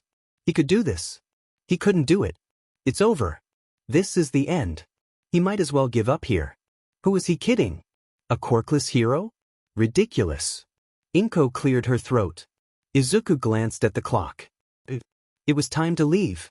He had to go. What if he was late? What if he spontaneously combusted on the way to the stadium? What if they didn't let him in? Izuku shakily opened the front door, making his way out, but was halted as he crashed face first into a muscled chest. Izuku blinked. Yagi? No, Yagi-san already left after breakfast earlier, saying that he needed to make preparations at the stadium. So who the f was this? The aggressive yelling keyed him in. Why the f is this purple-haired freak here? Bakugu yelled, hands popping. Purple-haired? Izuku leaned out from behind Bakugu. Hitoshi waved awkwardly, though that might have been glee on his face at messing with Bakugu. Hitoshi? What are you doing here? How do you know my address? Hitoshi grinned at Bakugo, answering Izuku with a saccharinely sweet voice.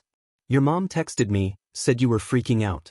I didn't have time to unpack why your mom has my phone number, so I'm going to ignore that development in favor of asking why you have the arrogant exploding boy from 1A outside your door. He called us all extras the other day. Bakugo huffed angrily, but he didn't deny it. Izuku sighed, putting on a fake face. Ah, Kaken. He's my childhood friend. Izuku said bubbly, though it felt fake even to him. He's here because, oh, why are you here, Kaken?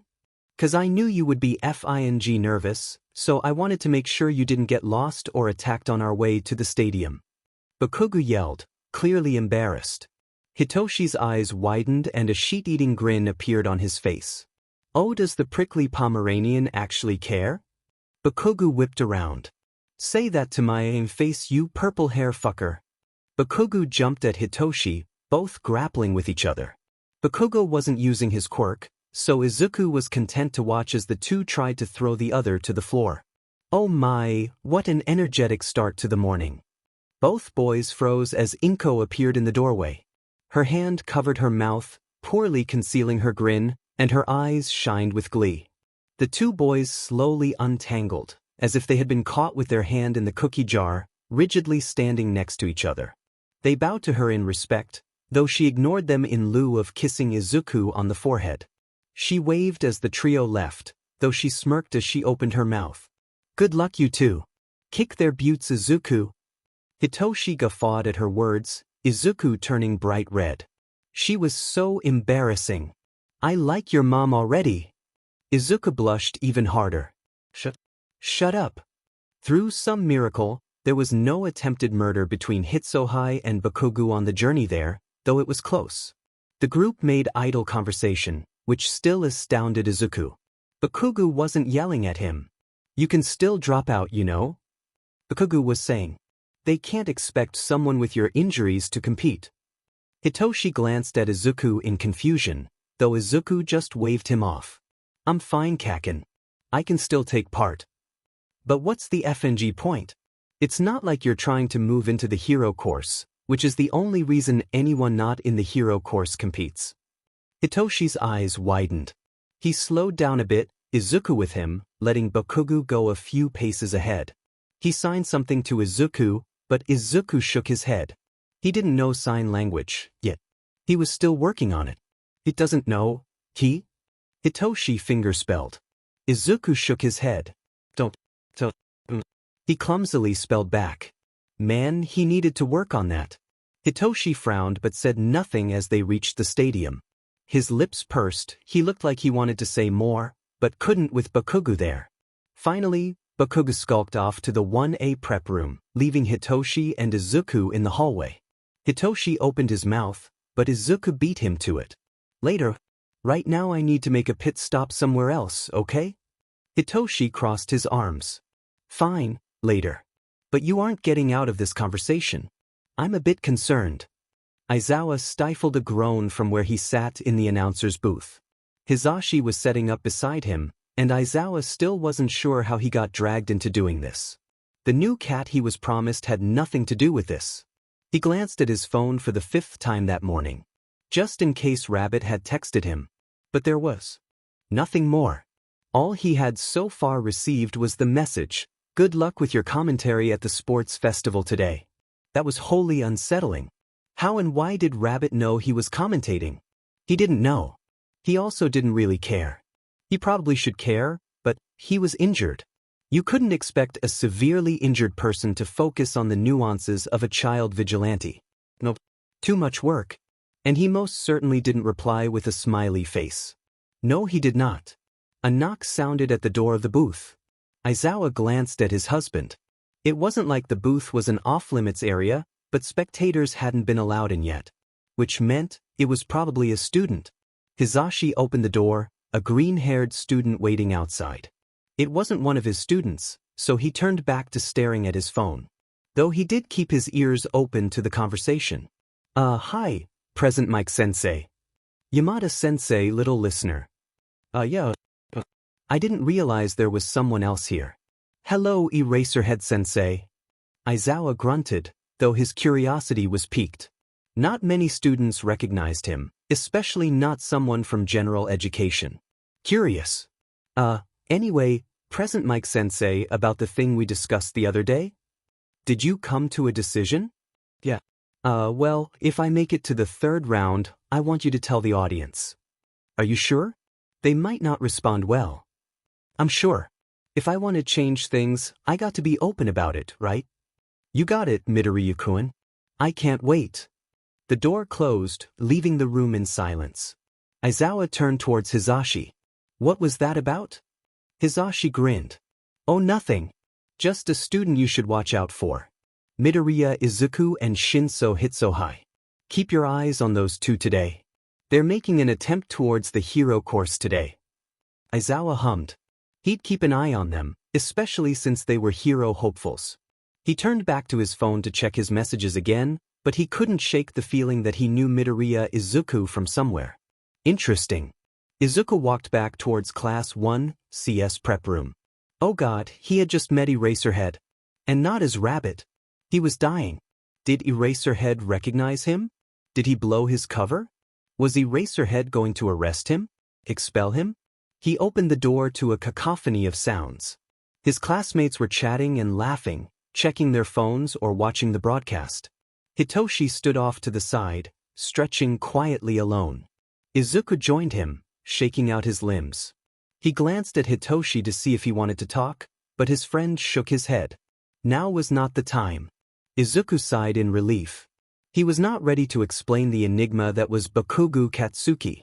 A few minutes later, the classes were filed out into the tunnel leading onto the main field. Various conversations washed over Izuku, drowning his own anxiety, which he was thankful for. He waved at Uraraka and Ida, both who were standing with their class. They waved back, but turned away as Present Mick's voice echoed throughout the arena.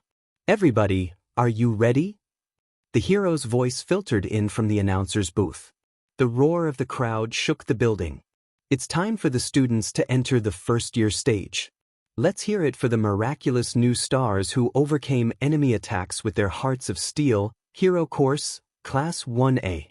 Izuku took a deep breath, trying to settle the anxiety rolling around in his stomach. We're just here to make those guys look better. Hitoshi retorted. Let's give them a FNG run for their money. Hitoshi and Izuku grinned, bumping fists as they walked out when their class was announced. They gathered around the stage, where Midnight stood on her podium. She raised her whip, silencing the crowd. Time for the hero pledge. Representing the students is Bakugo Katsuki from Class 1A. Gasps rose out from the crowd. Yeah, it's Bakugo? I mean, he did finish first on the exam. Yeah, for the hero course. FING BSTRD. Bakugo approached the stage with confidence, hands in his gym suit pockets. Everyone waited silently in anticipation, wondering what he would say. Izuku clenched his fists, trying to contain his nerves. I pledge I'll be number one. The crowd booed. I'll become number one and make sure no one gets injured or killed again. So become the stepping stones to my victory. Izuku groaned. Bakugo was really taking this seriously, it seemed. It wasn't like he was overconfident, like the crowd seemed to think. Instead, he was determined. Izuku felt a small spark of pride. It seemed Bakugo had matured some during his time in the hero course. Izuku couldn't wait to fight him finally as equals. Bakugo stepped off the stage, glaring at everyone. The students dispersed, getting ready for the first event. Izuku took a deep breath. He could do this. At the same time, in a decrepit bar, a group of villains tuned into the broadcast, just as the students entered the field. There were jeers and insults, but everyone was gathered comfortably with their drinks and fellows. There was a shared sense of camaraderie watching the students who would most likely become their future opponents. Everyone watched with rapt attention. Time to see what the hero students were made of. The first round will be the obstacle course, Midnight announced. Anything's allowed, but you can't go outside of the barriers lining the course. She raised her whip. Students, make your way to the starting line. Izuku bounced up and down, trying to shake out his anxiety. The students moved towards the start, lining up in preparation. Izuku noticed Hitoshi, so he walked up to him and bumped shoulders. Hitoshi startled slightly, though he grinned when he noticed his friend. "You ready, Hitoshi?" Izuku asked. "You bet but I am," he replied. The two boys bumped fists. "No helping or hindering each other, right? We'll show the world that we are each worthy of the hero course on our own." Hitoshi's grin widened. "I'll see you at the finish line. Let's kick their butts." Izuku laughed, even as he walked away from Hitoshi. He went towards the opposite side of the crowd. He didn't want anyone to think they were working together, and ended up near Bakugo and Kirishima Aijuru, who had a hardening quirk his mind supplied. "That's a really fantastic quirk. He'll be a great hero." The students quieted down as Midnight raised her whip, everyone frozen in anticipation. With a snap, she lowered it, the crowd taking off towards the first obstacle, the tunnel. Izuku rushed forward, placing himself near the front half of the wave, avoiding the congestion behind him. A cold wind blew across the back of his neck, and the cries of people behind him were the only warning he got before Todoroki Shudo released a sheet of ice across the ground. Izuku glanced behind him, and with a quick calculation, jumped into the air just as the ice reached him. Using his momentum, he vaulted off the wall next to him, boosting himself forward and successfully avoiding the trap. He landed on all fours, now outside the tunnel, and spun to a stop. Todoroki took the lead beside him, skating his way past. Several other students leapt forward as well, two of the most notable being Bakugo with his explosions and Yaoyorozu Momo with a metal pole. Izuku could hear the students behind him complaining, already giving up. Hitoshi passed by him as well, carried atop the shoulders of some students, looking decidedly bored. Izuku shot him a thumbs up, struggling to stand up. He had avoided the initial trap, but ice was a nightmare for his leg braces. He couldn't think fast enough nor figure out where to safely step. At this rate, he was more likely to do the splits than actually get anywhere. He needed a new plan. His eyes scanned the field, but everything within the barriers was frozen. But the barriers themselves weren't iced. He crawled over to the side and grabbed the barrier, flipping on top of it. He was technically still in bounds, so he took off as fast as he could along the 5-inch wide wall. And Midoriya Izuku shows off a brilliant plan to avoid Todoroki's trap. "Present," Mike announced. "Though, I have to ask, is this against the rules?" "Quite the contrary," Eraserhead answered. "Midoriya is following the rules to the letter." Midnight said outside the barriers were out of bound. "Midoriya is not outside the barriers, he's on top of them, so this maneuver is technically legal as long as he doesn't fall off." Ahead of Izuku, several giant robots had appeared, though Todoroki's ice had caused them to go off balance and collapse. Two boys were caught underneath, Kirishima and a boy from Class 1B, whose name Izuku couldn't remember, but he did have a steel hardening quirk. Izuku sighed in relief. If anyone could survive a robot crushing, it was those two. He only hoped there was no one else underneath. The barrier he was on widened to make room for the robots, which meant that it was no longer the fastest option for Izuku. He leapt off the barrier, vaulting onto a smaller robot, and used his momentum and angle to rip the robot's head clear off of its shoulders. The two fell together, Izuku rolling and continuing on ahead. A small panel sat on the ground in front of him, clearly from a previously destroyed robot. Izuku swiped it up, using it as a shield to block other attacks. It worked surprisingly well, though it was a bit dented and warped by the time Izuku made it to the pit. Which led to his next problem. The pit. He swallowed heavily. Surely there was some safety mechanism if someone did actually fall, right? Like there had to be someone there to catch the students? Right? Izuku pulled off his jacket, tying the sleeves on each end of the metal shield. He could use the weight as a counterweight, which would make balancing easier as he crossed. He sidled across the thin rope, the metal hanging below him and keeping him centered. Beside him, the sound of rockets nearly deafened him, and the amount he startled nearly caused him to lose his grip. Not to mention the wind the rocket explosion thing made. "Doing great, Zuzu. See you at the finish line," Hatsum shouted, flying past on her hover shoe things. "Give a shout out to my babies." Of FNG course it was the Pink Demon. Therefore, Izuku gave the most appropriate of replies. Yumimi. I almost fell. Hatsume's laughter disappeared as she got further away, leaving Izuku in the literal dust. He finished his perilous crossing, taking a breath before the next obstacle. He ran a hand against his pants leg, doing a quick check on his braces. All clear. He looked up, a plume of pink smoke billowing in front of him. He looked to the left, where a sign advertised a minefield. Izuku grinned. He had the most brilliant, crazy, bats-hit insane idea. Hatsume would love it. Katsuki launched explosions at Todoroki, all while they both tried to avoid the mines. Todoroki attacked him back, but all it was doing was slowing the both of them down. Katsuki growled. He didn't have time for this. He needed to finish, then make sure the nerd was okay. He hoped the nerd hadn't gotten himself injured. That scramble through the tunnel could have seriously hurt him. What if he had gotten trampled? Maybe Katsuki should check? He couldn't let FING half in half have the win. But what if Deku was FNG dying? What to do? A huge explosion, one that certainly wasn't his, shook the earth behind them. A cloud of pink rose into the air, a figure emerging from it, like a demon arriving from hell. Katsuki squinted, jaw dropping as he noticed who the demon was. Deku yelled at the two leaders as he fell, warning them of his explosive arrival. Incoming! Deku! What the F are you doing? Katsuki screamed hysterically. What the F was he doing? Didn't he know how dangerous this was? Ignoring half in half, Katsuki launched himself forward, racing to catch Deku.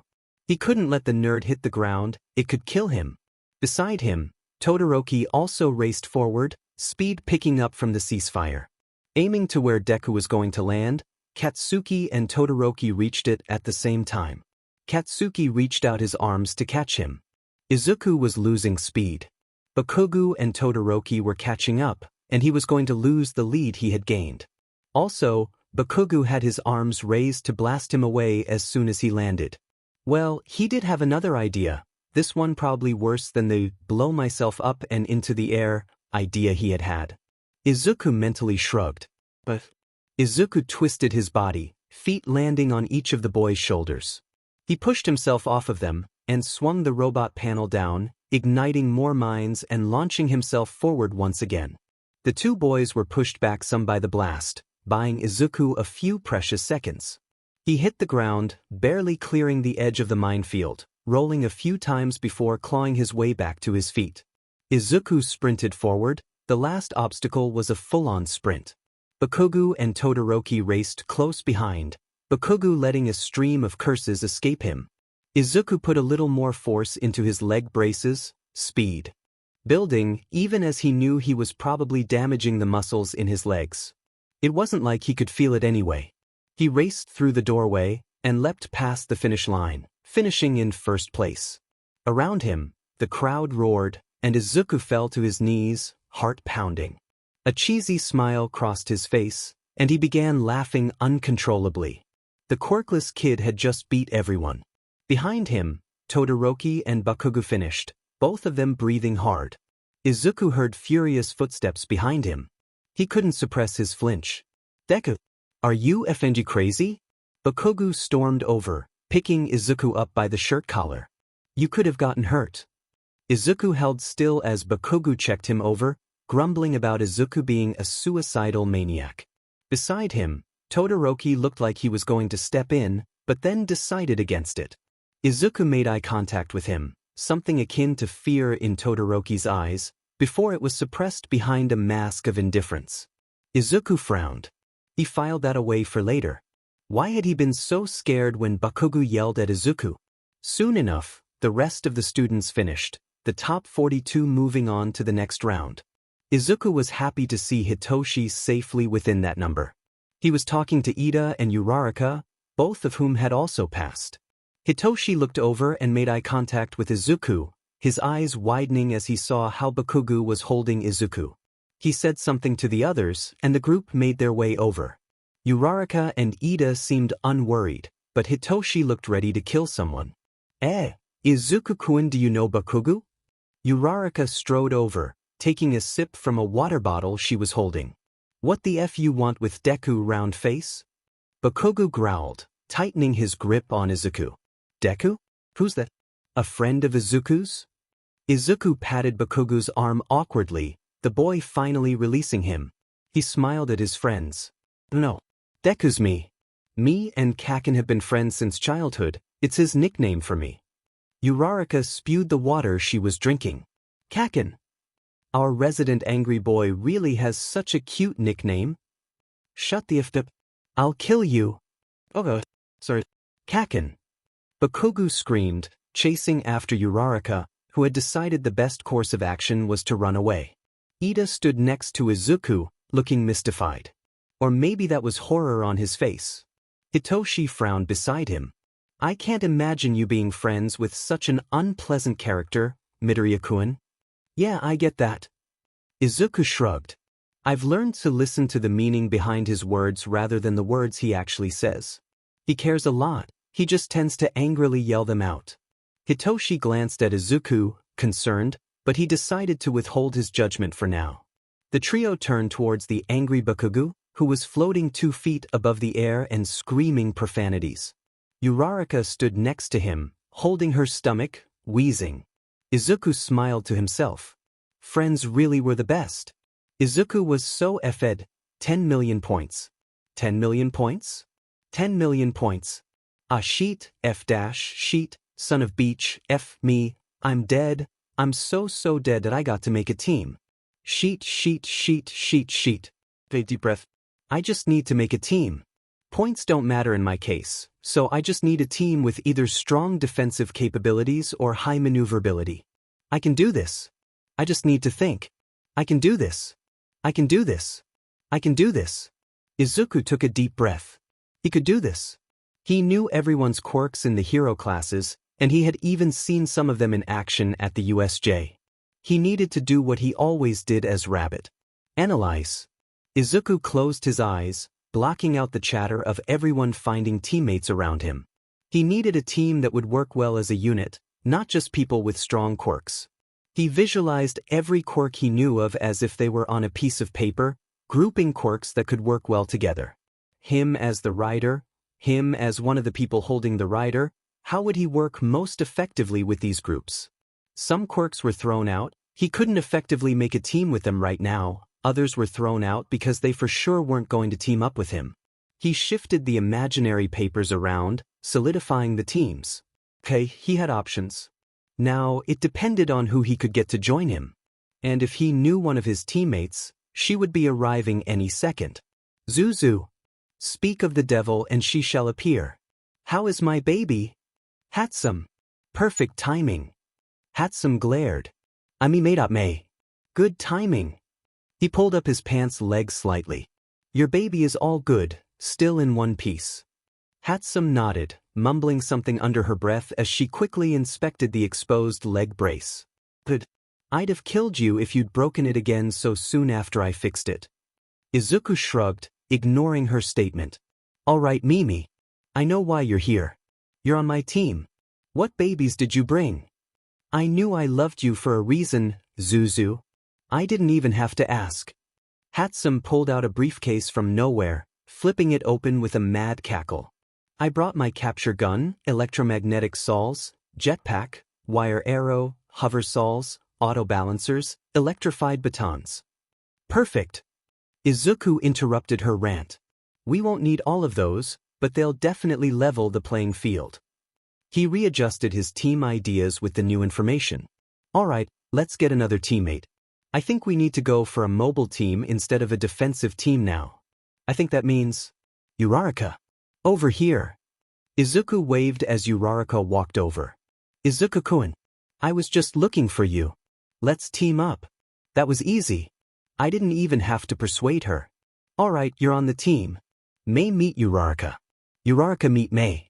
Your teammates now. Hello there. My name is Uraraka Ochako, and my quirk is called Zero Gravity. Uraraka said with a smile.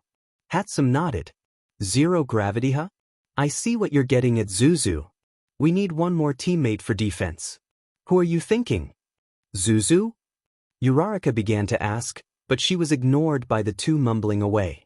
Ideally, we get Yaoyorozu Momo. Her quirk is versatile and good for defending against a wide range of attacks. Next would be Tokoyami Fumikage. Him and Dark Shadow would be a good defense, though I'm worried about his weakness to light, seeing how at least one of our two main rivals literally makes explosions. Our last option would be Ashido Mina, since she could keep people away with her acid. I doubt anyone from 1B is going to willingly team up with us, so they're all off the table. Izuku turned to Uraraka. Do any of them have teams? Yet. Uraraka stared at him blankly. I'm sorry, what?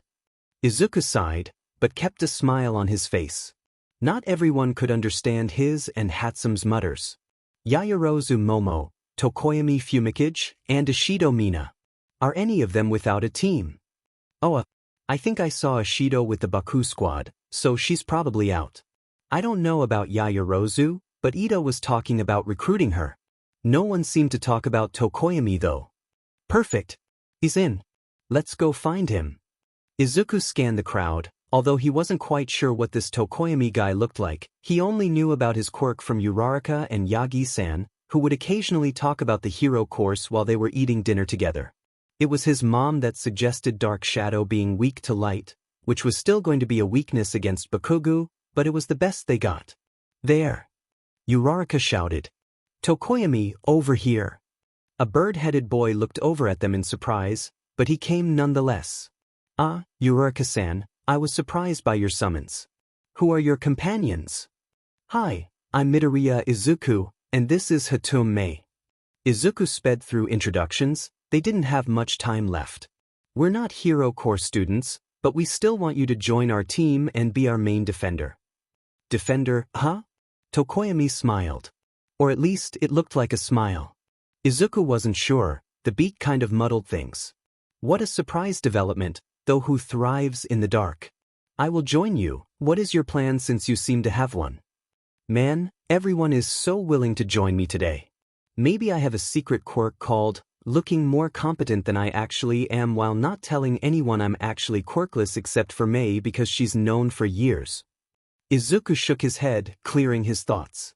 Okay, well, first, Tokoyami, I have leg braces and have no feeling in my legs. I guess I'm just telling everyone I meet this now? Alright then. I can hold our rider up, but I'll struggle a bit. I'd like to be the rider if that's okay with everyone. I know I'm just a general education student, but I can hold my own if it comes to a fight. The group nodded, and Hatsume thankfully didn't bring up his lack of a quirk. Tokoyami and Uraraka didn't know, but they weren't asking, so they had probably made some assumptions about his quirk being non-physical, and he wasn't about to say anything about it.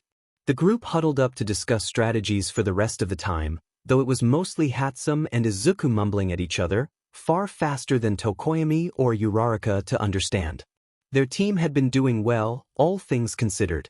An explosive start had launched them into the air, their goal to stay mobile and airborne for as long as possible. Though, in one of their brief moments on the ground to recharge the gear, Mineta Minoru had used his quirk to disable Uraraka's hoverboot. Tokoyami and Dark Shadow had been able to defend the team and make for a quick escape when Bakugo came for them, but they had barely squeezed past without taking any damage. Now they were down a hoverboot, had a useless quirkless rider, were tired, had no other headband except their own, and had all of the major teams bearing down on them. With half the time left, Todoroki's team stood in front of them, for other teams approaching. Kaminari let out his bolt of lightning, shocking everyone, literally and figuratively.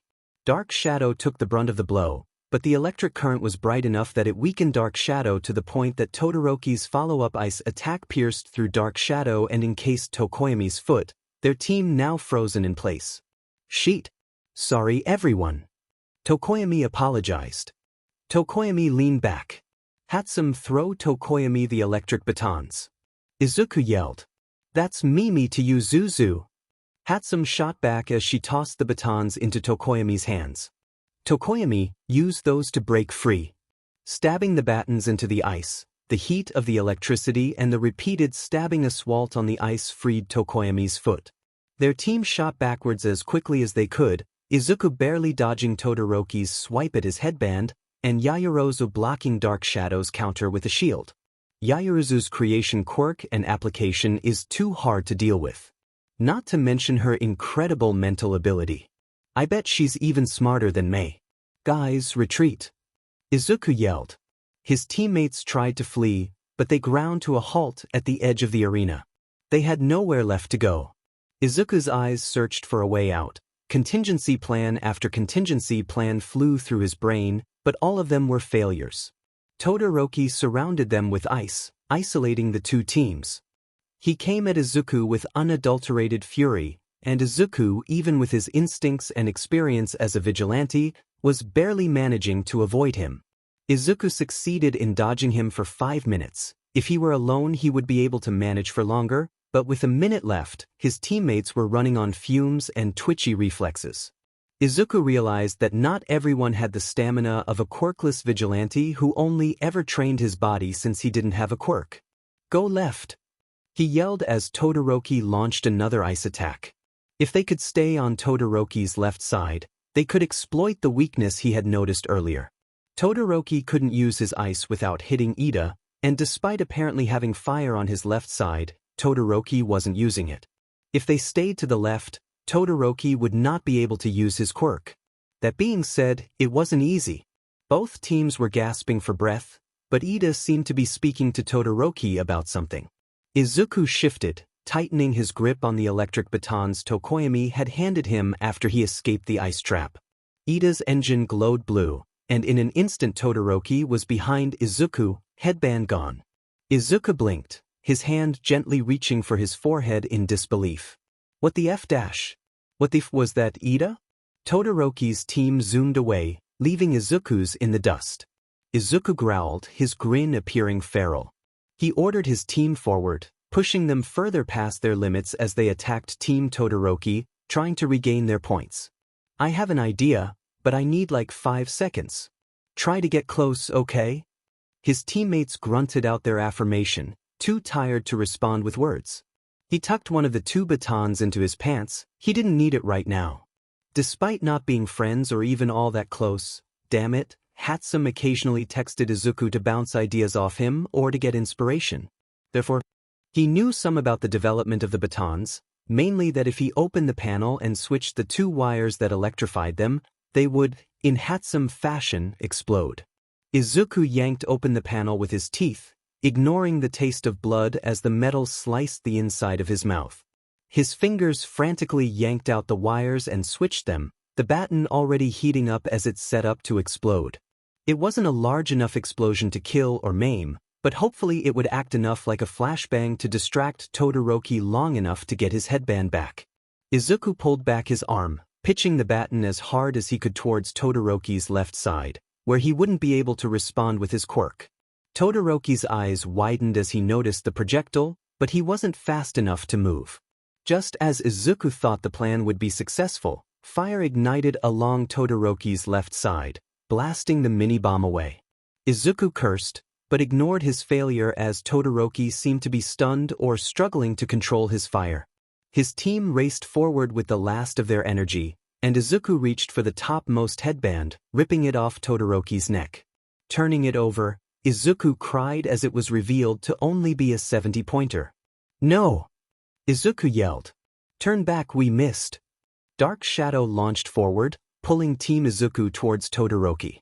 Bakugo appeared over the wall, exploding downward like a missile. Izuku reached out his arm. He was so close. So close, he could do this. Time's up. Present Mike yelled. Bakugo hit the ground as each team skidded to a halt. Izuku's hand was inches away from Todoroki's neck, but empty. He clenched his fist, frustrated. I'm a failure. Who did I think I was, All Might? Godafanji, damn it, I failed. He apologized to Hatsum and Uraraka, but they just frowned and pointed to Tokoyami. Todoroki was shaken by your attack.